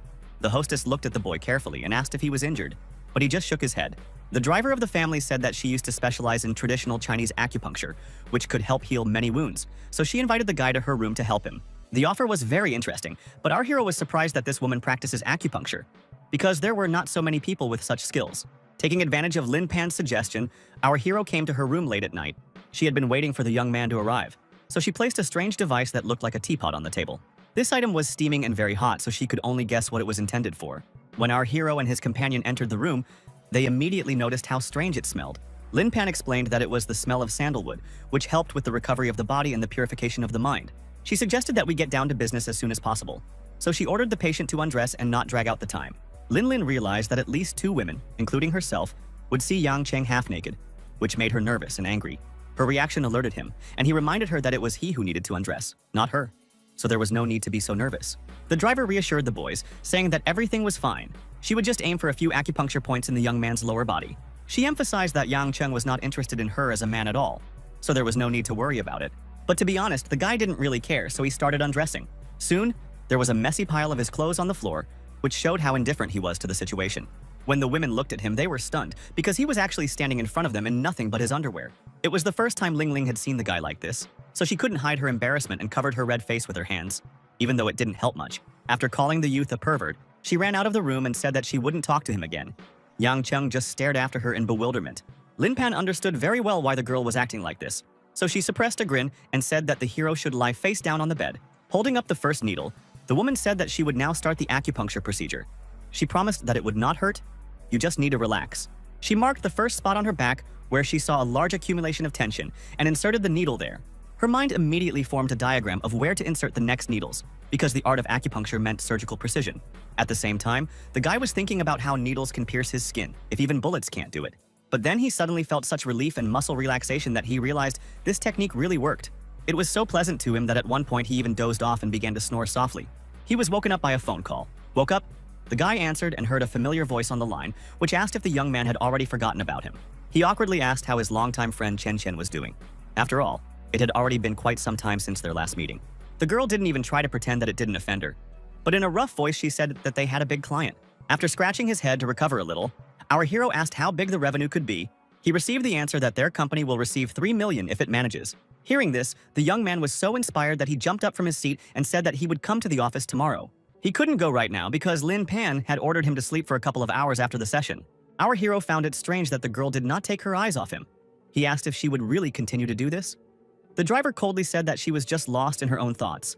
When he got a little closer, he decided to ask her how she was able to insert the needle so precisely in the exact place that needed to be relaxed. Well, Lin Pan was clearly not the type of person who shared her secrets, so he didn't get an answer to his question. When the woman noticed that the sun was already beginning to set, she pushed our hero out the door and said that it was time for him to go home. After slamming the doors, she didn't even give him time to get dressed, so Yang Cheng was standing in the hallway with only his underwear on. As he dressed, he reflected that since becoming a zombie, sleep no longer mattered to him. Just now, something strange was happening to his body, and he was acutely aware of a drowsiness that he hadn't experienced before. Although Lin Pan looked like she wouldn't do any harm to him, but her needle was truly strange. The young man's thoughts were getting more and more drawn into all these thoughts, because too many strange things had happened recently. Plopping down on the bed, Yang Cheng realized that it was the first time since he had turned into a zombie that he felt so helpless. That those 8 people with prayer signs, that dark zombie, all of them caused a lot of trouble. It became obvious that from now on, you need to work on becoming stronger, because this world was extremely cruel and unpredictable. Thinking back to the old parchment that Xianling had given him, he realized that there were fragments that he hadn't read yet. This time, he managed to read the words that God had once said that the high zombie wasn't afraid of the light. These words really surprised our hero, because before he could not think that such a thing could be written on parchment. From the recordings, he understood that the dark zombie wasn't afraid of light. Hence, it could be inferred that walking in sunlight was some powerful symptom. After sitting down for a while to decipher the text, the young man learned that he needed to use mahogany. When the next day arrived, Yang Cheng woke up early and decided that he needed to make time for his physical fitness and also get his thoughts in order. Running past the nearby houses, the guy noticed that there was no one there. The street seemed too deserted. So the idea came to his mind to repeat the movement from the ancient scroll. First, he needed to hold his breath. Raising his hands, he could feel the energy in his body moving up and filling him from the inside out. As he got into the right position, he realized that his body was beginning to glow with a pale blue glow, so that it seemed as if the power was overflowing and looking for any way out. At some point, he actually felt an otherworldly warmth seep into his body that he had never felt before. Then he realized that his guess was probably correct.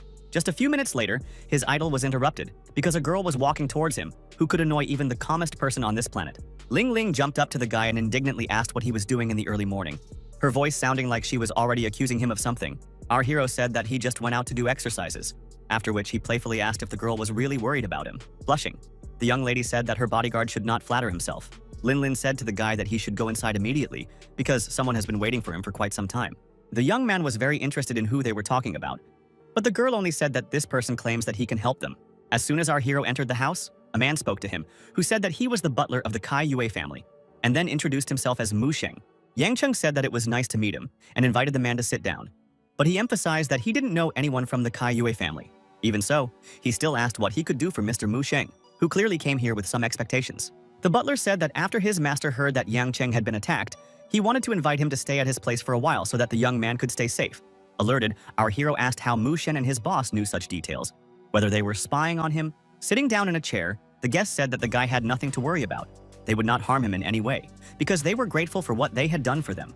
Yang Cheng was at a complete loss, as he didn't understand anything, as he couldn't remember anyone from the family that his guest worked for. Coming closer, the man said that the boy would understand everything as soon as he met with his master, and then asked if he did not think that there was something strange in all the attacks.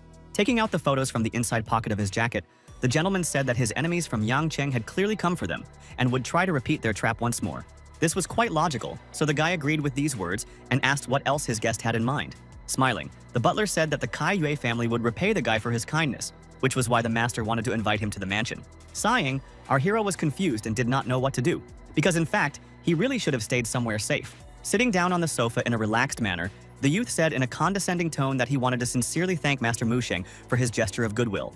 However, he had learned well that there were too many dangers lurking in the dark, and taking a step into the unknown might be too rash a decision. He knew that if he left Lady Chu's mansion, he wouldn't be able to relax, because he would keep thinking that Ling Ling was in danger. After saying this, the butler realized that his master's offer was rejected, so he shook the guy's hand and said that he really appreciated friendship, and this caused respect. Squeezing Mu Shen's hand in a friendly manner, our hero asked him to convey his gratitude to his master. Ling Ling was worried about her friend, so she asked if he was sure of his decision and would like to take advantage of the offer. She didn't want him to make a decision based solely on whether her person would be safe, realizing that all these questions were due to her feelings. The young man softened towards the girl and looked at her carefully. The moment was shattered by a phone call, and Chen Qian was on the line again, asking irritably why the guy still hadn't come to the office. He tried to explain as calmly as possible to his girlfriend that he still had things to do, and it was a very bad idea to rush him. His assistant said irritably that of course she had forgotten what a busy man her boss was, and there was a sarcastic note in every word. When the guy dropped the call, Ling Ling once again said in a plaintive voice that he didn't need to stay with her, because he had to take care of his own life. Coming closer to the girl, our hero tucked her hair behind her ear and asked if she really treats him exclusively as her security guard.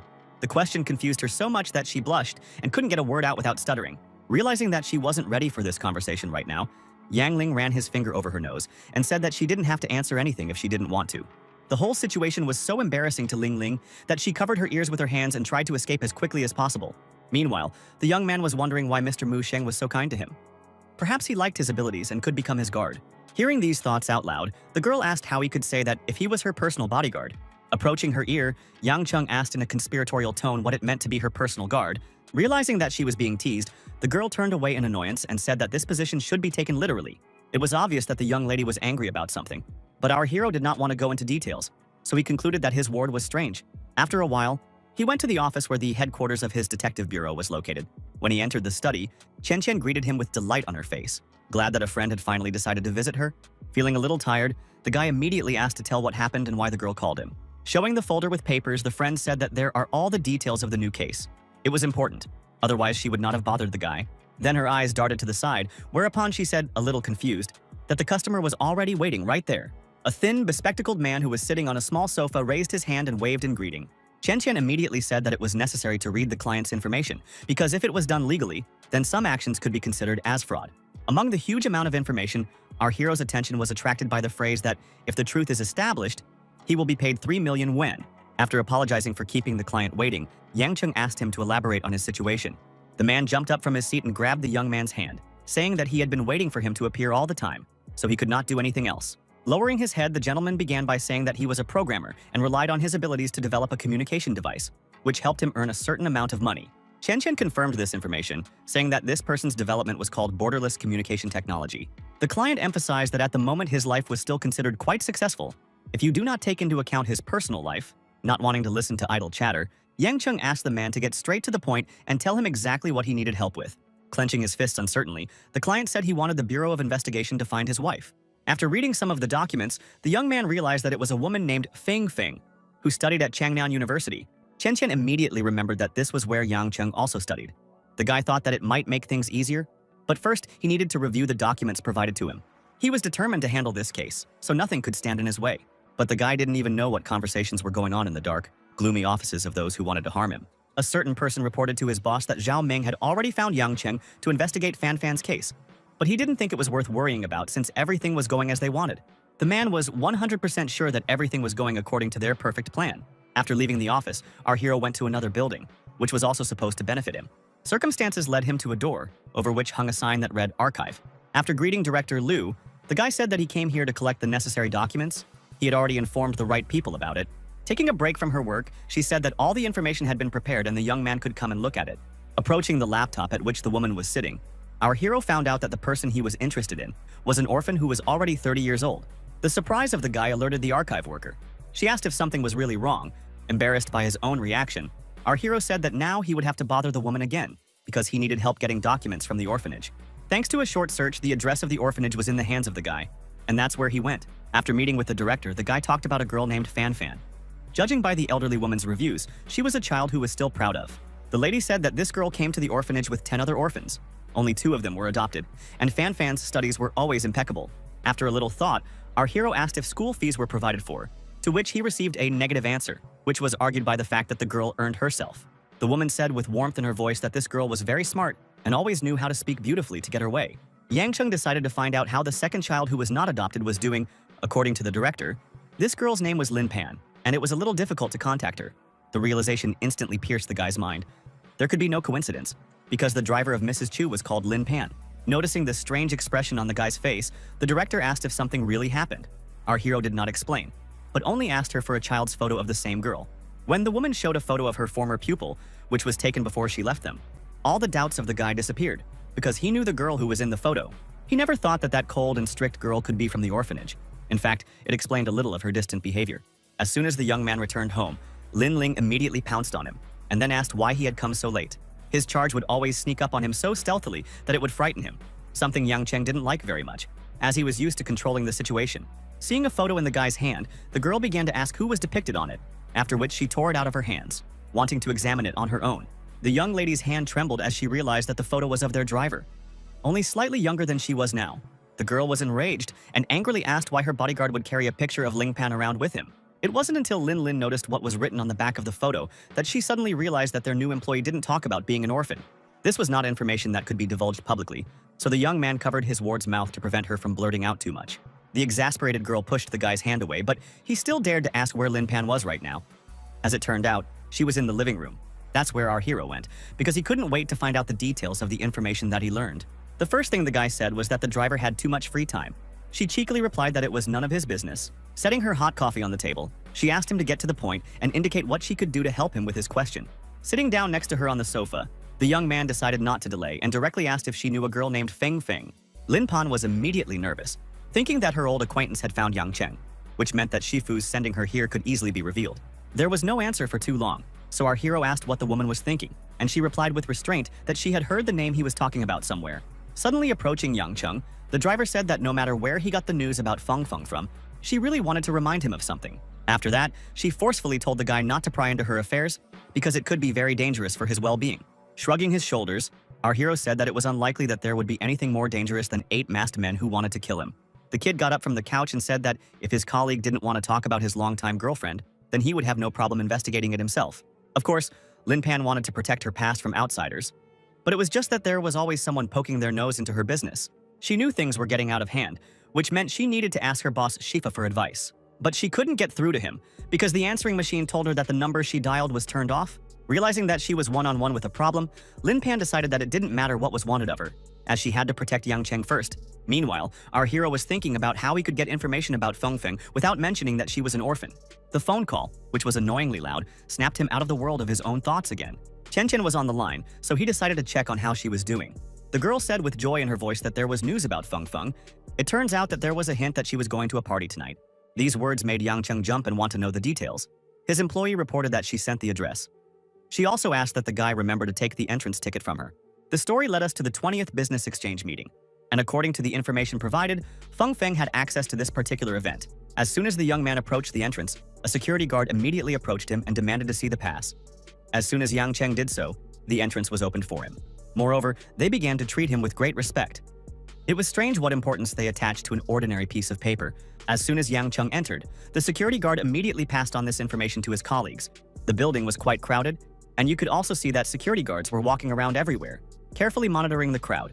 As soon as the guards saw our hero, they immediately shared with each other the information that the target was here. Meanwhile, a beautiful dark-haired woman in a red dress, who was carelessly sipping wine, the color of which coincided with her dress, attracted the guy's attention. Yang Cheng sat down nearby and pretended to look through the menu. But in fact, he was almost certain that he had found the one he was looking for. As he took the wine from the waiter, he tried to understand why everything was going so smoothly, which was strange, but he couldn't explain to himself why. After looking at the woman, the guy excused himself and sweetly asked her if he could sit down next to her. Before she could say anything, another guy appeared in front of her, completely blocking Yang Cheng with him and pretending that he didn't exist at all. An impudent blonde man asked the brunette to dance, but he came so close to her that he only caused discomfort. This couldn't be overlooked, so Yang Cheng interjected and said in a rough tone that he was the one who first started talking to the woman. However, this insolent snob pushed our hero's hand away and ordered him to get out of here immediately. Then the young man decided not to stand on ceremony. He grabbed this rich boy by the collar of an expensive suit and asked if he really wanted to die. As the face of our hero approached the enemy, he quietly said that Yang Cheng needed to get out of here right now because it was dangerous here. After these words, the rich man jumped away from the guy and put on an arrogant mask again, saying that such simpletons should stay as far away from him as possible. Noticing some movement, the guards began to send a message to each other that they needed to act faster. Suddenly, a very bright light of unknown origin momentarily blinded our hero and the blonde man he was talking to. It seems that the dark-haired woman understood what was going on, because she took off her dress, under which she was wearing a tracksuit, and clearly expressed her dissatisfaction with the current circumstances. With a wave of her hand, she released the javelins that always flew straight at their target. When the blonde man realized what was happening, he tried to shield Yang Cheng with his body, shouting at him to be careful. The dart hit the target but not the one that its owner planned, and the man began to fall, unable to stay on his feet. His face immediately broke out in sweat, and his frightened eyes found Yang Cheng, after which he pleaded with the guy to leave immediately. But our hero was not going anywhere. He sat next to the body of a man and listened to the fact that he should not interfere in the plan, because he could not win. Meanwhile, Feng Feng was already reporting on what had happened. Holding the bloodied man's head, the young man tried to understand why he had helped him and what had just happened. Raising his head, the guy turned his attention to the top floor, where he saw his client Zhao Meng. It seems that all this was clearly planned by his enemies. Yang Cheng immediately went upstairs and was near the man, who fell down in fear and begged not to kill him, saying that his life was threatened. His eyes were filled with animal fear as he swore that he didn't know the people who were hunting the guy and wasn't part of their gang. But the guy still did not understand why this man did this to him. The man said that these people used his wife to threaten him. As Yang Cheng approached that scoundrel's face, he shouted at him, asking what was the purpose of his customers. But it turned out that he didn't know anything. Meanwhile, the two were already being approached by guards with crossbows, who clearly had no intention of protecting anyone. Among them, there was a long-haired brunette who said with a slight surprise in her voice that Yang Cheng was even younger than what was said about him. Pointing at her, the bespectacled man frantically shouted that this particular woman was threatening him. It had nothing to do with him, so he asked to be released. Opening his hand, Yang Cheng released his captive and ordered him to get out of here immediately before he changed his mind. However, this was not part of the plans of the men in black. As soon as Feng Feng's husband turned his back on them, he was shot at. Holding the still smoking gun, the woman said with a grin that this person shouldn't have come out of here alive, just like Yang Cheng. After these words, a whole hail of arrows rained down on the guy, which were released by the so-called guards. Squinting, our hero began to mentally draw up a plan of actions that need to be taken to get out of this building alive. He was saved from the arrows by his incredible speed and agility. He maneuvered between them at such a speed that it was almost impossible to follow his movements. Soon, he was right in front of his main opponent, asking her if this was all a bad joke. After that, he grabbed it and spun it in the air a few times before hitting the ground painfully. Pushing the woman as far away as possible, he asked her if she thought he was going to fall for her deception again. Her landing was so hard that it kicked up a ton of dust and knocked away any guards who got in her way. Our hero asked if the brunette was really from a mysterious organization that wore a Corolla badge. Sitting on top of her companions, the woman introduced herself as Liu Che from the southern Shanjing sect. She went on to say that if a guy wants to learn more, he should fight her and show her what he can do. Letting out a war cry, she shouted that if the young man could survive this, he would learn more. After saying that, she activated her magic power and the heroes clashed in a battle that could be described as quite intriguing. Summoning his magical energy, Yang Cheng resolutely clenched his fists as he made up his mind to fight to the end. The magical protective amulet that hung around his neck also came to life and glowed with a warm yellow light. Looking at how fast the woman is approaching, our hero realized that the battle does not promise to be easy. However, otherwise he wouldn't be interested, because he really wanted to test his new magic on the opponent. Moving incredibly fast, the guy managed to reach the opponent and deliver several clear kicks, but she managed to beat them off. Raising a neat brow, Liu Che asked if the boy had mastered a new magic. It was noticeable that no attacks would frighten this crazy brunette who was blindly walking towards her goal. Finally, she also managed to hit with such force that our hero flew back. He heard his opponent screaming about how weak he was. Her power was so powerful that the guy crashed into the wall, leaving deep cracks on it. Liu Che said in disappointment that she couldn't understand why Shifu had asked her to come, since this was the real loser in front of her. Finally, our hero realized that the person standing in front of him was much stronger than all those he had met before. It was not even clear what Taoist level he was at. After the last incident on campus, the moonball was still weak, so Yang Cheng wasn't sure if he could win right now. The woman's boots clattered closer and closer as she walked toward her destination, asking what would happen next. She knew that in the end, in front of her were just zombies who didn't even know how to use their brains. In her opinion, it was a waste of the body of such a creature. The surprised hero got to his feet and asked how she knew that he was a zombie. The woman said that she would tell everything as soon as he could beat her. All these humiliating words made the guy feel small and weak, so he rushed to attack and ordered the opponent to immediately stop talking. As soon as the fist came close to her face, she had no problem stopping it. After taking a careful look at the guy, she asked if he still hadn't realized that this wasn't some stupid sect member in front of him. After saying that, Liu Che directed her magic power at him, which bound his body and made him cry out in pain. It was obvious that the guy was in so much pain that he was barely restraining himself from losing consciousness. Liu Che was clearly enjoying every moment of his suffering, and she sweetly asked if Yang Cheng would mind if she showed him her magic trick. Nodding to Fen Fen, she allowed her to sit down and touch the floor with her hand. It was obvious that the woman was trying to use some kind of magic effect. Soon, the magic power became so palpable that it was almost impossible to ignore it. Suddenly, a creature rose up from the ground, its silhouette resembling that of a human, but it clearly wasn't. Seeing who was standing in front of him, Yang Cheng opened his mouth in surprise as he couldn't believe the truth of what was happening. After all, Fen Fen had done the impossible. She had summoned a white-skinned zombie. It was unclear how she had even managed it. The girls reported that this creature was indeed called the White Zombie, and its main advantage was that it knew the purpose of its masters. Liu Che believed that Yang Cheng's blood and soul were excellent food for their otherworldly friend. They planned to make these zombies their weapons in the future. As if responding to the call of its hostesses, the zombie screeched shrilly, marking the beginning of the battle. Suddenly, an arrow appeared from somewhere, whizzing through the air.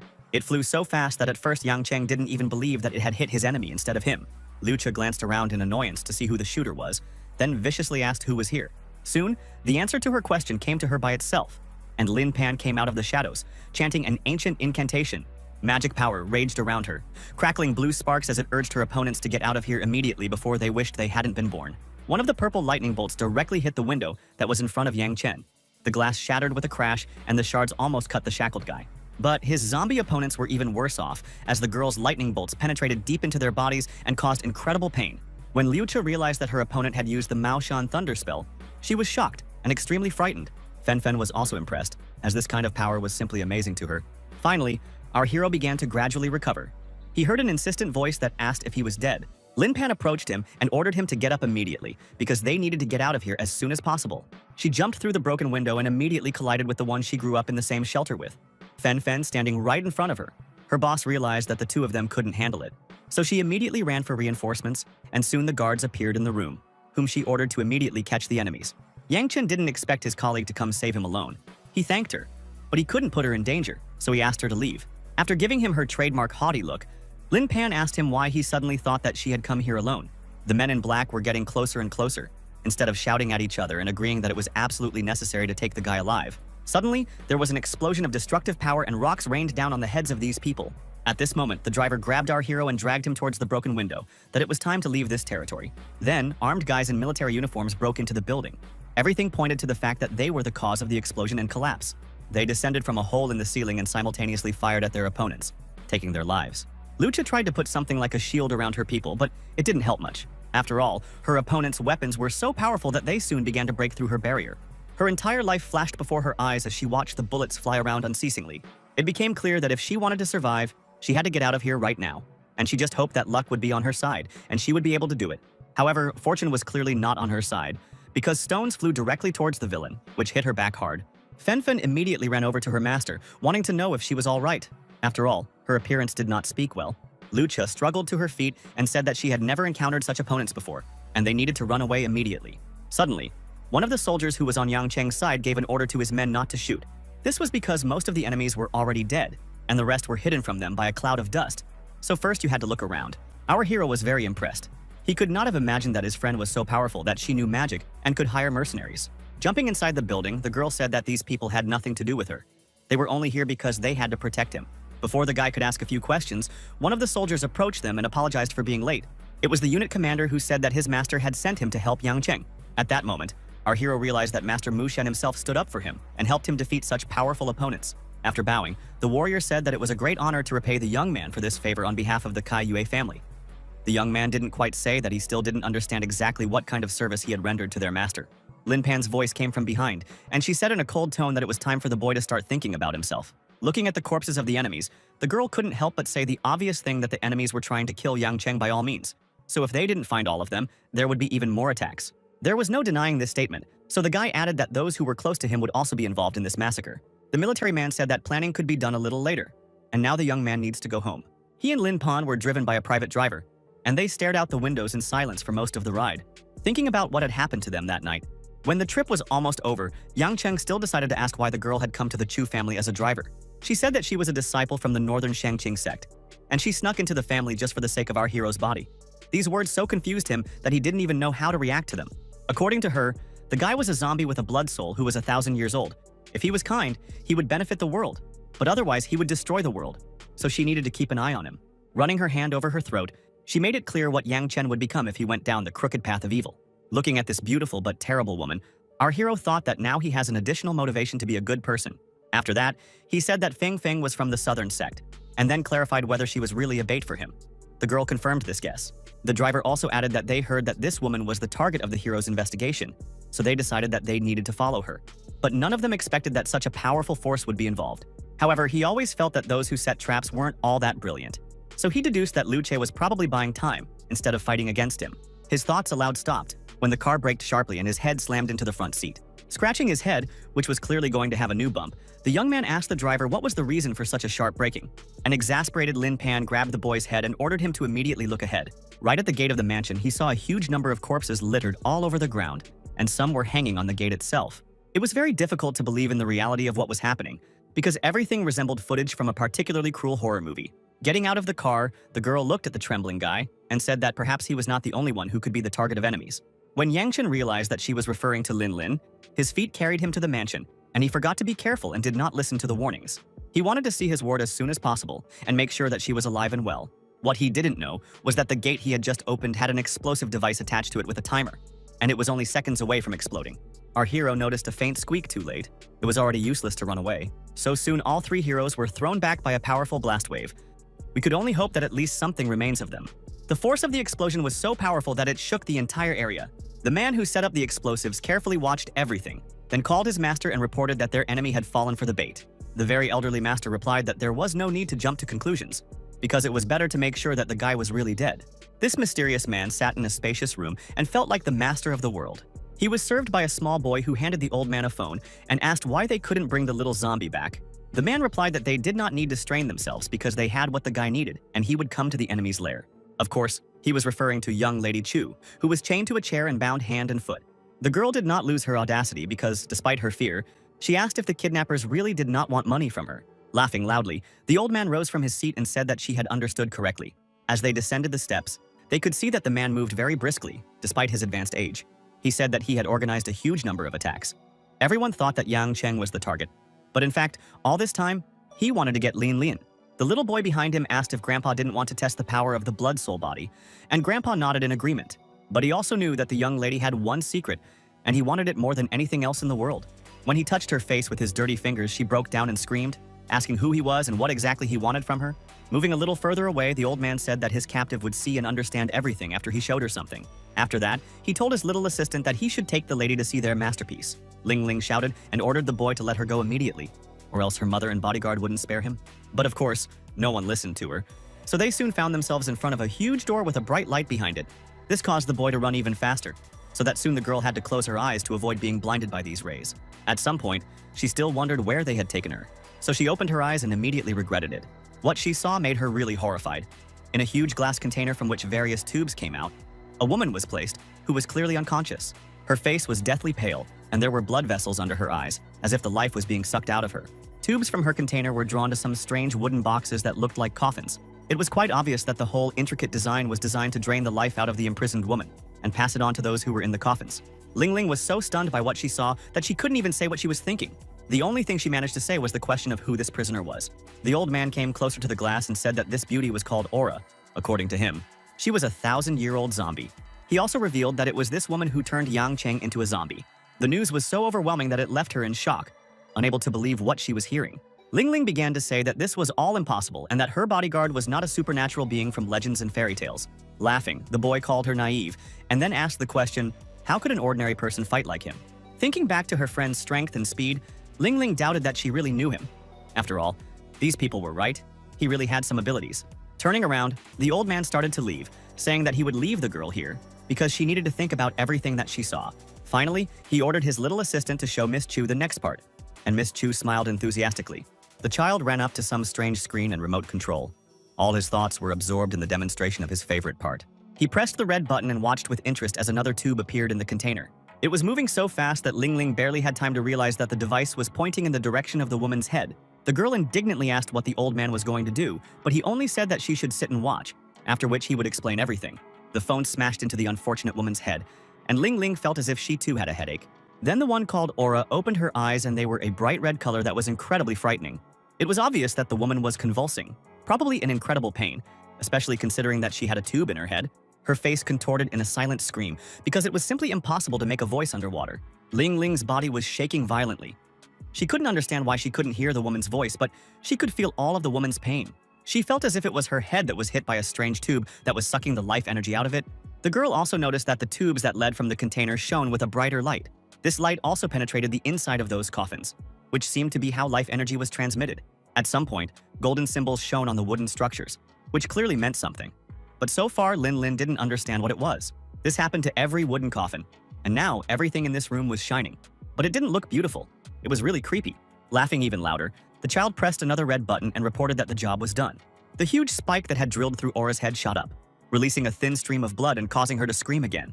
After a while, the screaming stopped, and the woman closed her eyes wearily and went limp. The sight was so vile that Ling Ling couldn't stand it.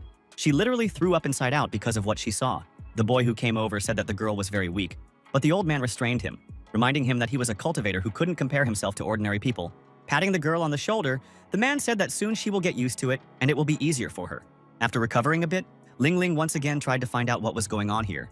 With a sweet smile, the little boy said that they were going to watch the corpse melt now. The old man explained that the aura was a 1,000-year-old corpse that could be used to extract a huge amount of power. In addition, it had a unique blood type that ordinary zombies could become much better with. Just then, one of the coffins opened, its lid literally exploding. A terrifying-looking creature emerged from it, snarling angrily. Looking at the creature leaping forward, the elderly master said, even though the aura blood made their bodies stronger, it didn't add any intelligence to them. So the zombies turned into unmanageable and useless monsters that were very difficult to control. After injuring his finger, the master said that he could only destroy this one. Focusing on his inner energy, the old man began to say strange phrases that resembled fragments of a spell. The drop of his blood turned into something that resembled an arrow, which quickly flew forward. And then it was completely transformed into a fire that seemed hotter than what was burning in the fireplace. This light hit the monster directly in the chest, causing it to cry out loudly, which must have been really painful. Of course, that little flame burned the monster to ashes, not even leaving any ashes. It was simply painful to watch. So Ling Ling closed her eyes and tried to pretend that it was all just a bad dream. But the little boy was just thrilled that his master, with a single drop of wet blood, would burn off such a large energy fire. The old man was extremely sad, especially when he said that they had never successfully upgraded a zombie using this method before. But then, his gaze darted to Ling Ling, and he declared that thanks to her, they would finally be able to make progress. The girl asked in fright what all this has to do with her. The elderly master said that she has a secret that can make zombies obedient. The man's eyes flashed with a predatory gleam as he reported that Ling Ling's father had hidden this secret on her. But the heroine's eyes widened in fear, especially when she heard that a huge treasure was hidden on her body. And apparently it was her father who did it. Meanwhile, events take us to the hospital. There, in the intensive care unit, lay our hero. His entire body was crippled and his respiratory organs were burned, so he couldn't breathe without the machine right now. Many people were killed in the explosion, but the doctors were still surprised that Yang Cheng not only survived, but also recovered quite quickly. They wondered if it was definitely a person. If they looked closely, they would see strange red flashes in his eyes, which confirmed their guesses uttered in jest. When the guy regained consciousness, he abruptly blew up from the bed, tearing all the devices out of himself. His first word was the name Lin Lin. Only after a few seconds, our hero realized that he was in the hospital, and then the memories came flooding back to him in a torrent. After a while, the guy finally paid attention to the doctors, but did not expect to see what was in front of his eyes. Instead of people, all he saw was their circulatory system, which he desperately wanted to sink his teeth into. He was so hungry that the thirst for blood literally consumed all his thoughts and did not allow him to function normally. Sticking out his tongue, he licked his sharp fangs and realized that his only desire was to dig into the doctors' necks and drain them dry. Quickly closing his mouth, he tried to figure out how it had happened and what had happened to him that made him feel so strange. Despite the screams of the doctors, he continued to cut the wires that were connected to his body, but it didn't matter now because the guy wanted to understand why he was so thirsty. In order not to harm anyone, our hero decided that it was best to just run away. So despite the screams of the attending physician, he rushed out of the ward. When he encountered patients passing by, all he could think about was whether his weak body had awakened to the vampire's instinct. Our hero ran through the brightly lit corridors and tried not to look at anyone. But then he felt that his bandages were beginning to smoke. Now his injured body was also starting to burn in the sun, so that the boy screamed sharply in pain. Hiding in the shadows, he tried to figure out what was going on and how he got into this situation. He had a hard time realizing that he couldn't stand the sunlight again. It made him close his eyes and start thinking about what made him different from a useless corpse now. Almost crying at the realization of his own helplessness, the young man finally heard a familiar voice calling his name. It was Lin Pan, who also didn't look her best, but unlike him, at least she didn't burn in the sun. The guy began to ask her how badly she was injured and how she felt. The girl replied that everything was fine with her. While their driver, Mr. Mu, never regained consciousness, the doctors said that the explosion had affected his heart, lungs, and brain, so he might not be able to recover. Brain death. It sounded so scary that Yang Cheng couldn't help but wonder if it was worth the risks this man took. The feeling that it was all his fault caused our hero's fist to crash into the wall with a crash. Gritting his teeth against the internal pain, he whispered that if he hadn't gotten involved, no one would have been hurt. Patting the boy's hand soothingly, Lin Pan said that there was no point in blaming herself right now. It was best to start thinking about how to save Lin Lin from the Southern gang. Pushing her hand away, our hero said that it was all too complicated. After all, now that he couldn't even stand the sunlight and his body couldn't resist the urge to drink human blood, Yang Cheng confessed that he had become a low-level vampire. As always, the calm girl said that while trying to heal his wounds, his blood-soul body had caused excessive energy consumption, so there was only one way for him to heal. The young man grasped this method as a saving straw. He immediately began to pry out what he should do. There was no turning back, and she knew that if her master found out, he would probably scold her to death. But she clearly understood that if they wanted to go up against the Southern gang, they could only rely on Yang Cheng. So she grabbed her friend's arm and led him off stubbornly, not answering his questions about where they were going. It was deep into the night when they reached the place Lin Pan was leading them to. While she was standing at the freshly dug hole, our hero dug hard. The area of his work was very impressive. The guy was already pretty tired and angry that his companion didn't even talk about why he needed to dig a hole in the middle of the night. Finally, he stopped and asked if the hole he had dug was deep enough to bury him. Lin Pang looked at the boy coldly and said that he was absolutely right, because the pit was meant for him, so he should immediately take off his clothes. Her tone indicated that she wasn't joking, so Yang Cheng was truly afraid of what might happen to him. When his body was buried up to his neck in the ground, he finally decided to ask what the girl wanted from him. While she moved the heavy stones, he tried to get her to answer, because he was already buried under a layer of earth by her and had a right to know why all this was happening. Finally, the girl said that before this place was full of unburied people, so the best place to collect energy and rejuvenate the body simply cannot be found. These words caused confusion in the mind of our hero. He could not understand exactly how his body should be rejuvenated after being underground. Then, he suddenly guessed that Lin Pan was going to use dark magic, but the girl didn't see anything wrong with it if it was meant to save lives. Our hero wondered if this method would really help him restore his energy and become the same. His girlfriend reported that as long as he could get through the process, it was even possible to level up. When the guy asked what would happen if he couldn't do it, Lin Pan said absolutely seriously that he would just explode right where he was. This news scared the young man so much that he tried to find out if there were any other ways. But the girl claimed that if Yang Chen wanted to save Lin Lin, it was the only way to regain his abilities. Glancing up at the moon, she suddenly announced that time was up and there was no turning back. Throwing a gold card on the floor, she wished our hero good luck in her own way. After that, she picked up another card, began to crumple it and say some strange words. All her powers and words were used to open a portal that would give access to magic. One of the golden cards landed right on Yang Cheng's face, who didn't even have the chance to remove it. Suddenly, the moon turned a blood red color, which was clearly not a good omen. There were noticeable ripples of magical energy coming from her, which made it even more alarming. And then, it seemed that the whole world turned purple. And all this was accompanied by strange lightning. After that, a golden leaf fell directly on the guy's head, which began to cause him incredible pain. Lin Pan was completely unperturbed, ordering the force to switch places and acting as if this wasn't the first time she was performing a ritual. Some glittering particles were flying around her as she ordered hundreds of ghosts to bring Yang Cheng's spirit back. After these words, a huge number of lights shot up, which were obviously the same spirits. The guy was in the midst of chaos, and when you heard the presence of ghosts, you began to convulsively scream, looking at your friend. Then really terrible things started happening to him. His eyes turned the same purple color, and bulging veins appeared on his neck and face. He shouted that he was not feeling well and felt like his body was about to explode. The girl replied that he should keep this energy in his body and endure the pain, because this is the only solution to the problem. So the guy did exactly what he was ordered to do and accepted his suffering and agony from the pain. Lin Pan wanted to help him in some way, so she asked him to think about Lin Lin, who was so desperate for their help, which gave him extra motivation. He thought back to all the moments they'd spent together with this beautiful girl, how he'd teased her, asking her if she knew who a bodyguard was. Waving her beautiful hair, Lin Lin then said that this man would never leave her, even in the most difficult and dangerous situations. Now the guy understood the true meaning of these words and clearly realized that he really would not leave his ward, who had already become something more for him. Breaking out from under the earth, our hero screamed loudly and said that his girlfriend could rely on him and wait for rescue. Finally, the crimson mirage disappeared into thin air and the moon returned to its normal state. Letting out a sigh of relief, Lin Pan said in a low voice that her idea really worked. Walking on the ground with his bare feet, Yang Cheng felt a huge amount of energy being absorbed into his body, which now didn't try to tear him apart from the inside. It seemed to blend into every part of him and fit right in, as if it were a lost puzzle. Now the young man felt simply omnipotent. He was sure that he could defeat enemies of any power. His eyes were focused, and his mind was already beginning to form plans for revenge against those who dared to steal his friend. As soon as the guy got closer, Lin Pan asked how strong the Blood Soul's body was. But then her voice trailed off, and he could feel her eyes on him. He felt very uncomfortable because the girl was looking at his body completely unabashed. She immediately diffused the situation when she threw our hero into a bag of clothes and ordered him to clean up. While he was getting dressed, Lin Pan talked about how he had only taken the first step, so she asked him to let her bring him to a certain person. She claimed that after what happened, they could only rely on him. But no matter how much the guy questioned about who they were going to, Enon did not get an answer. All the revelations about how much Yang Cheng was feeling flustered for no reason didn't help either. Meanwhile, Ling Ling whiled away the hours of her incarceration in an empty room with only a narrow bed for furniture. She tried to digest the words she heard from the old man, who claimed that her father, whose name was Ye Dekai, was his favorite disciple. The elderly master said that he was a born genius who specialized in all the available types of magic.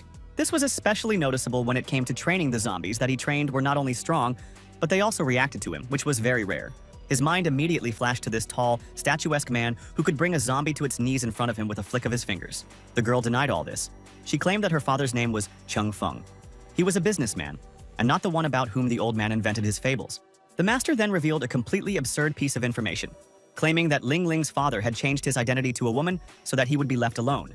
Grabbing the girl by the face, the man angrily said that her mother took away his best student, but she can make him turn away from him again. The heroine also learned that this man had already met her mother when she was only 6 years old. He finally found her traitorous father. He mentioned that when he saw a happy man with a family, a beautiful wife, and a sweet daughter, he experienced a strange range of feelings. Smiling, the old man said that he genuinely felt comforted. Ling Ling was completely baffled by these words. She didn't understand if he didn't feel negative emotions. Then why couldn't he just let her family go? With a wave of his hands, the master said that they were as close as father and son, and he only wanted to reunite his own family and thought it was the right thing to do. The girl quickly guessed that the cunning old man was only plotting to use her father to commit his dirty deeds. These words caused a flash of anger and a new tirade about the great cause. He began to accuse the heroine and her mother of controlling his student, turning him into useless garbage focused on making money. Unable to hold back her tears, Ling Ling asked if that was why her father was dead right now. This sentence caused the old man to go back in time and see the image of his former disciple, who now seemed to be standing right behind his daughter. There were too many memories associated with this man, and many of them haunted the old man for many years. Especially vivid was the moment when a student came to him in the night and said that the art of teaching zombies was unethical and harmful to humans. He believed that this kind of sorcery should not have existed at all, because it was vile. Along the way, the master admitted that he did not kill Dakai. All these memories gave the man a headache, so his little disciple asked if he was all right. The man revealed that he thought he could threaten Dakai with the lives of his daughter and wife, so that he would fully master the art of zombie training. But no matter how smart the man was, he couldn't possibly know what his former mentor was up to. In order to protect his daughter and wife, Dakai went straight to the enemy's lair to declare war. He did not come alone, but together with his 4 zombie generals, who killed the entire sect. The battle was so fierce that it could only be described with one phrase: fight or die. The wards of the elderly master made every effort to somehow repel the attack of their opponents. The master himself went into battle, wielding a wooden sword. His age was already impressive, but his skills remained on top. The warriors used a variety of techniques to restrain the zombies and not let them out of their trap, and for a while they succeeded. But at some point, Dakai's disciples broke free of their shackles and began to spread their energy, making it clear to the enemies that they would not leave this place alive. The teacher viciously asked if his best student really wanted to cut off all ties with him, and Dakai apologized and said that the teacher had forced him to do this. The old man said that all of his disciples were severely injured in that battle, and the entire Nan sect paid a very bitter price. His disciple asked if the senior member of the Chu family was really that powerful. But this question was interrupted by Lin Lin, who was wondering what had happened to her father after all. Sighing, the old man called out the man's name, and tears began to glisten in his eyes. After that, he revealed that Dakai's zombie generals couldn't withstand the siege of his students and were burned to ashes, and the man himself was badly injured, each step causing him pain and causing a new flow of blood from his throat. To the last moment, the master suggested that his student realize his mistakes and start over from scratch, and he was ready to forgive him. One of the students said that the master did not need to waste his time on him. He suggested simply killing the traitor and taking revenge for his students who died a couple of minutes ago. The thought of starting over with a clean slate made Dakai chuckle ironically. This was because the dark-haired man knew the purpose of zombie training perfectly well. He didn't believe for a second that his master wanted to protect humanity and justice. It was all nonsense. More than anything else, the man was sure that his master was doing it all for money, and not for some higher purpose, which he always talked about. These words angered the disciple who was standing nearby so much that she shouted the words that Dakai should die immediately. But Ling Ling's father didn't pay any attention to it, and after activating his power, he also threw away this opponent. Using the last chance to convince Dakai, the master reminded that this deal was to protect their guild from Mao Shan. But this speech did not impress the man at all. He asked what his former teacher thought about innocent people who became victims of violence. The brunette confidently declared that he would never allow his daughter to live in a world full of zombies. While burning a strange piece of paper, the man declared that the old man would never master the art of zombie training, and this would not happen in this lifetime. With a desperate cry, the old man begged his disciple not to do anything stupid, but it was too late. The fire was actively ignited in the hand of Yu Kai, who stated that he was very sorry that it ended like this. Looking straight into the old man's eyes, the man said that he failed him. Meanwhile, his body was very quickly engulfed and consumed by fire. The old man screamed, but he knew that there was nothing he could do to help the man he literally considered his son. Looking at her master's suffering, Liu Che couldn't understand or share his feelings at all. Soon there was only a charred body in front of the old man, so he didn't even try to hold back his sobs anymore. Even now, as he recounted all this, he was crying again, remembering the disciple he loved the most and considered his successor. Lin Lin also cried, unable to believe that her father was considered literally the heir to an entire evil empire. She blurted out that the old man didn't deserve to be his master and didn't dare even mention his name, and he didn't deserve to cry for him at all. Ling Ling was so angry that she didn't choose her words at all and said that the old man had better kill her right now, otherwise she would become his nightmare. The girl swore that she would do her best and one day take his worthless life. Meanwhile, our hero and Lin Pan finally arrived at the old wooden house. The girl believed that they should definitely visit this place. As she got off the guy's back, she grinned and said that he was even slightly better and faster than the car. When Yang Chung entered the house, he almost gasped in surprise, because he didn't expect that a respectable person could live together, which was more like a garbage dump. Lin Pang didn't comment on these words, as she had already reported to the person who lived here that she had brought Yang Cheng. At first, the young man noticed that this gentleman's feet were constantly stepping on some garbage that was lying on the floor. And when his gaze finally found the stranger's face, he realized that he had actually known the man all along. After all, it was the same old man who had sat by the roadside begging, the same man he had helped all the time, the same person who had given him the sun protection pendant, Patting the guy on the shoulder, the man smiled and said that they had not seen each other for a long time. Yang Chung finally understood that these guys had long planned to get close to him and his family. The girl said that their goal was only to look after them and protect them. Pointing to her master, Lin Pan said that it was her master who was in charge of the Mao Shan Guild and his name was BGZ. Looking at all this, he concluded that compared to the opposing guild, this one was more miserable and poorer. Smiling, the man said that he collected garbage only in order to recycle it later. Suddenly, a person came to this old garbage warehouse and announced that he wanted to make a purchase. GZ immediately rushed to meet him, because apparently he was waiting for his arrival. The guys became unwitting witnesses of a conversation that recently clothing prices have fallen so much that soon the man's business will not be able to bring him money. Sectmaster. Mao Shan returned to the room with the money in his hands, smiling and asking where they had just left off. The girl reminded him of the situation with Yang Chen that she had already told him about on the phone. So she asked him to explain what they should do. Recalling the previous conversation, the man realized that the guy's body was injected with evil substances and did it very carelessly. He said that if he has a blood-soul body, once he can control the evil substances inside him again, he will be destroyed. Our hero listened with horror to the information that in the end he could become a crazy zombie bloodsucker. The guy began to claim that at the moment everything was fine with him, and he did not think that such a critical moment could come. However, the master couldn't share his confidence and asked if the young man really thought so. When he realized that Yang Chung was convinced of his words, he suggested that he try something and took a fighting stance. Then he attacked the guy and hit him hard. This action knocked the poor guy off his feet. Yang Chung coughed violently, but strange things began to happen to his eyes. They suddenly changed color. The man's strength threw the boy so far away that he crashed into the wall with a crash, creating even more chaos in the room. Lin Pan didn't understand what her mentor wanted to achieve, but she chose not to interfere in the process. But still, she reproached the man for killing the kid. But he told her that he knew his degree, and if he didn't make Yang Cheng die, he wouldn't know what danger was lurking inside of him. When the master realized that the boy was still alive, his eyes widened in surprise. Our hero was trying to get up. When he put his hand on the crossbar, you could see how a strange dark haze emanates from it. This was noticed by the others. The girl rolled back, and her mentor said that as soon as the guy is unconscious, he will control the blood. This is exactly what will make him a real monster who will want to kill everyone around him.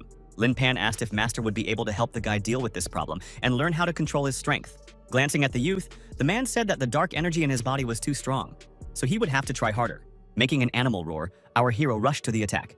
He was completely different from himself, more like a wild animal that was released from the cage. Folding his hands in an intricate gesture, the man ordered the boy to wake up immediately. It didn't work at first, but when the golden light flashed and formed into a circle, there was hope of success. Our hero was trapped inside this circle, and now no longer resembled a predator, but rather a hunted animal that fell into a trap. His eyes shone blood red, and his sharp teeth protruded sharply from his jaw, and his skin also changed to a deathly pale hue. Rising to its feet, the creature that was Yang Cheng now looked terrified, knowing that it was being chained up. Golden shackles wrapped around his legs, preventing him from taking a single step. When his body was completely bound in chains, he screamed loudly, because he knew that he was completely helpless in the face of enemies. Lin Pan understood that the master had to control this monster that was about to unleash its full demonic power. It was obvious that it was necessary to do this, but the master said that it was not as easy as it might seem at first glance. Ripping off his outer clothing, the man bared his tattoos, which were in the form of intricate symbols that resembled ancient writings, and ordered the girl to step back. After that, he launched an attack with a shout, wanting to deal with the monster that might be born right now as soon as possible. Lin Peng asked in horror if the man was going to use his self, and the man replied that the only hope was that his kung fu would help this child improve. He didn't hesitate to hit the guy right in the forehead, making him hiss like a wounded animal. Surprisingly, thanks to this gesture, Yang Chung froze in place, even though they stopped shouting viciously. The master's strength was so strong that Lin Pan could barely stand up as waves of energy kept trying to knock her down. Continuing to restrain the young man, the master began to pronounce ancient words that were used to restrain evil. Yang Cheng's insides began to burn so much that the awakened monsters thought they were trying to burn him from the inside out. But his power didn't go anywhere, it only increased, and soon the golden chains began to crack. This alerted GZ, but he didn't stop trying, even though his body was shaking all the time. At some point, the man became so ill that he began to beg the higher powers to help him finish this case faster. Soon, the guy managed to finally get rid of the chains, which broke apart with a crash. The first thing the freed monster did was slap the master across the face with all its might. Now it was GZ who was sent flying backwards and slammed painfully into the wall, leaving deep cracks on it. All this made the young man smile, but this smile was more like a predatory grin. A trickle of blood flowed out of the elderly master's mouth, which indicated serious injuries to the body. When Lin Pan saw that the trembling master was barely able to get to his feet, she rushed over to help him. Fortunately, the guy was still shackled by the torso and one arm, so that he could not move too fast and far. But this didn't last long, because at some point he arched, growled loudly, and freed himself from the rest of the chains. All these actions led to the fact that soon the wooden hut was completely destroyed. No repairs could even be considered. It was lucky that the master and his student were able to jump out of the window in time, and this helped them not to be buried under the wooden beams. Until they came to their senses, Yang Cheng would come up to them, his eyes shining with a thirst for vengeance and bloody revenge. Lying on the cold ground, Lin Pan desperately asked if they really failed. But in response, the master just laughed, saying with satisfaction that everything was not so. On the contrary, they did everything that was necessary. These words led our hero to bewilderment, because he was sure that his opponents would soon fail. Suddenly, red symbols similar to those on Jeezy's skin began to appear on our hero's body. It was as if these strange characters were literally burned into his forearms. A sharp flash of pain caused the boy to cry out. It felt like the tattoos were on fire. In fact, they were, only this magical fire was inside him. At some point, he fell to the ground and a black haze began to emanate from him. It seemed that the tattoos drove out of him all the evil that was sitting inside. And so it was. The very monster that had controlled Yang Chen for the last few minutes was now driven away from his body. Barely able to stand on his feet, the elderly master admitted that at some point he himself stopped believing that he could control this dark energy, because it was too strong. But everything changed exactly the moment he connected with the guy, thanks to a touch on his forehead. The man said that he felt a different type of energy inside Yang Chen. It was very pure, and then absorbed his power, after which it merged with the dark one. Right now, one could watch as a light haze began to come out of the guy's body, as if confirming the master's words. Looking at the boy, Jeezy triumphantly declared that he had finally managed to transform the dark energy. Lin Pan really wanted to know what kind of light power the youth possessed, but even the master didn't know about it. He could only assume that it was one of the 5 basic elements. Finally, our hero came to his senses. His eyes and skin got a normal shade, and the fangs did not try to get out of his mouth. Looking at how strong his arms had become, he tried to process everything that had happened to him in the last few minutes. Among other things, the moon ball that had been sleeping and recovering for so long finally appeared in his hand. Now this tiny creature was beeping happily and showing its true contentment. Laughing, the master announced that he understood the nature of that light force. It turns out that it was an elf. Finally, their presence was noticed by our hero, who now seemed very confused and asked what had happened here and why everything was in such a mess. Coming closer, the mentor said that in order to help the guy, his house had to be destroyed, so he had to compensate him for the damage. These words really scared the young man, because he had no idea what he would have to pay. An exasperated Lin Pan said that the guy needed to be more serious, and then hit him on the forehead with her fist. Laughing loudly at the young man's reaction, the master said that it was fine. As long as they fought with another guild, the debt between them would be settled. Now the eyes of our hero gleamed with joy. Such a contract was to his liking. Meanwhile, in that very opposing guild, lively conversations were going on under the torchlight. The old man looked at the subordinates who had come and said that if they hadn't recovered from their injuries yet, then they shouldn't beat around the bush. But Liu Che wasn't going to rest. She was more interested in why the teacher hadn't informed her of her plan to capture Lin Lin earlier. The elderly master sternly said that his subordinates should mind their own business and not interfere with things that didn't concern them. These words angered the girl. She said that she was a student, and if the master hid something, it means that he did not trust her with some important matters. Narrowing his eyes, the old man said that he already believed that she could bring Yang Cheng back, and they all knew what happened in the end. Lucha's voice trailed off as she didn't know what to add or how to deny her guilt. The mentor added that if someone wants to gain his trust, they must prove to him that they can achieve something. Such words hurt the girl's self-esteem, but she gritted her teeth and obediently agreed with the master. Soon, a woman appeared in the hall, bringing Lin Lin and bowing to her master. The girl stood straight and looked calm, but in fact she was so stunned by what was happening that she didn't know how to behave. Getting up from his chair, the old man asked worriedly if the girl was still silent and didn't say a word. The brunette reported that she had been hypnotized and still couldn't get any information. She was afraid that the girl really didn't know the secret skill of cleaning corpses. But the master didn't expect that the item hidden by his disciple would be easy to find. He was sure that Dakai had come up with a detailed defense plan. The voice came from Liu Che, who expressed her doubts about the fact that the corpse refining secret skill hadn't been destroyed. After all, one should not forget that Dakai had gone to the lengths of killing his own brothers to protect his family, so it was unlikely that he had saved what they needed. After some thought, the old man said that it was also a salvation for the family of his former disciple, because only with his help would he save the life of his wife and daughter. He reported that they would have to use a special technique to search through the girl's memories, so he asked the brunette to wake Ling Ling up. Snapping her fingers, the woman brought the heroine out of the hypnosis under which she was all this time. When Lin Ling regained her senses, she felt as if a bucket of cold water had been poured on her, and she was extremely disoriented and scared. But her stupor didn't last long, because in the next second, she was yelling at the old man and calling him an old jerk. And then she threw herself at him and began to hit him right in the face. No one expected such a reaction from her. She was behaving so dangerously that a dark-haired woman had to step in and immobilize her. Seeing that Master was in a lot of pain, Liu Che jumped up and asked him if he was okay. But Master waved him off and said that he was fine. Unlike Lin Ling, she shouted loudly and declared that if they had the guts to kill her, they should do it right now. Chuckling, the elderly master said that the girl's strong point looked exactly like her father's. 2 long needles appeared in the man's hands and he told her not to worry, because right now no one was going to kill her. He also added that he saw the girl as his granddaughter, so he believed that he was responsible for taking care of her. The heroine shouted that she was not the granddaughter of such a person. After giving the young lady a stern look, the man ordered her to stop being rude and rest for a while, then held the needles up. Ling Ling's worst fears began to creep in, so she crawled further away and told the man not to approach her. However, the words were cut off as soon as the needle touched her head and silenced her. The girl's body immediately went limp, and she sank into a kind of semi-conscious state. Her eyes were still open, but consciousness was slipping away. The old man, with a gentle note in his voice, ordered the brunette to immediately help the girl to sit on a chair. While he was holding out the second needle, his student asked what they would do next if they couldn't find what they needed. After thinking for a while, the master said sadly that then they would have to hide in the mountains again. So they should all be praying hard for everything to go according to plan.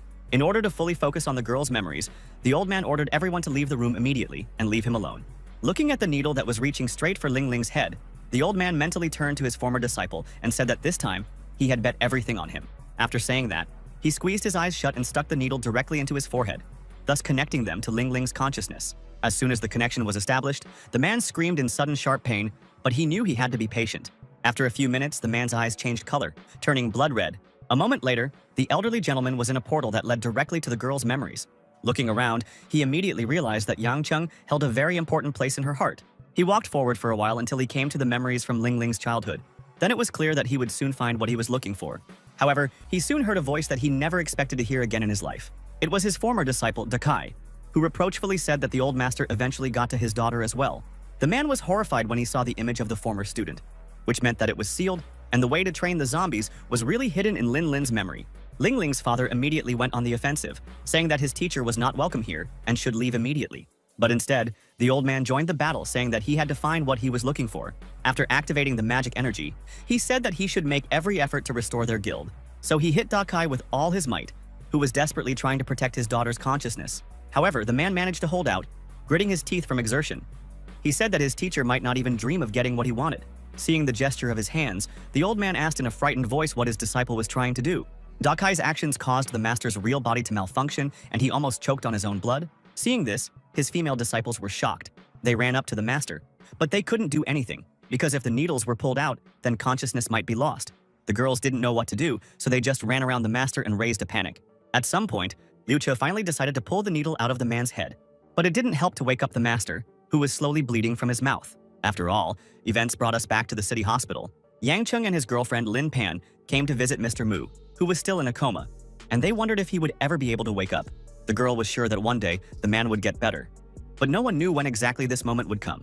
Looking at the wounded, injured body of a man, our hero said that he would make the Southern Gang pay for what they did. Lin Pan urged the boy to wait a bit, because until they managed to find the Southern Gang's nest, only then would they be able to avenge Mr. Mu and save Lin Lin. Suddenly, from behind the half-open door, I heard conversations. Someone was clearly approaching the ward. Our heroes immediately turned at the sound and witnessed a strange conversation. A man begging to be allowed to play his part. A male staff member entered the room, greeted the children, and introduced himself, saying that his name was Kai Yue Zongwu, and he was the owner of the Kai Yue family. Yang Cheng opened his mouth in surprise, as he hadn't expected to see the person he had heard so much about here. Our hero remembered this man, because once, he received very strong injuries, which the young man witnessed. 2 years ago, this gentleman was unexpectedly attacked by an enemy and was seriously injured, only being saved thanks to Yang Cheng, who donated his blood. The guy smiled and said that it was just a small thing. He never thought that he saved the life of a person who would help him so much in the future. After shaking our hero's hand, the gentleman said that it took him a long time to repay the kindness of the guy. Looking at the injured Mr. Mu, the man said that it was his responsibility to get justice for him. In addition, he promised the guys that he would help them deal with the Southern Gang and do everything possible so that they would get everything they needed. Lowering his eyes, the boy said that he really appreciated Mr.'s kindness, but he didn't want to involve innocent people in this matter. After looking at the guys carefully, the master said that they didn't seem to fully understand how big the Southern Gang's support was. So if they didn't work together, it would be almost impossible to destroy it completely. Lin Pan said that the family master Kai Yue wasn't wrong. The Southern Gang was really quick to come up with a plan here. They definitely had strong people behind them supporting them. After passing the tablet to the guy, the master said that there was information about the Southern Gang and its hideouts inside. So if he agreed to cooperate, he could use the information. Looking at his little moon friend, our hero asked what he thought about this. The creature gave an animated squeak, which meant that it didn't mind forming an alliance with these people at all. Deciding to listen, Yang Cheng said that he agreed to join the alliance, because so far he had only seen the benefits of it. The moon shone brightly on the city at night, giving it an eerie appearance.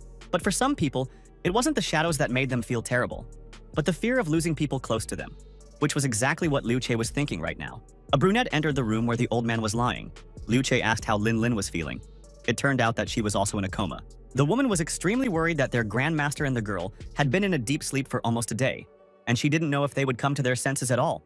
But such speeches were unacceptable and extremely irritated the girl. She ordered immediately to be silent.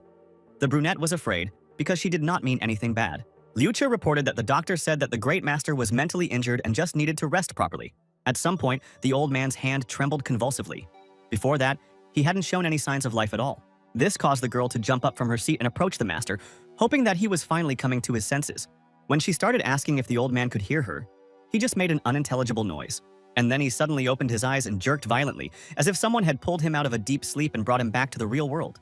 Grabbing his student by the scruff of the neck, he demanded that she immediately write down what he was going to say. Trembling all over, he said the long-awaited words about having learned the zombie cleansing mantra. It was at this moment that a siren blared in the ward. Everyone immediately understood what this meant, because it was a warning about an invasion. Orders were issued to each unit to be on the alert, and soon the guards began to report that they were being attacked by an unknown person and needed to quickly send reinforcements to the main gate. I didn't want to believe that the attackers were really targeting them. The brunette immediately grabbed her phone to contact the security guards, but when she did, all she heard were death rattles and pleas for rescue. It was all so startling that she didn't even know what to say, because she felt completely helpless. No one expected that the head of the Kai Yue family would personally fight to take revenge on the enemies for what his people had suffered. The guards of the southern gang barely had time to pass on the message that they were being suppressed by a group of unknown militants whose firepower was too great. Liu Che immediately ordered the brunette to connect her to the security room because she had to ask them to give her a video of what was happening. On the phone, she was also informed that there was no person involved in this fight, which they clearly did not expect to see there. Arriving at his seat, the old man said that he heard the voice of an adult member of the GZ family.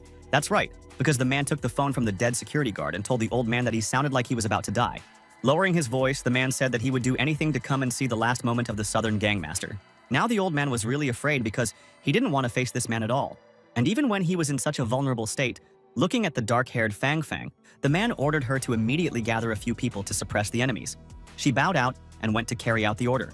On the other hand, he called Liu Che closer to convey an important message.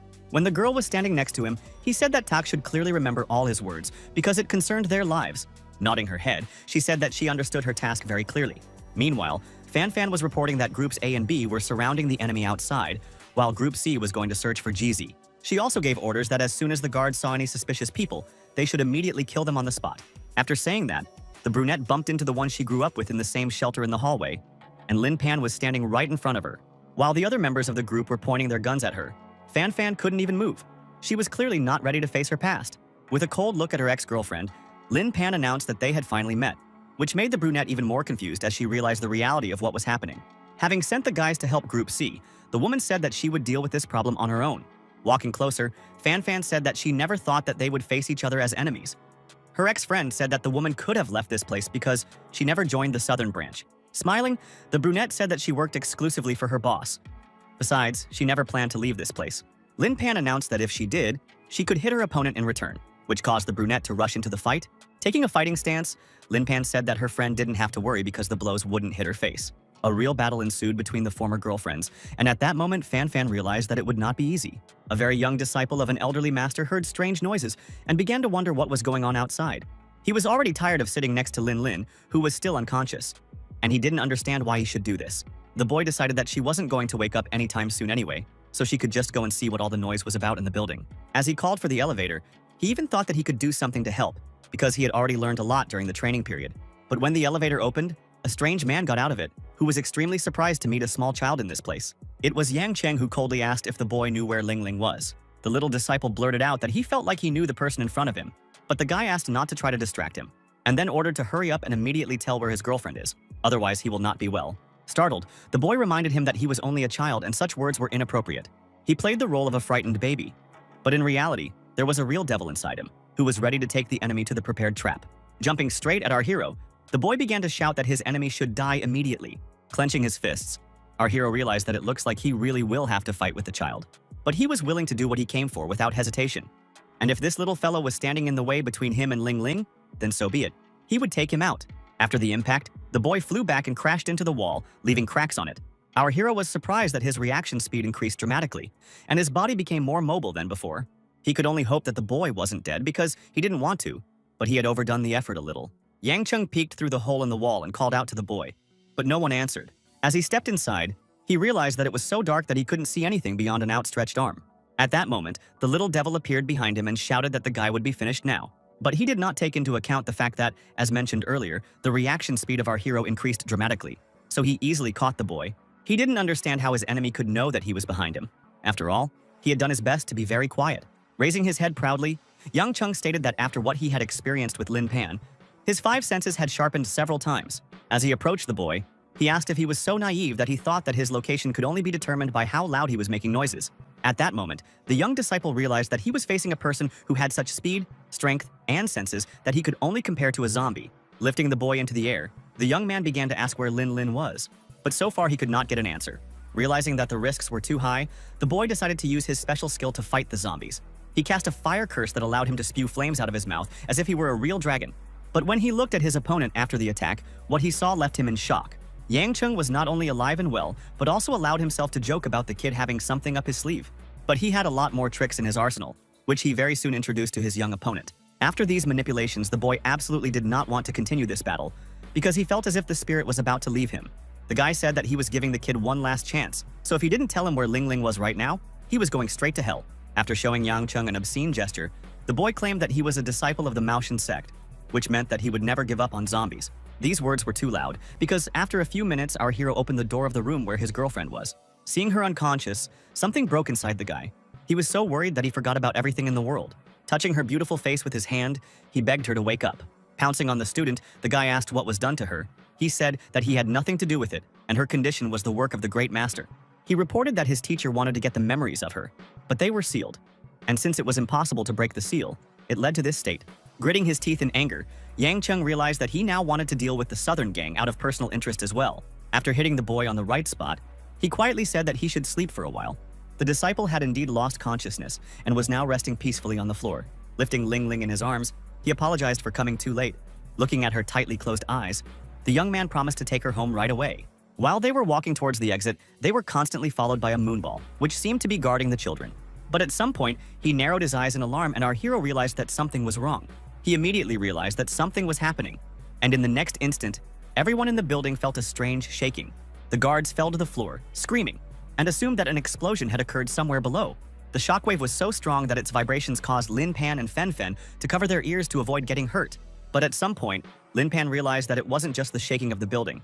Her friend confirmed this guess, saying that it was the roar of a zombie, which means that the master managed to achieve what he wanted. The master literally jumped on the bed with happiness when he realized that he had done a good job and the zombies had woken up. Jiza thought ruefully that he had never imagined that the enemy would be one step ahead of him again. The earthquake stopped as abruptly as it had started, which greatly surprised Yang Chen. Whatever it was, he needed to get out of here. But he didn't understand why this strange shaking was bothering him so much. Then he realized that it must have been a premonition, because soon he sensed that someone was here. While the door slowly opened, our hero ordered the moonball to prepare for an attack, because soon they could get into trouble. When he saw that a very elderly man was standing outside the door, shaking his whole body and begging for help, he recoiled as he realized that his face was vaguely familiar. The guy asked in horror who was standing in front of him, and when he heard the voice, he realized that it was Liu Che who was standing in front of him. These surmises were confirmed as soon as the man spoke his name, and there was no doubt that some terrible event had happened to the girl. Our hero immediately began to wonder how she could turn into a zombie-like figure. Lucha started saying that everything was fake, and the Grandmaster received the wrong mantra. Pointing a finger at the girl, the older warrior began to accuse her of being the cause of all the problems. The anger in the old woman's voice and appearance suggested that she was truly convinced of what she was saying. After dodging the pathetic attempt to attack, the guy ordered Liu Che to immediately step aside if she didn't want to go to the next world right now. Suddenly, Zhenling, whom they called Aura, appeared behind the older woman, apparently having managed to free herself from her captivity. Yang Chung couldn't believe his eyes. It had been so long since he had seen his mentor who had turned him into a zombie. There was a flash of power, and a desperate cry that clearly indicated that someone was injured. Liusha fell to her knees and screamed. But Aura didn't feel sorry for her, as they had caused her so much suffering and pain. She fell to the ground, an open wound on her back showing blood-stained bones. The face no longer expressed any emotions. It was empty, as the spirit gradually flowed out from behind this mortal body. Finally, our hero realized that his mentor was imprisoned by these people, and that is why she did not come to his aid. The blonde goddess' features now looked very strange. Her eyes shone blood red, and her fangs were very prominent, hinting at bloodlust. She rushed forward, shouting that she needed more blood. It was clear that Zhenling was out of control. The sight was really scary, so our hero didn't even know what to do. As he dodged her attacks, He tried to figure out what was going on and why she was acting like this, but instead of answering, all he got was more punches, which were getting harder to avoid with Ling Ling on his hands. When Jianling got so close that she managed to injure the young man's neck, he panicked because he realized that he could become food for her. Taking advantage of the moment of doubt, the woman attacked the guy from behind and hit him painfully on the head. But then a small moonball came into play, protecting its owner and attacking the one that wanted to harm him. But the power of the aura was so powerful that it was extremely difficult to resist it. The attack led to the fact that literally the entire corridor where the heroes were standing was destroyed. There were deep cracks in the walls, ceiling, and floor that couldn't be repaired. Jianling made her way through the mess and irritably brushed away the dust that kept settling on her clothes. There was so much chaos everywhere that it was hard to know which way to go to find the exit. As he ran down the stairs, all he could think about was why his mentor wanted to kill Ling Ling, and he even assumed that her mind was being controlled by someone. The moonball screamed again, hinting that danger was nearby, and the girl immediately began to look around. There was a strange girl sitting right on the railing. She didn't look any different from other people, but her demeanor suggested otherwise.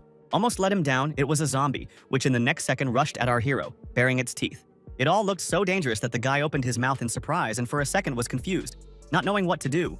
His instincts kicked in even faster than he thought, and his foot slammed into the zombie's jaw, sending it flying backwards. The next blow sent her head literally crashing into the ceiling.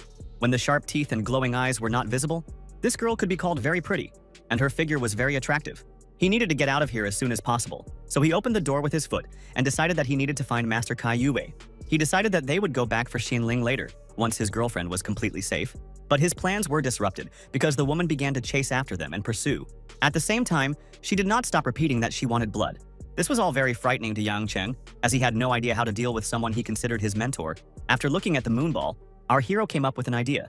So he asked him to bring Ling Ling back to consciousness. The guy did not even expect that this could work. So he was horrified when he saw that the ball penetrates the girl's body. It worked. And after a few seconds, she opened her eyes and looked tiredly at Yang Cheng. The guy's joy knew no bounds, because he did not expect that his actions would lead to the fact that the girl would wake up. The only thing that brought them back to reality was the squeak of a moonball, which reminded them that they were still in danger. Putting the girl on her feet, our hero asked his lunar friend to protect her while he dealt with Jianling, who was very close. The goddess was clearly out of her mind. Her obsession with blood was at such a high level that her mind was completely clouded. While Yang Cheng was trying to reach out to the woman, Ling Ling was running away. The guy realized that his mentor had suffered a lot. This was the only explanation for what she had become. Taking careful steps, Aura drew closer and closer, her body trembling, either from weakness or thirst.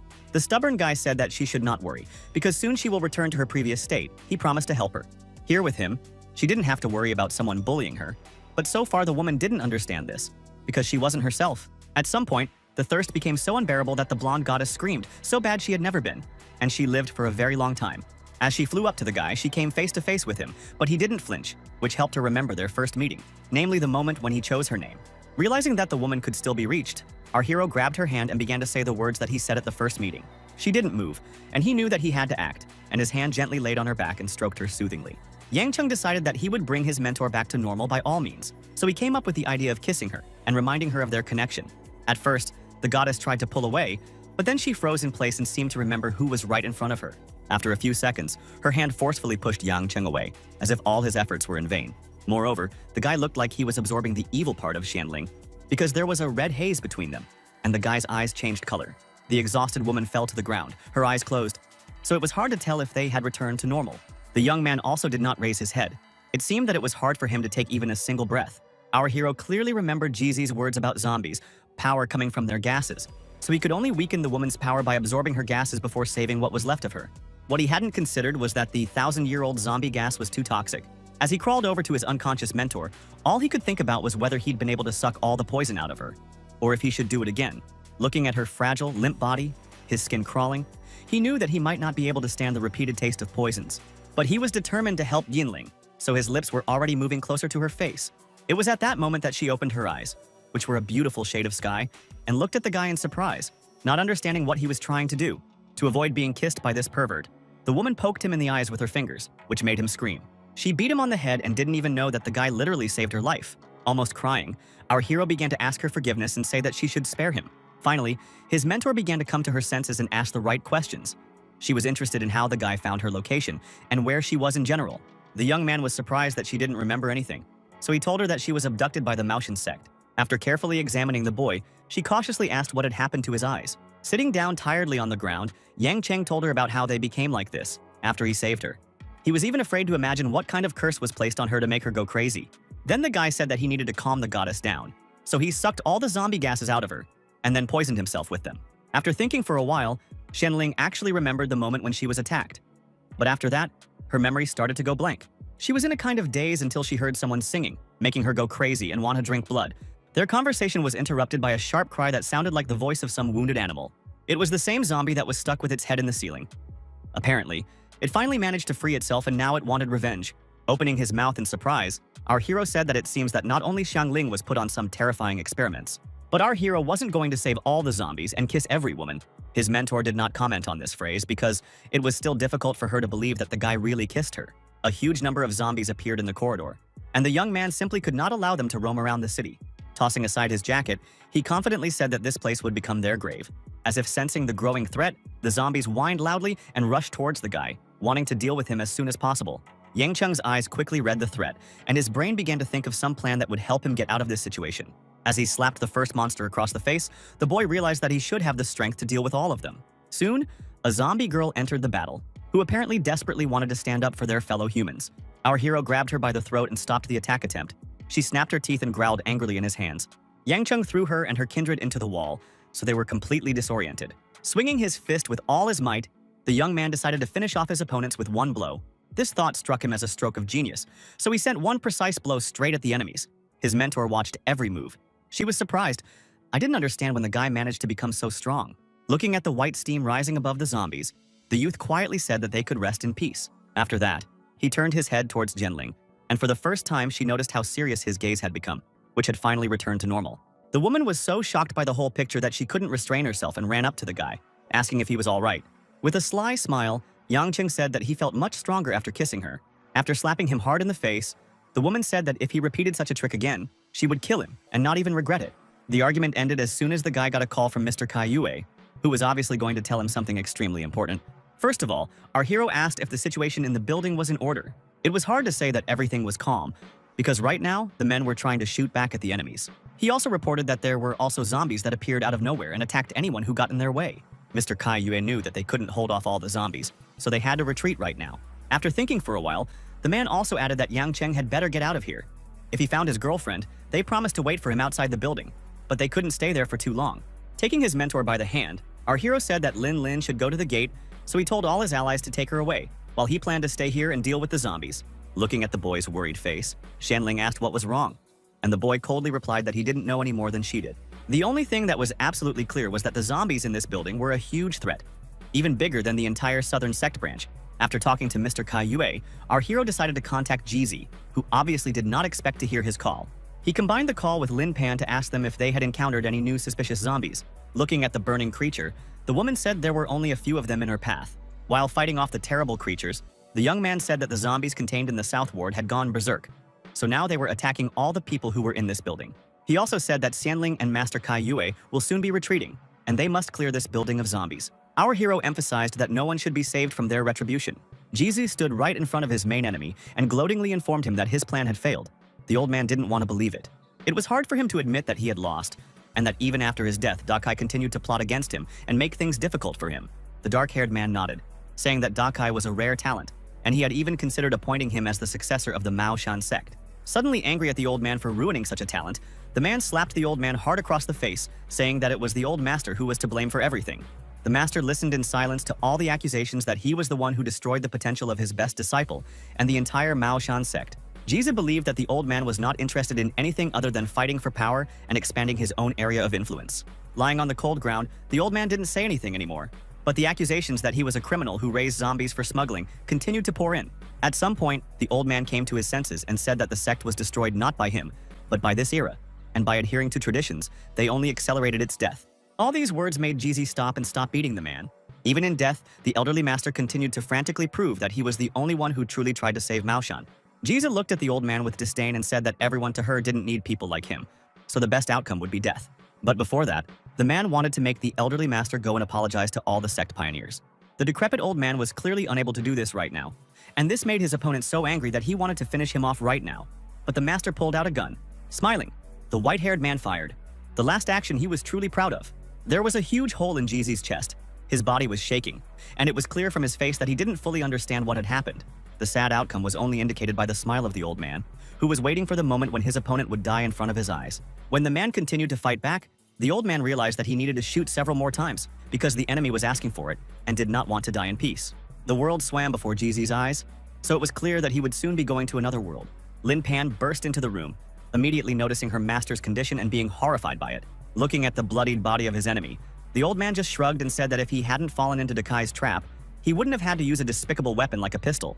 He didn't want to kill this man, but the man had asked for this fate, so don't blame him for the murder. Looking back, the master said that he would definitely arrange a funeral for him, but he would only do it after he had cleaned up the place. As the man's life drained away, Yang Cheng tried to send him a message that there were too many zombies in the building, and they all needed his help. At some point, a monster that looked too much like the master appeared. It looked extremely suspicious. Yang Cheng began to guess that something had happened, because the man probably wouldn't have ignored his calls. Meanwhile, Songling decided to ask the guy how he even thought to contact the Mao Shan sect, since they could have easily killed him. Our hero smiled and said that it would be unbearable for these people to kill such a perfect zombie like him. After these words, they continued their run down the corridor, as several zombies were already chasing after them. At one point, Shenling screamed loudly. She was really scared, because her body was yearning for something. In horror, turning to his mentor, our hero also saw the situation in which she was. With a wave of her hand, the woman was able to cut off her shackles and descend to the ground. As he ran closer, he asked what they were facing this time. This time, the person in front of them was a very beautiful, slender, long-haired woman who looked extremely seductive. Under the building was a car, the owners of which were anxiously waiting to see who would come out from inside the multi-story building. Mr. Kai Yue ordered his men to immediately report the situation here to the security department so that they could protect this place. Looking anxiously out the window, the man realized that they had no idea how many zombies were there. He understood that if necessary, they should destroy the entire building to prevent the monsters from entering the city. Lin Lin was already running up to the revolving door. She was barefoot, because she didn't even have time to find her shoes.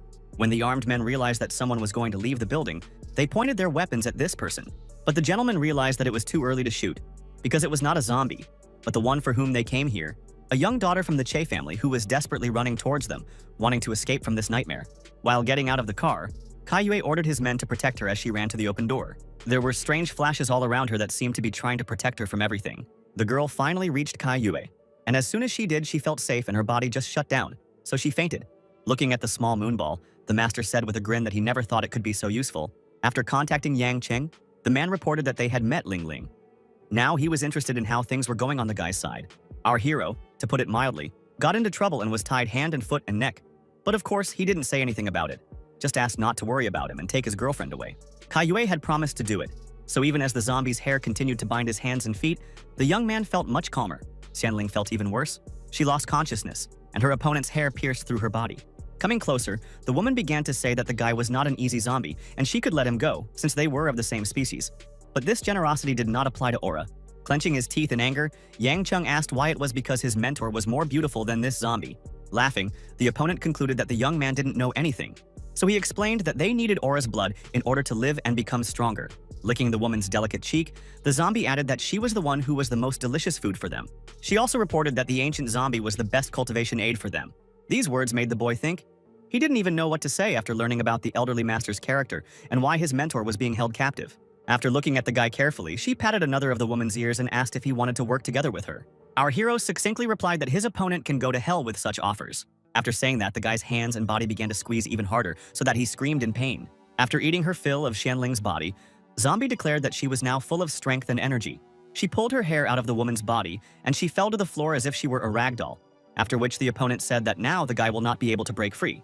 Now he has become an even more active operation and is trying to break out of his captivity by tearing the woman's hair. And then he let out a roar so powerful that her hair, which was tipped with fanged snakes, began to let go of him. Taking advantage of his position, our hero began to grab these snakes to deal with them once and for all.